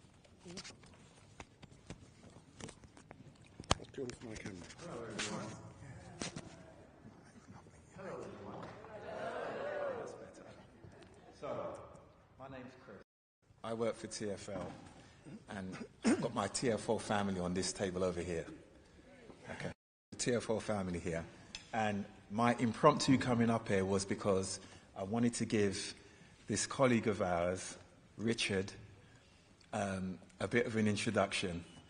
And we also have another colleague who's just walking. Oh, you're bringing Regina up. And this young lady, this very young lady here, Regina, and Richard are both ex-colleagues of TFL, and they're going to share their stories with you. But I just wanted to say up front, thank you so much for coming up, for everything that you've done, for everything you do, and so many more of you for everything that you're doing to allow us to put on events like this to celebrate you. So I wanted to give Regina a minute to come up. So, yeah, we'll get to come up. So we're going to give them a chair. So bear with us a second and get ready, because they've got some very interesting stories to share. Okay.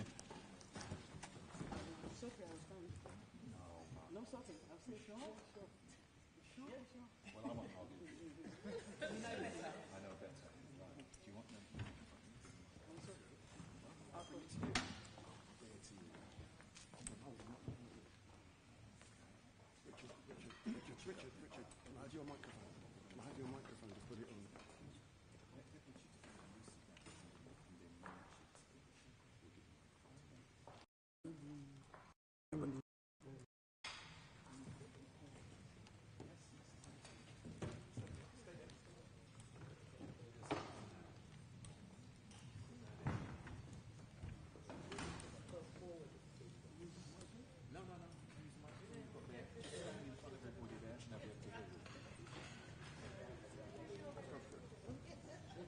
Hi, good evening, everyone.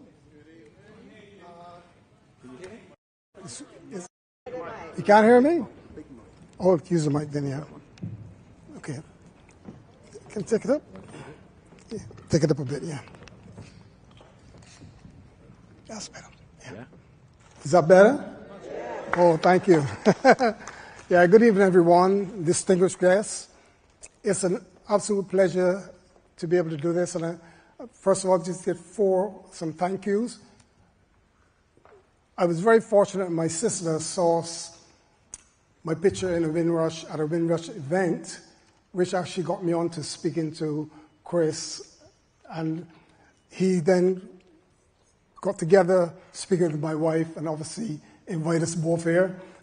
So many thanks to Chris, and also my lovely wife, Sandra, for all the journey, because she shared the journey all the way through from the time I actually became qualified, which was then the Transport Board. My name is Richard Daw, by the way.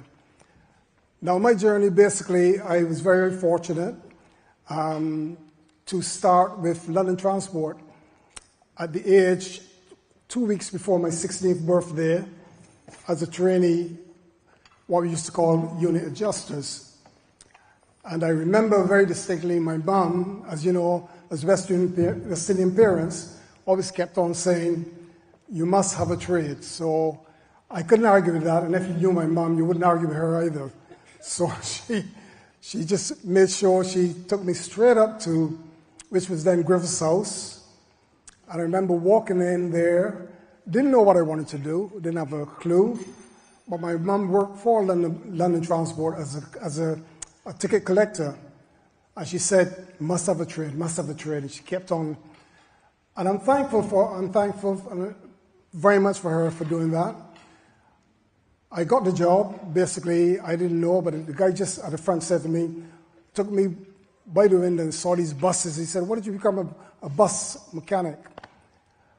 I walked into Shepherd's Bush Garage 2 weeks before my 16th birthday as a trainee bus mechanic. I qualified at the age of 18, basically, and then I eventually, once I qualified, there was no space for me at the finishing school in Hannibal, so I went to Victoria. I worked there for a little while until there was space for me after 6 months, and I had fully qualified and was actually based at Riverside Garage. From Riverside Garage, I then was very fortunate to be sent permanently then, because I kept moving around, got a permanent place at, which used to be BEA, the buses with the trailers behind, if some people would remember those.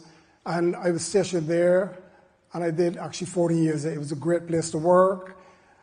And then eventually, having met Sandra, back in 1971, we decided to move to Ashford in Kent. 14 years I spent at BA, and then I moved near to Kent because we were living in Ashford, and I went to Bromley Garage. I was there for about 12 years and so forth. Great time on London Transport, great apprenticeship, and met a lot of lovely people from all the different Caribbean islands and so forth. At that stage, as some people would have known, the transport started to change. They were bringing in severance.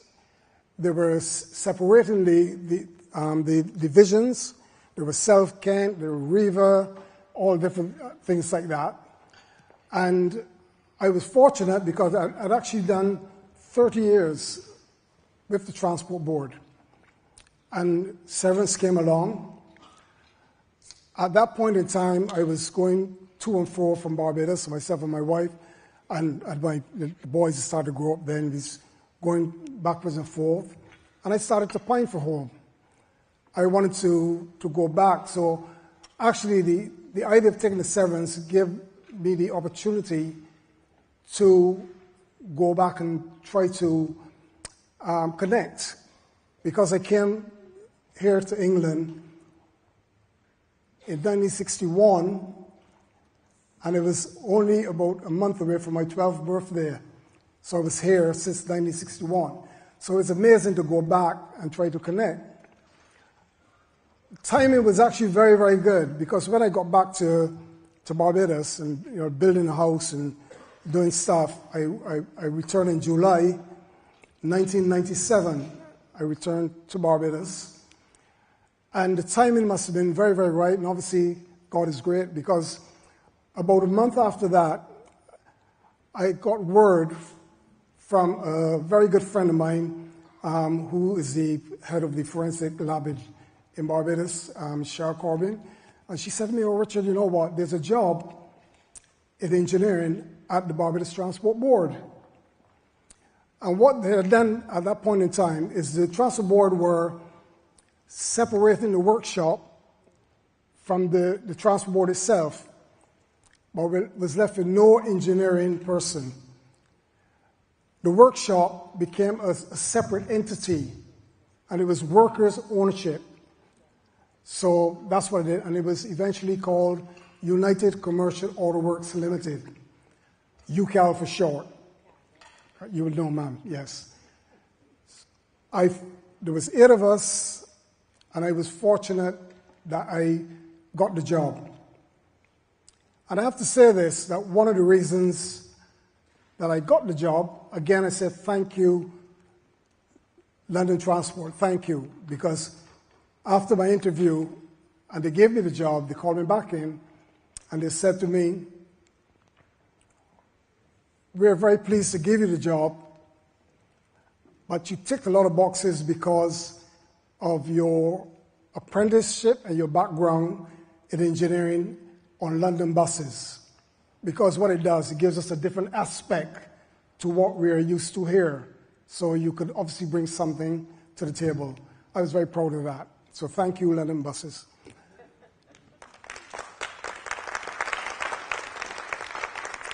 Thank you, thank you. It was a very interesting situation because here I was, a new entity of engineering, and then the transport board, which is structured different to how it was here. It actually starts with the Minister of Transport, and then you come down basically to, we have boards, and then the management. You have a chairman of the board, then the management. It's structured different. I had to learn very, very quickly. And the ideas were different.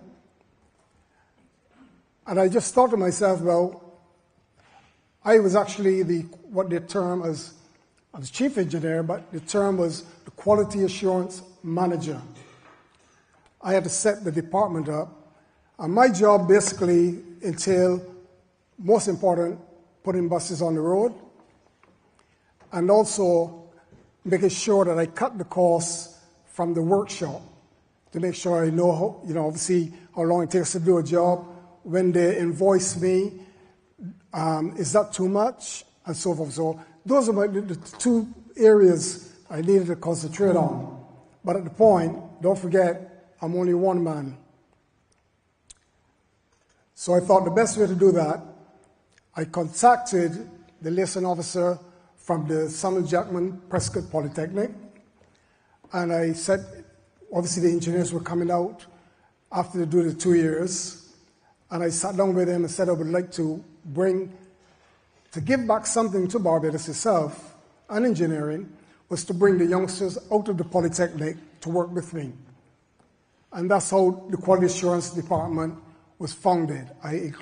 I actually recruited 4 guys, and then we worked on doing small jobs, invoicing. I taught them about what we called then, you guys would know, the MOT. It was known as the FFD on the transport here. And I taught them how to do inspections and so forth and work with the ministry. Those 4 guys, I recruited 3 more after that. All 7 of those guys are now still in the quality assurance in Barbados. And one of those guys, Bobby Carrington, is now the manager of the quality assurance. Although they did things different, those guys were very up on engineering. And I was able to learn from them as well as they can learn from me. I was very fortunate. I met a very lovely man while within my job at the licensing department. Lovely gentleman, Mr. Vincent Dottin. And unfortunately, God rest him, he passed about 2 weeks ago. But I have to say a big thank you to him. Once I got into the job, he allowed me to do all the inspections of the buses at the transport board. They did not go to the ministry anymore because that was part of my qualification, and I thank him for that because it was a lovely thing to put on my CV. I thought the guys the same thing. Now here's the thing. I was able to not only put buses on the road, I was able to cut the cost of the transport board because that was the reason that they split it because of losing money. But in a roundabout way, UCAL was set up as the first real black entity in Barbados. And it is important that it becomes a success. I did 5 years at the Transport Board, and then I was approached by the chairman of UCAL, Sir Roy Trotman, who, very clever, very, very clever man. He sat me down and having a meeting with him and asked me if I would be able to go to UCAL as the managing director, because the managing director, Mr. Earl, wanted to retire, and they were looking around, and if I could do that, he says that you could also build a company, you know, and I wasn't sure I was going to do that. I remember going home and speaking to Sandra about it and saying, I'm not too sure, but something in me wanted to do it because it was a black company that was moving forward, that was set there, and I felt that I could contribute. And I hope I did that, because I then went over to UCAL after I was fortunate enough, thanks to the Barbados Transport Board, allowing me. I went to Brazil. I was the one that was engineered the configuration of bringing the buses in from Brazil. And that was, I'm thankful for them for that. So I had a very good time there. Very difficult sometimes to work because it's a different entity, but I think that it gave me a lot of experience. Then, obviously, going to UCAL, I was able then to advance UCAL to not only repair the Barbados Transport Board buses. They were our first clients as such. I was built on it. But then I was able to open a garage in Cane Garden, which we then went into doing cars and trucks and so forth. And that worked for a while. I did 5 years at UCAL, and then I think we got to a point we were kind of missing, we were kind of missing the grandchildren that were growing up and so forth. And I felt I needed some time to basically spend with them. So we eventually got to a point where we sat down and discussed it. And here I am. I returned back here. It came back in 2010. So I'll be back here 13 years. I have no regrets, but I'm thankful for the journey that I've done. So thank you so much for listening.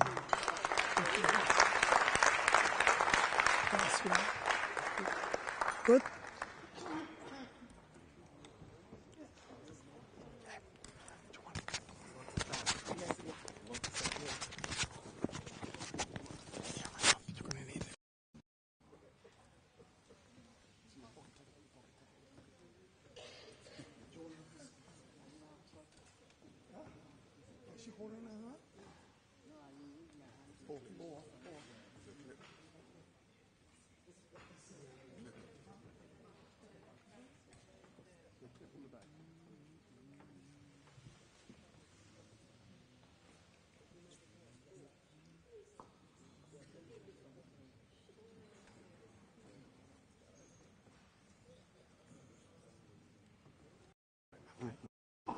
That light. No, it's okay. The light is on my face. The light. No, it's okay. All right. Can I say it now? Go on. Oh. Good evening, ladies and gentlemen. My name is Regina Olomola. I'm Nigeria. I come from Nigeria.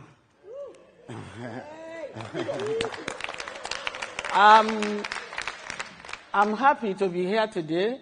I thank Mr. Chris and the others. My other people are not here. Baba, and Jessica, they are not here today. My basic coming here today is to give you the lecture about my job underground. When I joined underground years ago, briefly.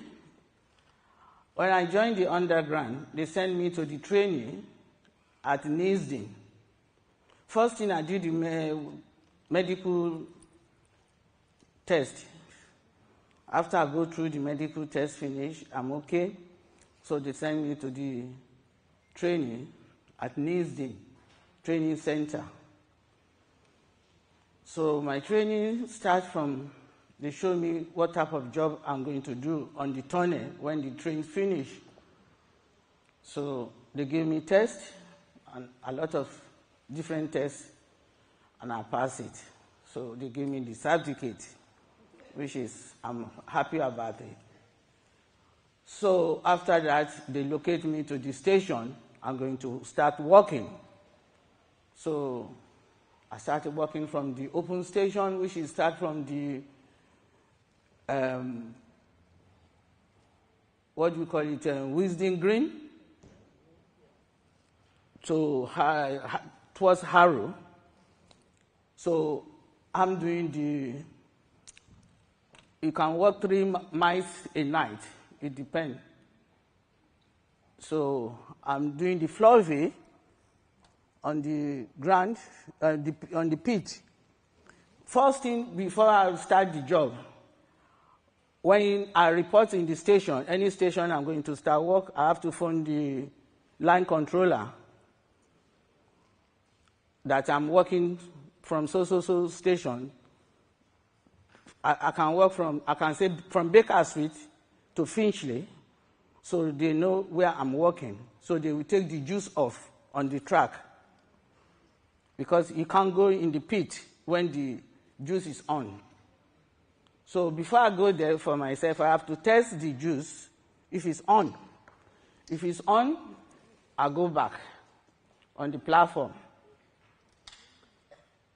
I'm going to phone the line controller again that the juice is still on. They may say that one train is coming, maybe the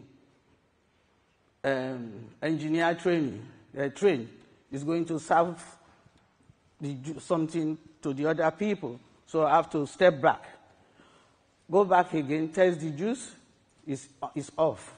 I start my job. I take the fluffy on the gravel, on the pit. I clean the rail, pick all the rubbish by the side of the rail, put it in the bag, start again the journey, both sides. Anything I see under the tunnel, I take it. If it's too heavy, if I get to the next station, I go out, I put it on the bin, come back again, start my journey till I finish my journey in the station I'm supposed to finish. And I go back upstairs to the station manager to tell them that I finished my job, because they have to tell the controller to put the juice back, so that the first train, staff training in the morning can come. Otherwise, I will be in trouble if I don't report that I'm not on the track anymore. That's it. So all those, we work from open station, on the tunnel, different station. So after that, they call me again for another training for bomb check. During the time they put the bomb in the train, in the bus, all over. So they sent me to the training again. I went to the training for bomb check. I went to the training for fire safety as well, at not acting, somewhere there. So the bomb check one is the depot. I work at Upminster Depot. I work at Wimbledon Depot, Healing Depot, West Chapel. It depends. So when you get to the train, all the train park, they give you, we got the key to open the door by the driver's side. You start. So, you know, that type of seat they have that time, it's lift up like this. You have to check with that metal they give it to you, if it's bomb is there. If you see anything you leave it and they give us phone, we have to phone. So the bomb expert will come and check it. So after that, we got tag. We tag the chair back. Maybe that time if you go on the train, you will see the yellow tag under the seat. So we do that. So when you come, the yellow tag is not there. You have to do it again. Because some people is coming behind you to check if you are there or not. And if you see any strange thing inside the train, you have to, don't touch it, phone them, or take the picture and give it to the station manager. You know, and another one again, inside the tunnel is a joint rail where the train changed it. If where Edgware Road now is a different direction. One is Metropolitan Line, one is a District Line. It's a joint rail where it's a juice box in between the juice box. They show me how to do it. It's a plug. And we used to get, if we're going to do the juice to change the plug, we got a trolley. They call it trolley. It's a flat. It's two of us work together. So we put all our tools on top of it. So we go, and when we get there, we change it. We take the plug out, we clean it, we see the oil, if it's okay or not. We put more oil. We put everything back, we clean it. If it's any stain, we scrub it, and we wipe it. We collect everything. So all the fluffy, you have to take it because it's very dangerous for the fire. That is why we go to fire, because some people smoke, they throw on the pit. It's not good. You know, so, and it's a lot of challenges we go through in the tunnel. Sometimes we see fox or cat. You know, but as soon as I put my touch in the front of them like this, and I will call Jesus, you know. So I'm strong, you understand? So I just go.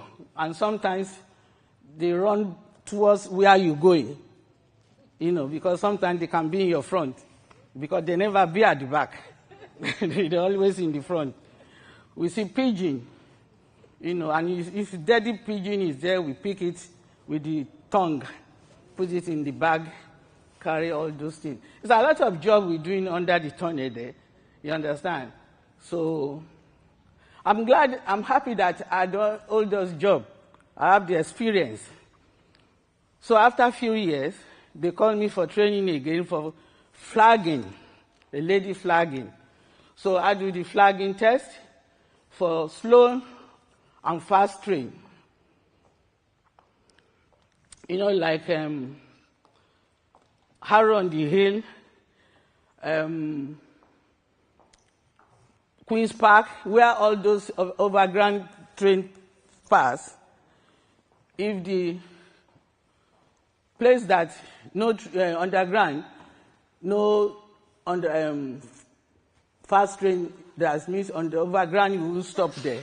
You have to blow your whistle and you do your flagging. If it's slow one, you do green one. If it's fast one, it's red. So I got the certificate for that as well. It's a pity I can't go and work that in my country. But up to now, I have the practical in my head. If they tell me to show somebody, I can show them. I work, you know. So that is my life. I'm happy. And I got my children here. So my husband is here as well. So I say, Before she goes, I know you're all wondering, what is juice? You want to know what juice is, right? The amount of times this lady mentioned juice. Let me explain to you what juice is. Juice is the current. It's the power. It's the power. It's the power. It's the power on the, under the, by the, very close to the joint rail. So, because we used to that language. Yeah, I know. We used to, because I'm a PWA lady, you understand? So we used to that language, I'm sorry to say, it's the power. No, don't apologize. Don't apologize. Thank you. Thank you, ladies. Come this way. Let me come up this way. Walk there. Just be very careful. Just be careful. Thank you.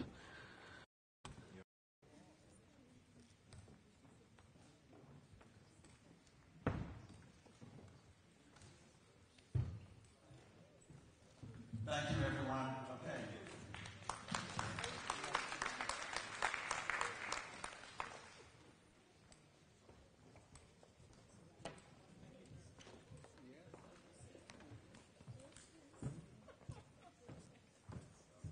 Wow, give Regina and Richard a round of applause. I tell you something, clearly they have some stories, right? Wow. Well, it's come to that time again when I would like to introduce Carol Thompson, the Queen of Lovers Rock. And this is my first time meeting her. I'm trying not to be starstruck here. But anyway, let's pick it up for Carol Thompson.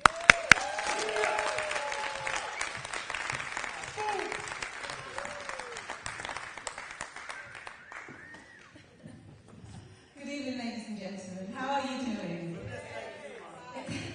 It's a pleasure to be here this evening, this afternoon, to celebrate Windrush. My grandparents came from Jamaica in the 50s, and then my mother came in the 60s when I was born. But in our home, there was always music and laughter. My grandfather was an entrepreneur. He had West Indian shops, some of the first West Indian shops in the area. And my grandmother was an ordained minister. So I spent all my life in church, it was wonderful. I thought it was a real blessing for me, and very spiritually grounded with that home, and with an entrepreneurial grandfather as well. He always instilled, good business practice to do the right thing. But today, I decided that I would put together a few songs that I feel that represent what I remember, what we all remember about that wonderful Windrush generation, and not just the culture, but the morals and the way that we lived. It was also about the music. So if you want to stand up, you're more than welcome to stand up, tap your feet, or you can wiggle in your seats, because these are songs that we all know and we love. So have you got our singing voices, ladies and gentlemen? Are you sure? All right. You've got your flat shoes on. All right. Now you're sitting down for a while. So you're more than welcome to get up and enjoy this music. Malcolm, can you please start with us?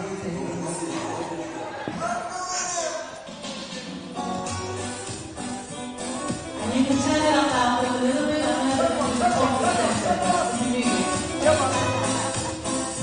If you do, how much I love you, how much I care for you, you wouldn't stay away. If you do, you are my one desire. You set my soul on fire.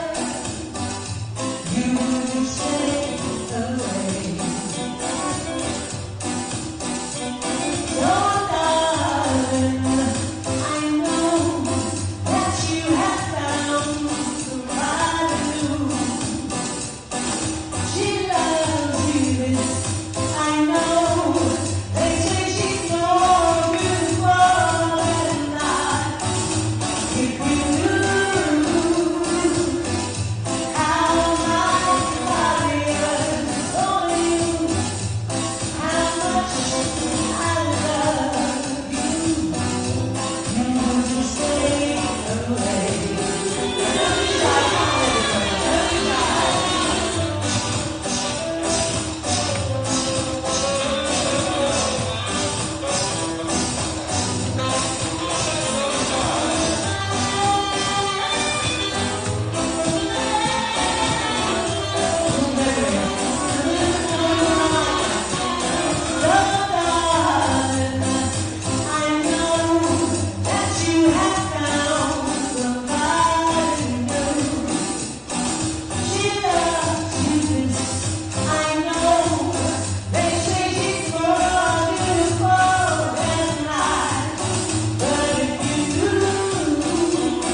Oh, cherry, baby, don't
Thank you, thank you, thank you.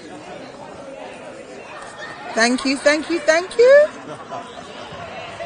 Thank you, thank you, thank you. To our amazing Carol Thompson. Woo! Big it up for Carol. Incredible. You enjoyed that, didn't you? I know you enjoyed that. You'd have liked more, isn't it? All right, maybe later.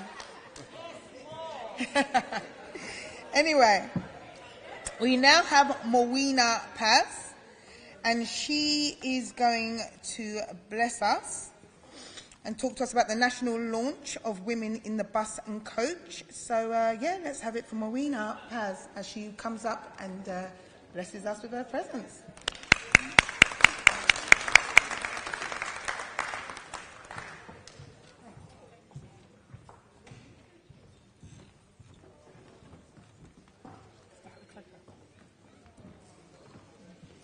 Hello. That's the clicker. Awesome. Good evening, everybody. Thank you very much, Maxine. Thank you, Chris, for inviting Women in Bus and Coach to come and talk today. My name is Morwenna Paz, and I'm in bus operations at Transport for London. And I've come to talk to you. Also, for those of you that ride by bus, I hope you had a lovely trip, but oh my goodness, what a bus that is. I absolutely love it. I've come to talk to you about the Women in Bus and Coach initiative. The agenda was sort of past, present and future, and this is to talk about the present and what we're doing now. The initiative, Women in Bus and Coach, is looking to tackle head-on inequalities in the industry and to diversify it, to tap into the wonderful skills and experiences that really could add to it. We've had early trailblazers in our industry, but we continue to strive for change because it hasn't happened. At the moment, there's only 10% of the workers in the industry in London are women. Every element of bus and coach is thought about. We've already heard about engineering and design, operations, branding, planning, financial, commercial, the information signs, wrapping fabulous buses so they can be used in special events. There's such a variety of roles and opportunities in our industry, and it's horrendous that the figure is as low as it is. So we're looking to increase the representation of women in our industry to be representative of the communities that we serve.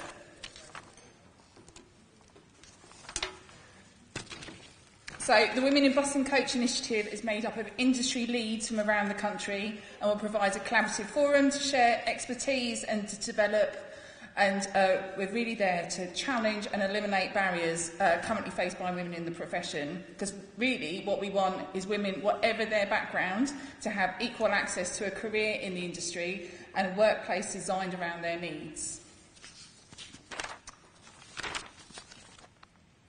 So research has been undertaken looking into the barriers of women either joining the industry or have joined and have left. And the top 5 barriers are, I could do a guessing game, see if you can guess what they are. Number 1, macho culture.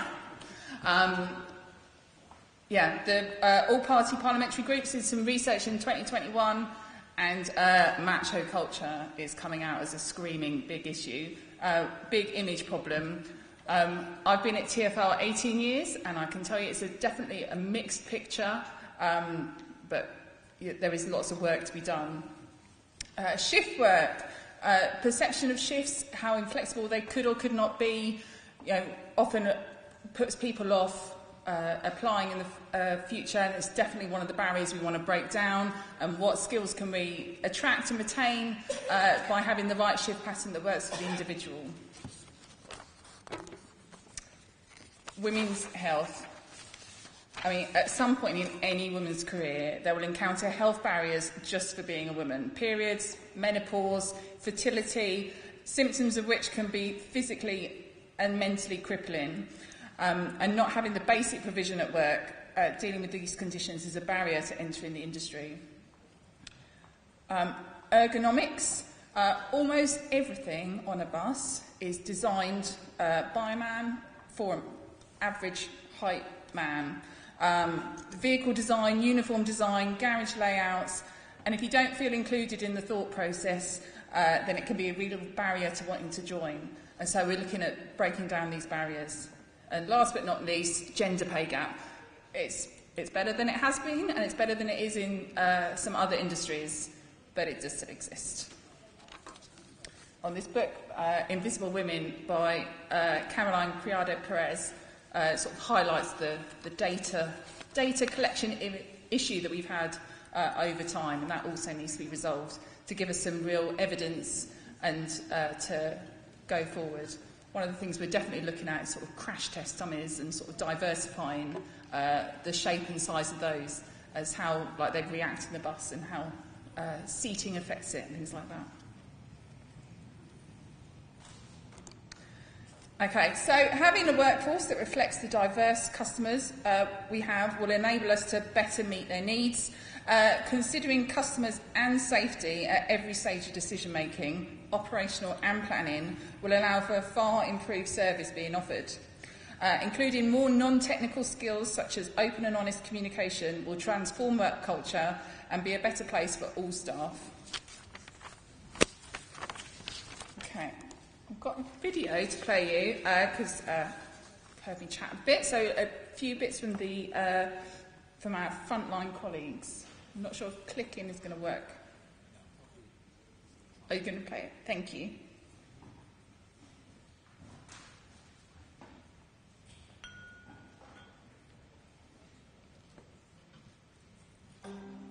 Thank you.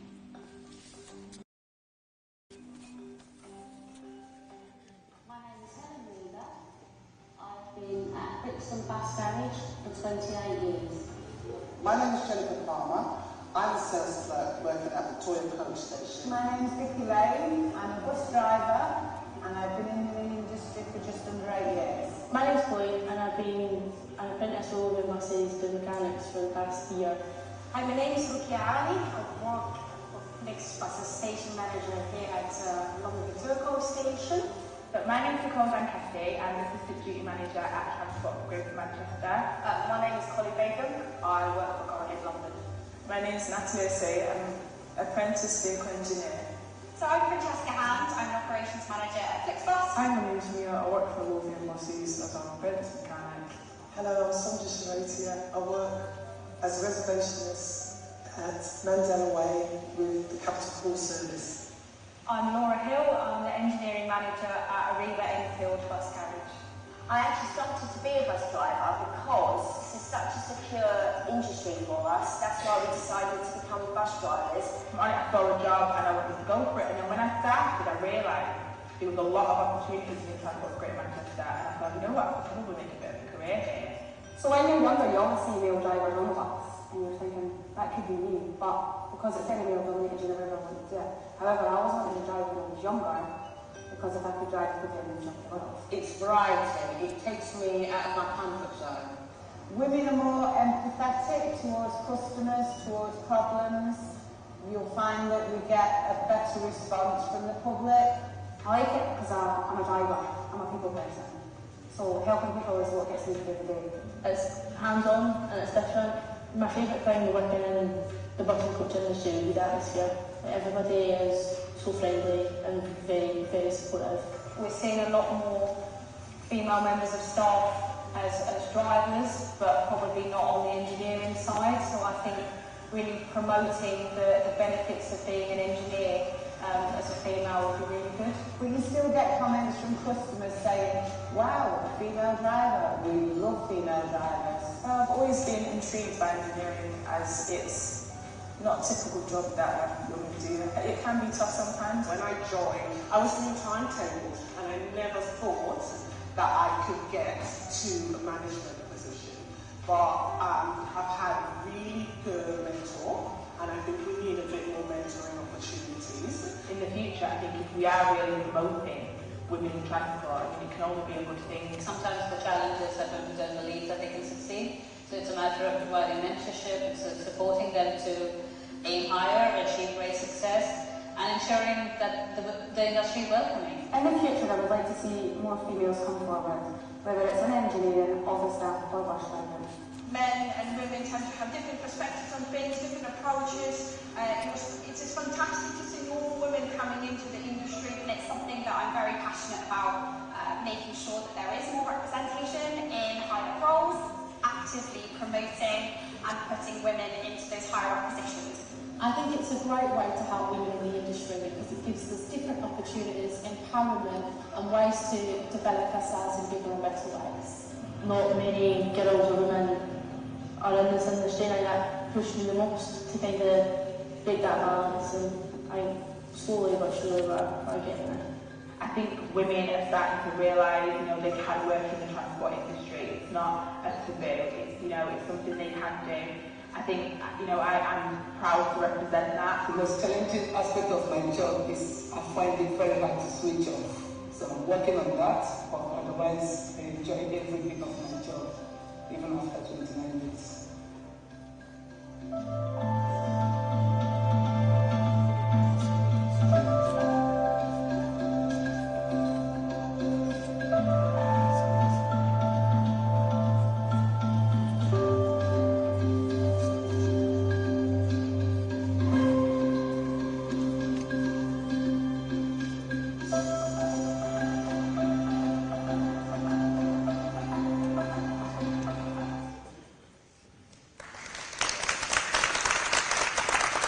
Thank you very much. Colleagues from around the country, they love working in bus and coach, and we want to spread the word. Word in London back in June, where we launched in London.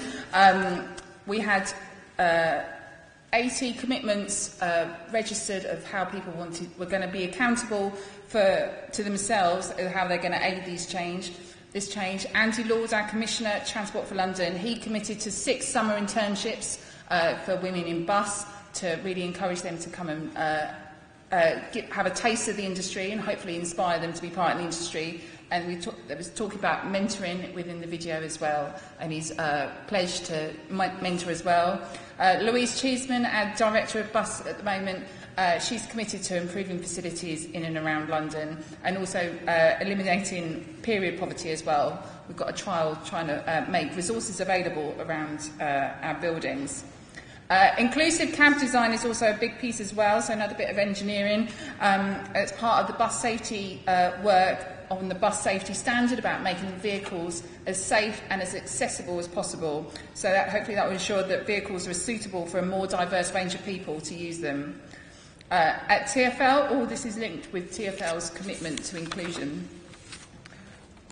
We launched nationally last week in Birmingham, and saw in the video colleagues from around the country, and all of their senior managers, as the companies shown there, were all as up for the challenge as well, to really promote it and get as many diverse resource as possible to represent and to contribute to our wonderful industry. The next steps are a parliamentary launch next week, and then we go on the road asking the question, how can buses be more inclusive for drivers? We're going to take a bus out, we're going to get some qualitative information about how people feel, how people whether they can reach the pedals. I mean, that's a barrier in itself. And we're going to get all sorts of people, all different shapes and sizes of women and different shapes and sizes of men, not just the average that's in the crash test dummy.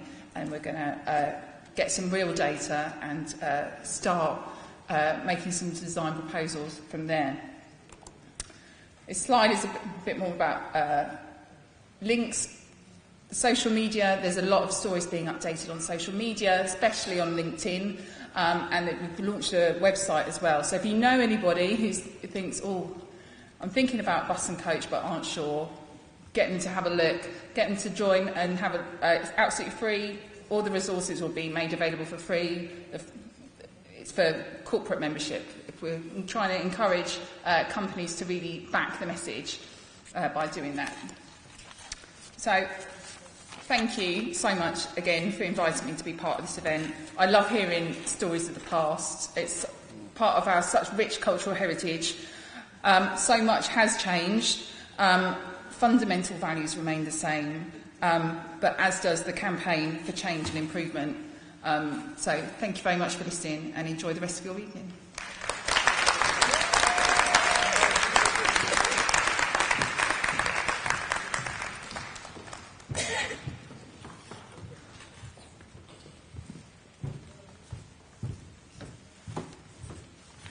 Thank you so much, Moela. I can honestly say, didn't you get a lot out of that? There's some great things happening in the community, there really is. Right, we're now going to have William Henry, who is the author of Betwixt Shores. Is William here with us? I think he's going to be up shortly. I'm not going to get let down this time, okay? Yeah, he's on his way.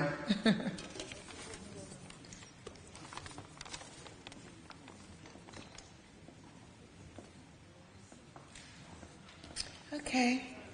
Now Henry's taking his time, so give him a round of applause while he's on his way, encouraging him. Thank you.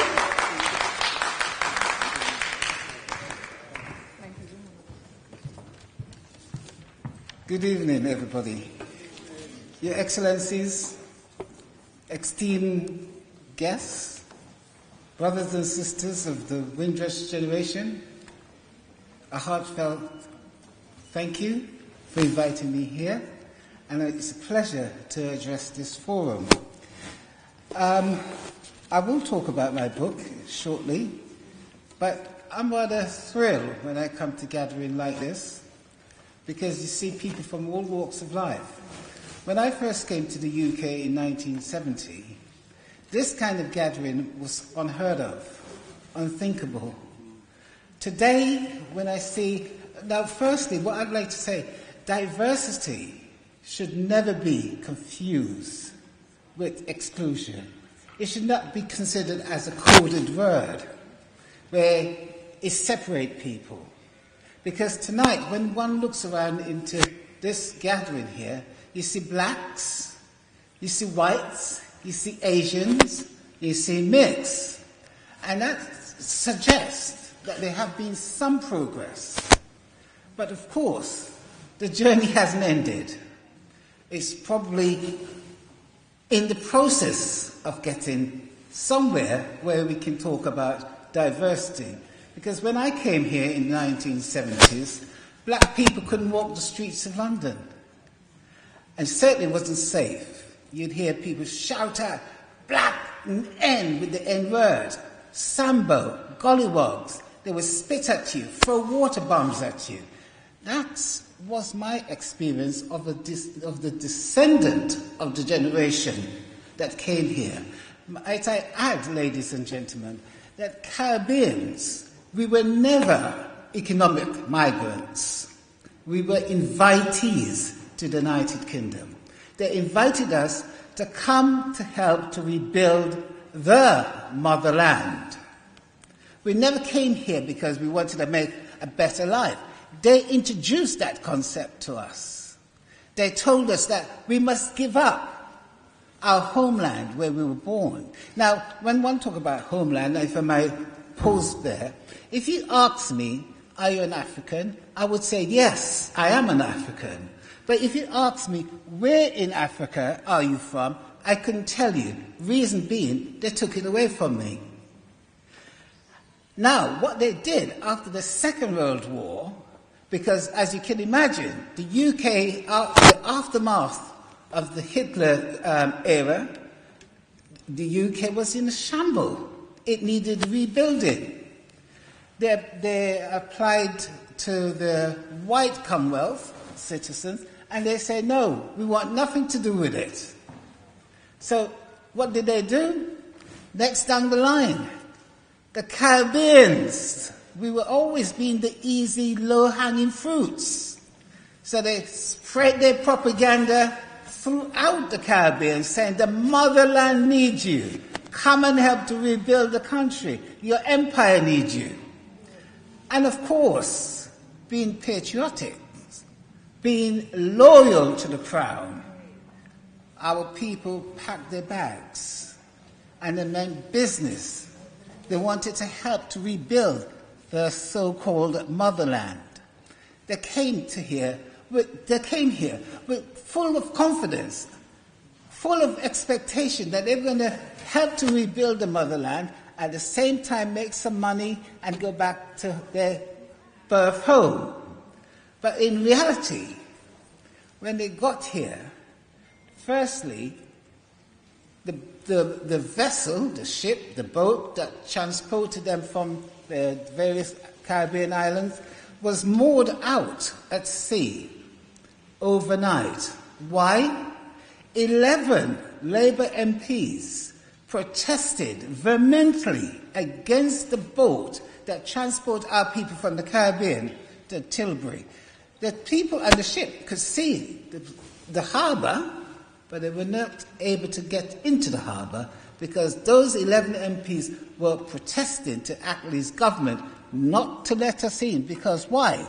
They did not want the coloured immigrants to come and destabilise their country. Remember, ladies and gentlemen, your excellencies, we didn't ask to come here. They invited us here. Now, they stayed out to sea overnight. Eventually, they were allowed to be docked. And they came in, and what did they came to? No blacks, no Irish, no dogs. They equated us as dogs, forgetting we contributed towards the Second World War. And we, for 400 years, we gave them free labour. And free labour based on our white gold. We didn't have any mines, ladies and gentlemen, but we had labour. We were tenacious people. We worked those lands, those plantations, and we grew their white gold so they could build their empire. They could build their country. At least 95% of the UK's wealth was based on the Caribbean's contribution. It was abhorrent that they should describe us as dogs. Ladies and gentlemen, I think I've ranted on enough. Let me go on to talk a little about my book. Firstly, I'd like to say, if I haven't said it already, I'm an Antiguan, born and raised. I came here in 1970. My parents answered the call. They came to the UK, and I was left in the care of my late beloved grandmother. And the first time of meeting my parents was at the age of 10. So when I came here, I had a broad I had a broad Antiguan Creole tongue. So when I came here, of course, in Antigua, in my village where I grew up, we had our village school, so we all spoke Antiguan Creole. So when I came here, they said to me, you must stop speaking mumble jumble. Mumble jumble? So when one said to me, ladies and gentlemen, I won't repeat what I said, but it began with the R letter. What the you're talking about? Mumble jumble. My language is not mumble jumble. Then I heard people saying, you need to speak the Queen's English. Queen's English. When they're saying water, butter, garage. So I thought, wow, this they call Queen's English. I know it's with the water and the butter. So anyway, there was challenges between them and I about giving up my native language. I couldn't do that, ladies and gentlemen, because by giving up my native language, it would be saying I'm giving up on my culture. Antigua, like all Caribbean islands, we've got a culture and we've got a language. And I was tenacious about my language and I was tenacious about retaining my culture. So then they classified me as being maladjusted. Sent me off to a maladjusted school. At the school, the English master said candidly, in an open classroom, I don't like black people. But you see, that was an acceptable language in those days because in the 70s, racism, the UK was blighted by racism. So that type of language was absolutely acceptable. I'm not saying it was. However, he went on and said, I don't like black people. So in order for you to learn English, I suggest you read the newspaper. And guess what? The only paper that was delivered to that school was the Daily Mail. Couldn't get any more far right than that. So what did I do? I took myself off down to the village library, and I got some dummy books out on developing English. I taught myself English. So now what then happened, as I developed the skills of reading and writing and speaking the Queen's English, I moved from being a mumble-jumble speaker, and then they gave me a new label, a chip on your shoulder, because I was able to stand up to them. I became more proficient, and then I was able to operate more skillfully in the same vernacular that they were accustomed to. And then I was classified as being a barrack court lawyer. I didn't mind all these labels because I felt empowered. I felt that I had some achievement, that I was able to knock down barriers and say that, though you may oppress me, like the late Maya Angelou, though you may oppress me, still I rise. And I rose, ladies and gentlemen. I stopped from school. I went off and did a social work course, did social work for about 12 years. Then I went on to, bear in mind, I was classified as being maladjusted. I went on and did my teacher training, and I obtained a master's in adult education from Goldsmith College. I taught for 28 years, and guess what my specialist subject was? Can't hear you, ladies and gentlemen. Guess what my specialist subject was? English. English language. The Queen's English. We have the King now. I wonder what they're going to call it now the Queen is gone. And then, when I was doing my master's, you won't believe what I specialized in for my dissertation. Creole being used alongside standard English to stimulate learning. That extract of that dissertation was published in an educational journal in the 90s that encouraged the change of language and recognizing language of difference in the UK. Now, not for that, I taught for 28 years. 18 of those years I taught in what was then the top college in the UK, which obtained 2 awards from the late Queen for excellence in education. And during those 2 awards, I was actually teaching at that college. So enough said, I stopped working, and I thought, well, I haven't reached pensionable age yet, but I just thought, well, you know what? I've paid enough taxes, and I've sat on someone else's chair long enough as a taxpayer, so I need to do me. And so I had a colleague that I worked with for over 40 years in social work, and she kept saying, William, you must write your book. People need to know your story. And Christmas last year, as always, I phoned and she said, William, you need to write a book. And my book journey started in January 2023, and it ended in July 2023. So the book, the rationale behind the book is purpose is to act as a catalyst to influence voices that have not been heard. Ladies and gentlemen, Windrush, we've heard it over and over again and again. There's been a lot of discussion about Windrush, but the dialogue is insufficient. It hasn't really talked sufficiently about the oppression, the discrimination, the hostility that our people have had to endure and are still enduring.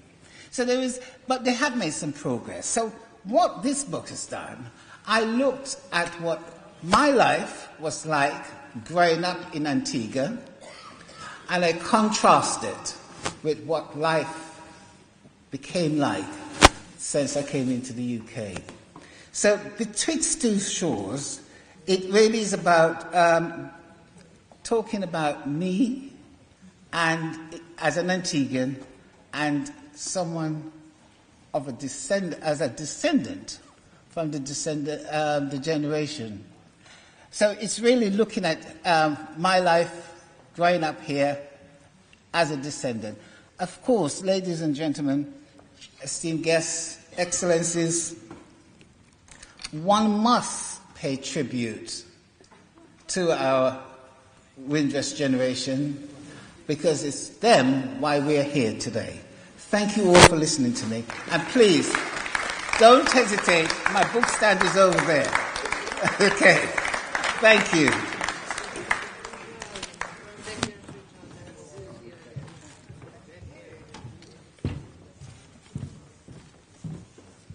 Absolutely awesome. Give them another round of applause. Thank you for sharing. Okay. Now we have Selena CTI, who is the founder of Black Poppy Rose.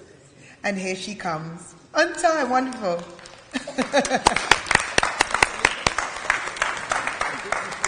Great having you. Well, thank you. Good evening, everyone. Oh dear. Is it because I'm young? It's because I'm young, I'm being discriminated against. Good evening, everyone. Thank you, thank you. So, thank you for having me, thank you for coming, thank you for staying, thank you for listening. So, my name is Selena CTI. I am third generation Windrush, first generation born in this country, and you can see my picture on the exhibition that Jim Grover has produced. I'm the founder of an organisation called Black Poppy Rose, CIC, and Black Rose Remembrance. I'm not sure if you've heard of it.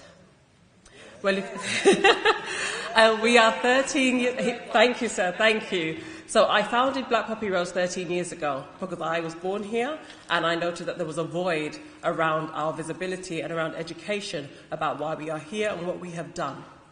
So for 13 years, I've been working very, very hard with myself and supporters to be able to create a visual symbol for us to be able to wear and talk about our histories globally. So although we're here in Britain, our families are all over the world. Why do we then separate ourselves from the global narrative? And there's a lot of things that have happened in this country that are reflective of the places that we used to call home and the cosmopolitan cultures that we exist in now. So when you drink your Ugandan coffee, does that make you Ugandan? When you drink your Indian tea, are you Indian? When your cucumbers come from Spain, when your mangoes come from South America, when we look at culture, how do we understand ourselves within it? Or do we just go and work day to day, 9 to 5, and collect whatever we find in Tesco's, or Waitrose, or Marks and Spencer's, or any of the shops, or the former Brixton market? So when we're looking at our histories and our heritage, how do we understand the evolution that we are making? So when we talk about the past and Windrush, we're not going to have another opportunity to talk about a migration in the same way in the future. So when we're looking at our histories, how do we make it relatable to the future generations who don't understand the places we used to call home or the areas we used to live in? So Black Poppy Rose came out of the symbolism of them telling me to go home. I'm from Brixton, and I went to school in Rains Park, which was on the corner, on the border of National Front, because my mum felt that the education in this country wasn't good enough for black students, and she didn't want that for me. So she sent me there where they told me I was bright. And you can't tell me I'm bright, because then there's nothing else for me to do. So then as a result of that, I took my education, I would share that. And then I learned, and then somebody said, you know, black people were in the war. I said they weren't in the war. Out of my mouth, because that was normal. And it had been normalized. So then when I learned that black people were not only in the war, that they had medals and they were pictures and there was video footage and all kinds of things and memories that had been made invisible, I felt I've already started something. Somebody's taken my information and now they're telling somebody else that that's the truth. I have to recall that. How do I do that? So I started working on what I think about in history. So Black Poppy Rose, to begin with, started off from Marcus Garvey. I'm Marcus Garvey's family's genealogist at the moment. and I presented his death certificate to his son, 90-year-old son, Dr. Julius Garvey, 2 months ago, for him to be able to see for the first time in 83 years. 83 years. He had never seen his father's death certificate, and neither has the world. So Marcus Garvey died of cardiac failure due to hypertension and not stroke. So the idea is, with the history and the visibility, we have to unearth a lot of the things that we don't know, that we need to see and that we need to know. So when we have Black Poppy Rose, black was for the people, because it was for all people that he saw were being ill-treated all over the world, of African descendancy and indigenous people. The poppy, because when we hear about it, or when we see it, we remember war. There were poppies in Nigeria, there were poppies in Ghana, in Jamaica. Everybody was given their pennies, but where was the history behind that being taught or shared? And the rose was for honour and respect, because when we think about war, we generally only think about soldiers and service personnel. But what about the people working in the mines? What about the people knitting the clothes? What about the mothers giving away their children? What about the children who were left behind? What about the families and the environments and the cultures that have been impacted as a result of losing several generations? And then how do we teach one another when we are missing that core generation? So the Black Poppy Rose was designed for us to start having conversations about how to re-establish our visibility. And for 13 years, that's what's happening. So me doing my small part, I'm hoping, is making a difference within our communities, not only here, but around the world. So on the 8th of November, King Charles III was photographed wearing a Black Poppy Rose pin. And that has never happened. Thank you. Thank you, Dawn. So Dawn Hill from the Black Culture Archives allowed me to sell them in the Black Poppy, the Black Culture Archives, because again, I'm from Brixton, and that's a central place for us to be able to go and research here in this country. But the visibility of what I do is reflective of the support that I get from our community and outside of our community. Because if we don't support our initiatives, they will remain invisible as the histories that we are unaware of. So Black Poppy Rose was designed for us and anybody who wants to wear it to be able to talk about a history that allows us to heal from a lot of the traumas that we're dealing with. So when we talk about the discrimination, disrespect, disregard of the Windrush generations, who's remembering the League of Coloured People in the 1930s or the West African Student Unions? Who's talking about the African Progress Unions in the 1900s? Who's talking about the Sons of Africa in the 1700s? How are we relating this historical timeline of people choosing to have a voice to try and empower us and each other to make the changes necessary, especially in this country that we call home? Because if we're not responsible for our home, where we're having our children, where we're paying our taxes, where we're collecting our pensions, it is our responsibility to also have a voice in regards to how we continue to sustain our visibility. Because the culture, you know, when we look at the Windrush grandma living room, everybody's living room looks like IKEA. We live in Britain, but we've got Scandinavian furniture in our homes. So when we're talking about culture, we really have to think about what are we talking about today in 2023 and how is that relatable to our children? So our actions, our efforts, our words, our writing is what we're bringing forward so the next generation understand how they contribute their voices to this timeline.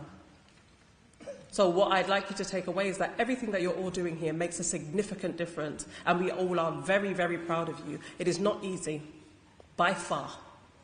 But the work that I do takes me to work with the Royal British Legion, the National Army Museum, the Imperial War Museum, the Commonwealth War Graves Commission, because that's where our information exists. So although we have been doing the writing, the majority of the writing and pictures were taken by Europeans. Our information is in France, Germany, Belgium.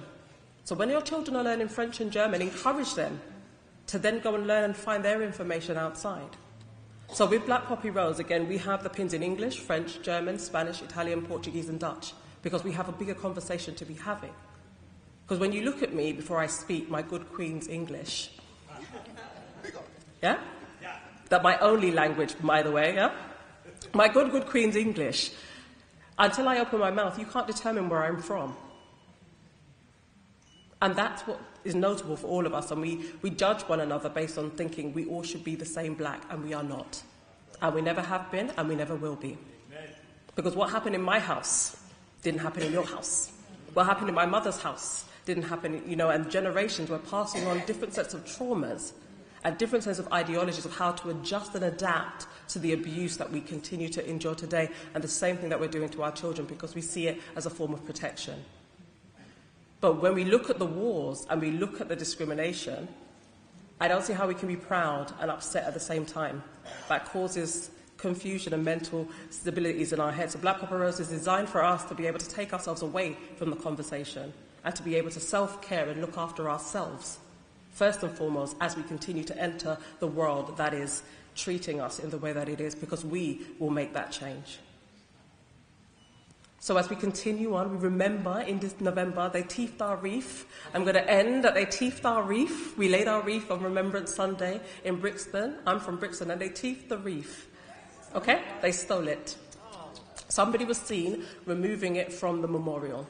They messaged me. I was in Wales. They had invited me to be a part of their collective remembrance for the Black, Asian and minority communities who have served for the merchant seamen, who are also not remembered because they're not classified in the armies. So we're looking at the works that people are doing all over to be able to ensure our visibility is there. But they sent it to me. And if you're going to send me something, send it to me early, okay? So that I've got time to be able to get to it. But by the time I was on the coach to come back home, I'd already asked them, where's the police report? Because this is a crime. Exactly. Okay? And then I did a call out. I need support, because I make them, because I want to ensure that there's a standard that I have and try and uphold that our ancestors have. So when you see it, you know that we're not playing out here. And especially in Brixton, that's my home. You cannot steal from my home. So I got the support. So the Black curriculum, Barbara Phillips from Brownstone Communications, and very many other people supported. The reef was replaced on Thursday afternoon at 12 o'clock. And there is a replacement reef because as we continue, thank you, but as we continue, people will continue to get upset. And we have to be prepared for that. And we have to insulate ourselves, and we have to protect ourselves, not only as a community, but as a collective of people who are about ensuring that the truth is unveiled. Because through having that, we can find a place in ourselves to be comfortable in our existence, so I show that to our children, because everything I do is about our children and the future. So the memories of the past, that's exactly what they are. But we have to use them as analytical tools of how to deal with our today. So I am grateful for all your support. I'm grateful for your continued support and the support of all the organisations that continue to develop to ensure that we have that visibility and we can come together to be able to talk about the things that are most important to us and be able to take them away and make change. So thank you very much for your time.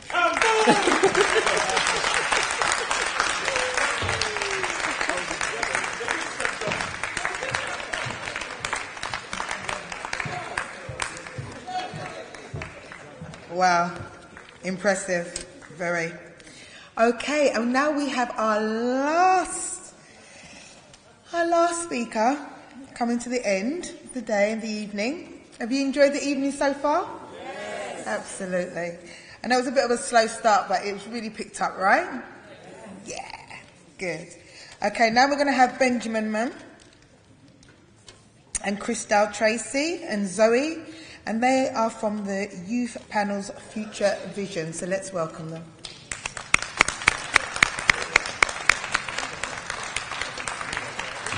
Okay, I believe we're just going to set up things. And as they come up, please still make your way up.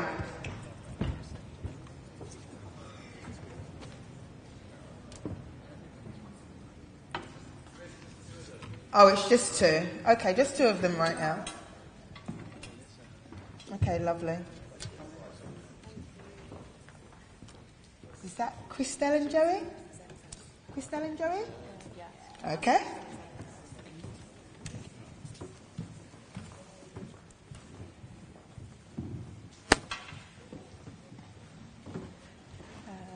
Okay.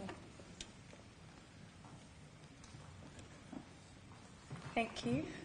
Hi, everyone. So, I'm Zoe, and I'm a member of our TFL Youth Panel. So thank you for listening. I think everyone's kind of been sharing some really interesting experiences today. And as a young person, it's really nice to kind of have that knowledge and culture exchange with you.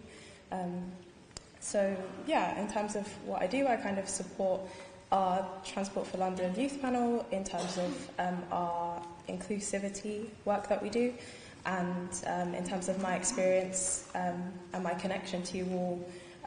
My grandma came from Jamaica as part of the Windrush generation, and she sort of worked as a nurse, being in London, raising her sons, and kind of seeing the experience of, you know, like I'd hear stories where my dad had like bricks thrown at his head when he was at school, but equally the other side being that, you know, this generation has basically built the London that we have now, and I kind of owe you all that privilege to have this as it is.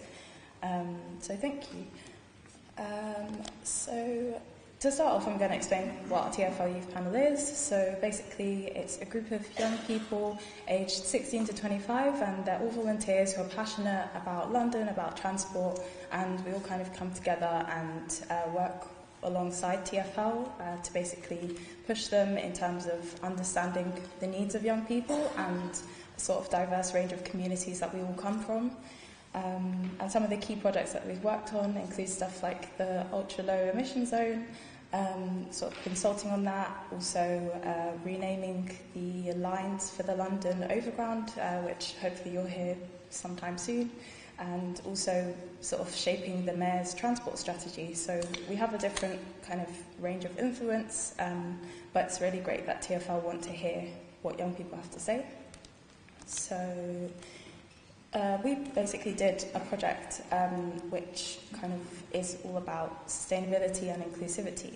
So for us, why it matters is because obviously as humans, all of us are affected by climate change, and our world is the only world we have. So for us, we kind of really care about making sure that our world is here for as long as it can be and in a good state for as long as it can be.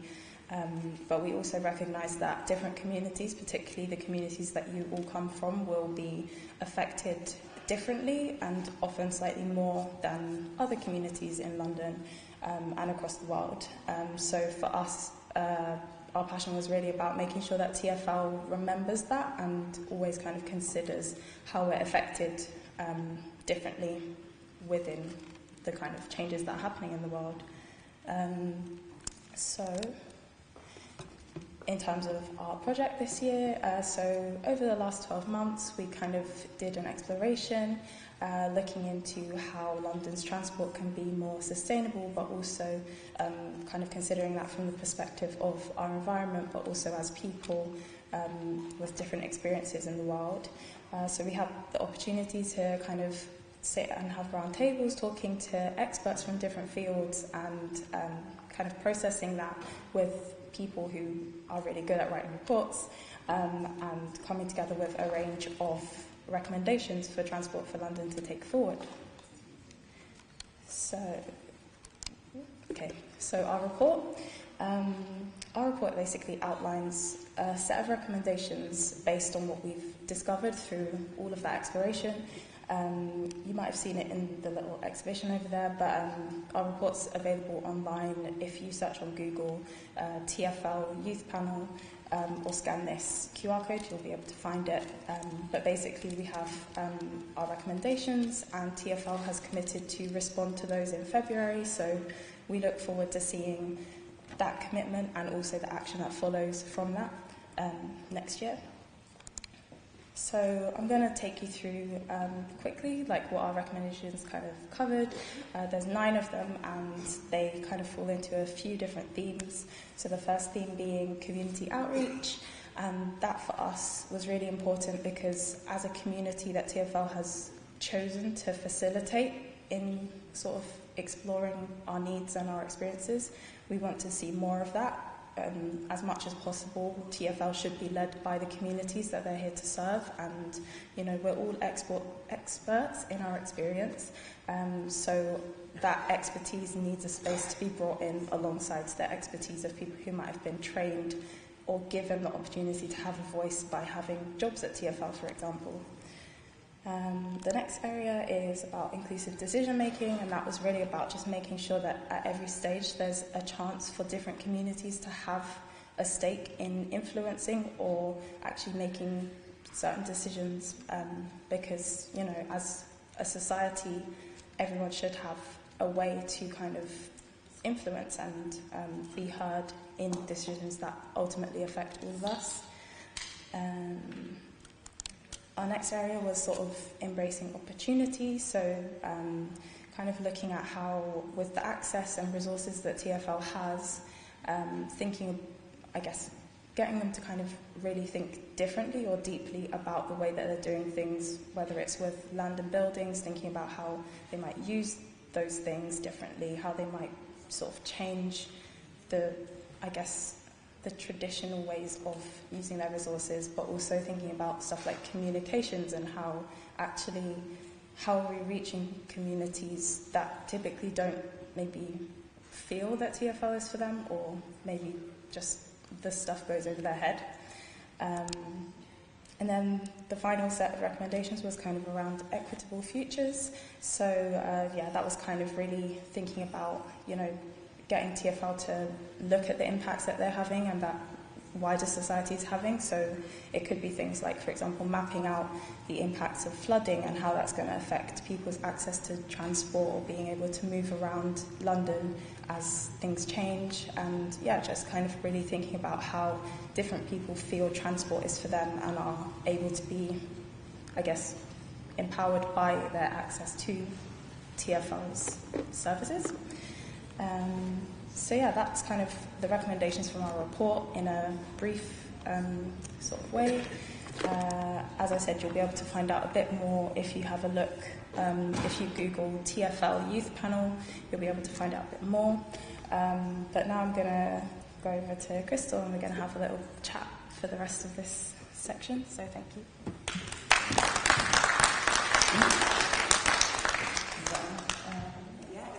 Okay, great. So, hi everyone. My name is Crystal Tracy, and I work in TFL's stakeholder advocacy and engagement team. And basically, I have the type of job that my parents can't explain what I do. But I hold a lot of TFL's relationships with external organisations. And our core purpose as a team is to try to meaningfully involve external organisations in what we do as an organisation, as we believe it helps us to make better decisions. And ultimately, TFL is here to serve London, so it's important that we're listening to people that we're trying to serve. So our team is fortunate enough to coordinate TFL's Youth Panel, which is genuinely one of my favourite parts of the job, to be honest. They're a brilliant bunch of young people to work with, and it always gives me hope for the future that we're all right in their hands. Yeah, so on the back of Zoe's excellent presentation, we're going to finish off by having just a quick conversation connecting the themes of this report to our celebration of the Windrush legacy today. So, thank you so much, Zoe, and to you and obviously the rest of the youth panel for this brilliant work, which I know TFL's leadership team are going to be responding to formally soon. And in the slither of time that we have left, I'm really keen to delve a little bit into your thoughts on some of the challenges that have been identified for Black communities in London. And I was doing a little bit of research and was really struck by one stat in particular, which I think brings this to life for some of us. So basically, there's more than 40% of Black or minority ethnic residents in London have access to 11 times less green space than in predominantly white areas, and only 3.1% of environment professionals identify as Black, Asian, or minority ethnic. So clearly, it continues to be a challenge for communities of colour to access green spaces and to gain opportunities for stewardship of the land. So do you have any thoughts on kind of why you think that is, and what role organisations like TFL could play in addressing that inequity? Thank you for the question. I think first off, like thinking about the reasons that lead to those lack of access. I think there's definitely a broad range. When I kind of think about access, it feels like on one side you've got sort of the human nature that leads people to is this loud enough? Yeah, okay. So people kind of have that natural urge to kind of connect with their world and feel sort of that natural duty that we would have to looking after our environment. And that can come, you know, you kind of see it a lot when you look at like traditional teachings or like indigenous practices when it comes to looking after the world. And unfortunately, through like colonialism and especially living in a capitalist society here in a Western country, you do end up in that position where those things are sort of being stifled. And I think for us, that means that, you know, our generation are maybe sort of being barred from, transferring or bringing that knowledge through to future generations. And I think for me, when I kind of look at our recommendation around that, around kind of opportunities for use of like buildings and land that TFL has, what that kind of looks like to me, and I really like, I guess if you could imagine anything that TFL could do with their resources, it would be really interesting to see how they might use the spaces that they have to, for example, facilitate that transfer of knowledge, whether it's kind of, you know, creating community gardens where the elders can kind of come along and teach about nutrition or about kind of caring for nature in ways that younger people might not necessarily be as familiar with because they're sort of more out of touch with our sort of homeland. And I know definitely as somebody who's got that heritage from Jamaica but not necessarily had the ability to visit, and feeling sort of a duty to continue that culture and to bring that culture to London and to practice certain things within my life so that our culture isn't lost. I think, you know, TFL having that land, having that ability to make decisions about that land, how that land is used, it would be really cool to just see an organisation that tries to bring that cultural exchange through that access. I think you raised some really important, interesting points. I think COVID was a particular time where we realised that when we were all told to stay in their houses, what that meant for you if you lived in a nice leafy house in, I don't know, Putney, versus if you were living in a flat, and the importance of being able to access, if you don't have that garden space, that community garden, that allotment. And I know that a lot of kind of older generations, my nan's generation, they would have, you know, even, you know, a lot of them are coming from really rural parts of the West Indies, and they still have this kind of knowledge and that need and want to kind of connect with the land. Even though this is their new land, they're still kind of practicing that love of the land, of growing, and it would be nice, it would be nice for us to be able to retain that. So if you've got any good gardening skills out there that you want to exchange with some young people in your community, please do. Another thing that comes up in the report is around kind of TFL, how well or not well TFL is currently kind of connecting with different communities. Particularly, we saw from examples like ULEZ, whilst black people are disproportionately, black and Asian and other minority ethnic communities are disproportionately impacted by like poor air quality, for example, that message didn't necessarily connect with some of those communities in the way that like we wanted it to, or TFL intended it to. So what do you think that TFL could do to kind of engage more people in kind of messages around environment and sustainability? I think with that one it's definitely difficult, particularly thinking of TFL as an organisation that's based in England and sort of there's like a pressure to, I guess, conform to what other organisations are doing in terms of the language that might be used or the way they might be presenting themselves so that they can hold their position sort of, like professionally or on that level. I do think that TFL does a lot of interesting work around kind of highlighting the stories of staff, and that's usually where you hear about the experience from the community, and I think for me more of that would definitely resonate with a lot of us. I think seeing, the average person is also part of TFL, the average person uses TFL, and being able to kind of link that to our natural empathy, I think, is really key, because, when you hear stories or statistics of things like the impact might not necessarily think about what that means deeper, but, you know, this is like our children or grandchildren kind of developing illnesses, or, you know, it could be that, you know, your friends are dying from these things, and we don't necessarily think of the impact that we each have when it comes to that. And I think, as I kind of mentioned before, I think part of it is about like returning to our humanity and the fact that we all naturally do care, and we all naturally want our world to feel nice and to exist so that more people can enjoy it. And it's just kind of, I guess, continuing to try and reach that like deeper human state that we all have, if that makes sense. Great, thank you. And just because we haven't got much time left, just to finish on one. So from the Windrush generation to those of us who are kind of second, third, or even fourth generation, what do you think we could learn from each other?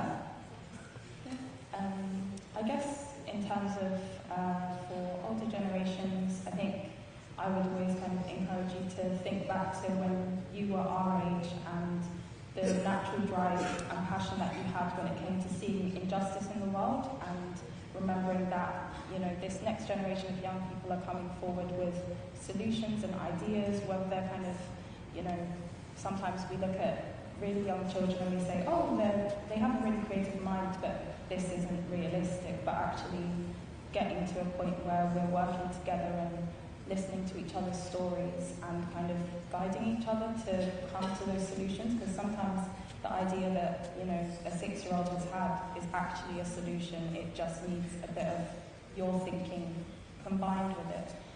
So I'd say that, just kind of remembering the power of young people for continuing to push for the change that we want to see, and I guess coming up with new ideas as well. I'd say the other side for younger generations learning from you, I'd say the most important thing for me would be about community and kind of making sure that we continue that like collaborative and communal approach to life, kind of remembering that as much as in this country and others we're kind of taught to be individualistic, it's so important for our health and for the rest of the world to be working together, to be looking after each other, and to be kind of remembering the value of community, which I think you all kind of had through your sort of struggles and experiences coming here. You really had to kind of find your way in that sense, and I think that's something that would be a shame if we lost that kind of with newer generations. Thank you so much. So yeah, that's us. Thank you.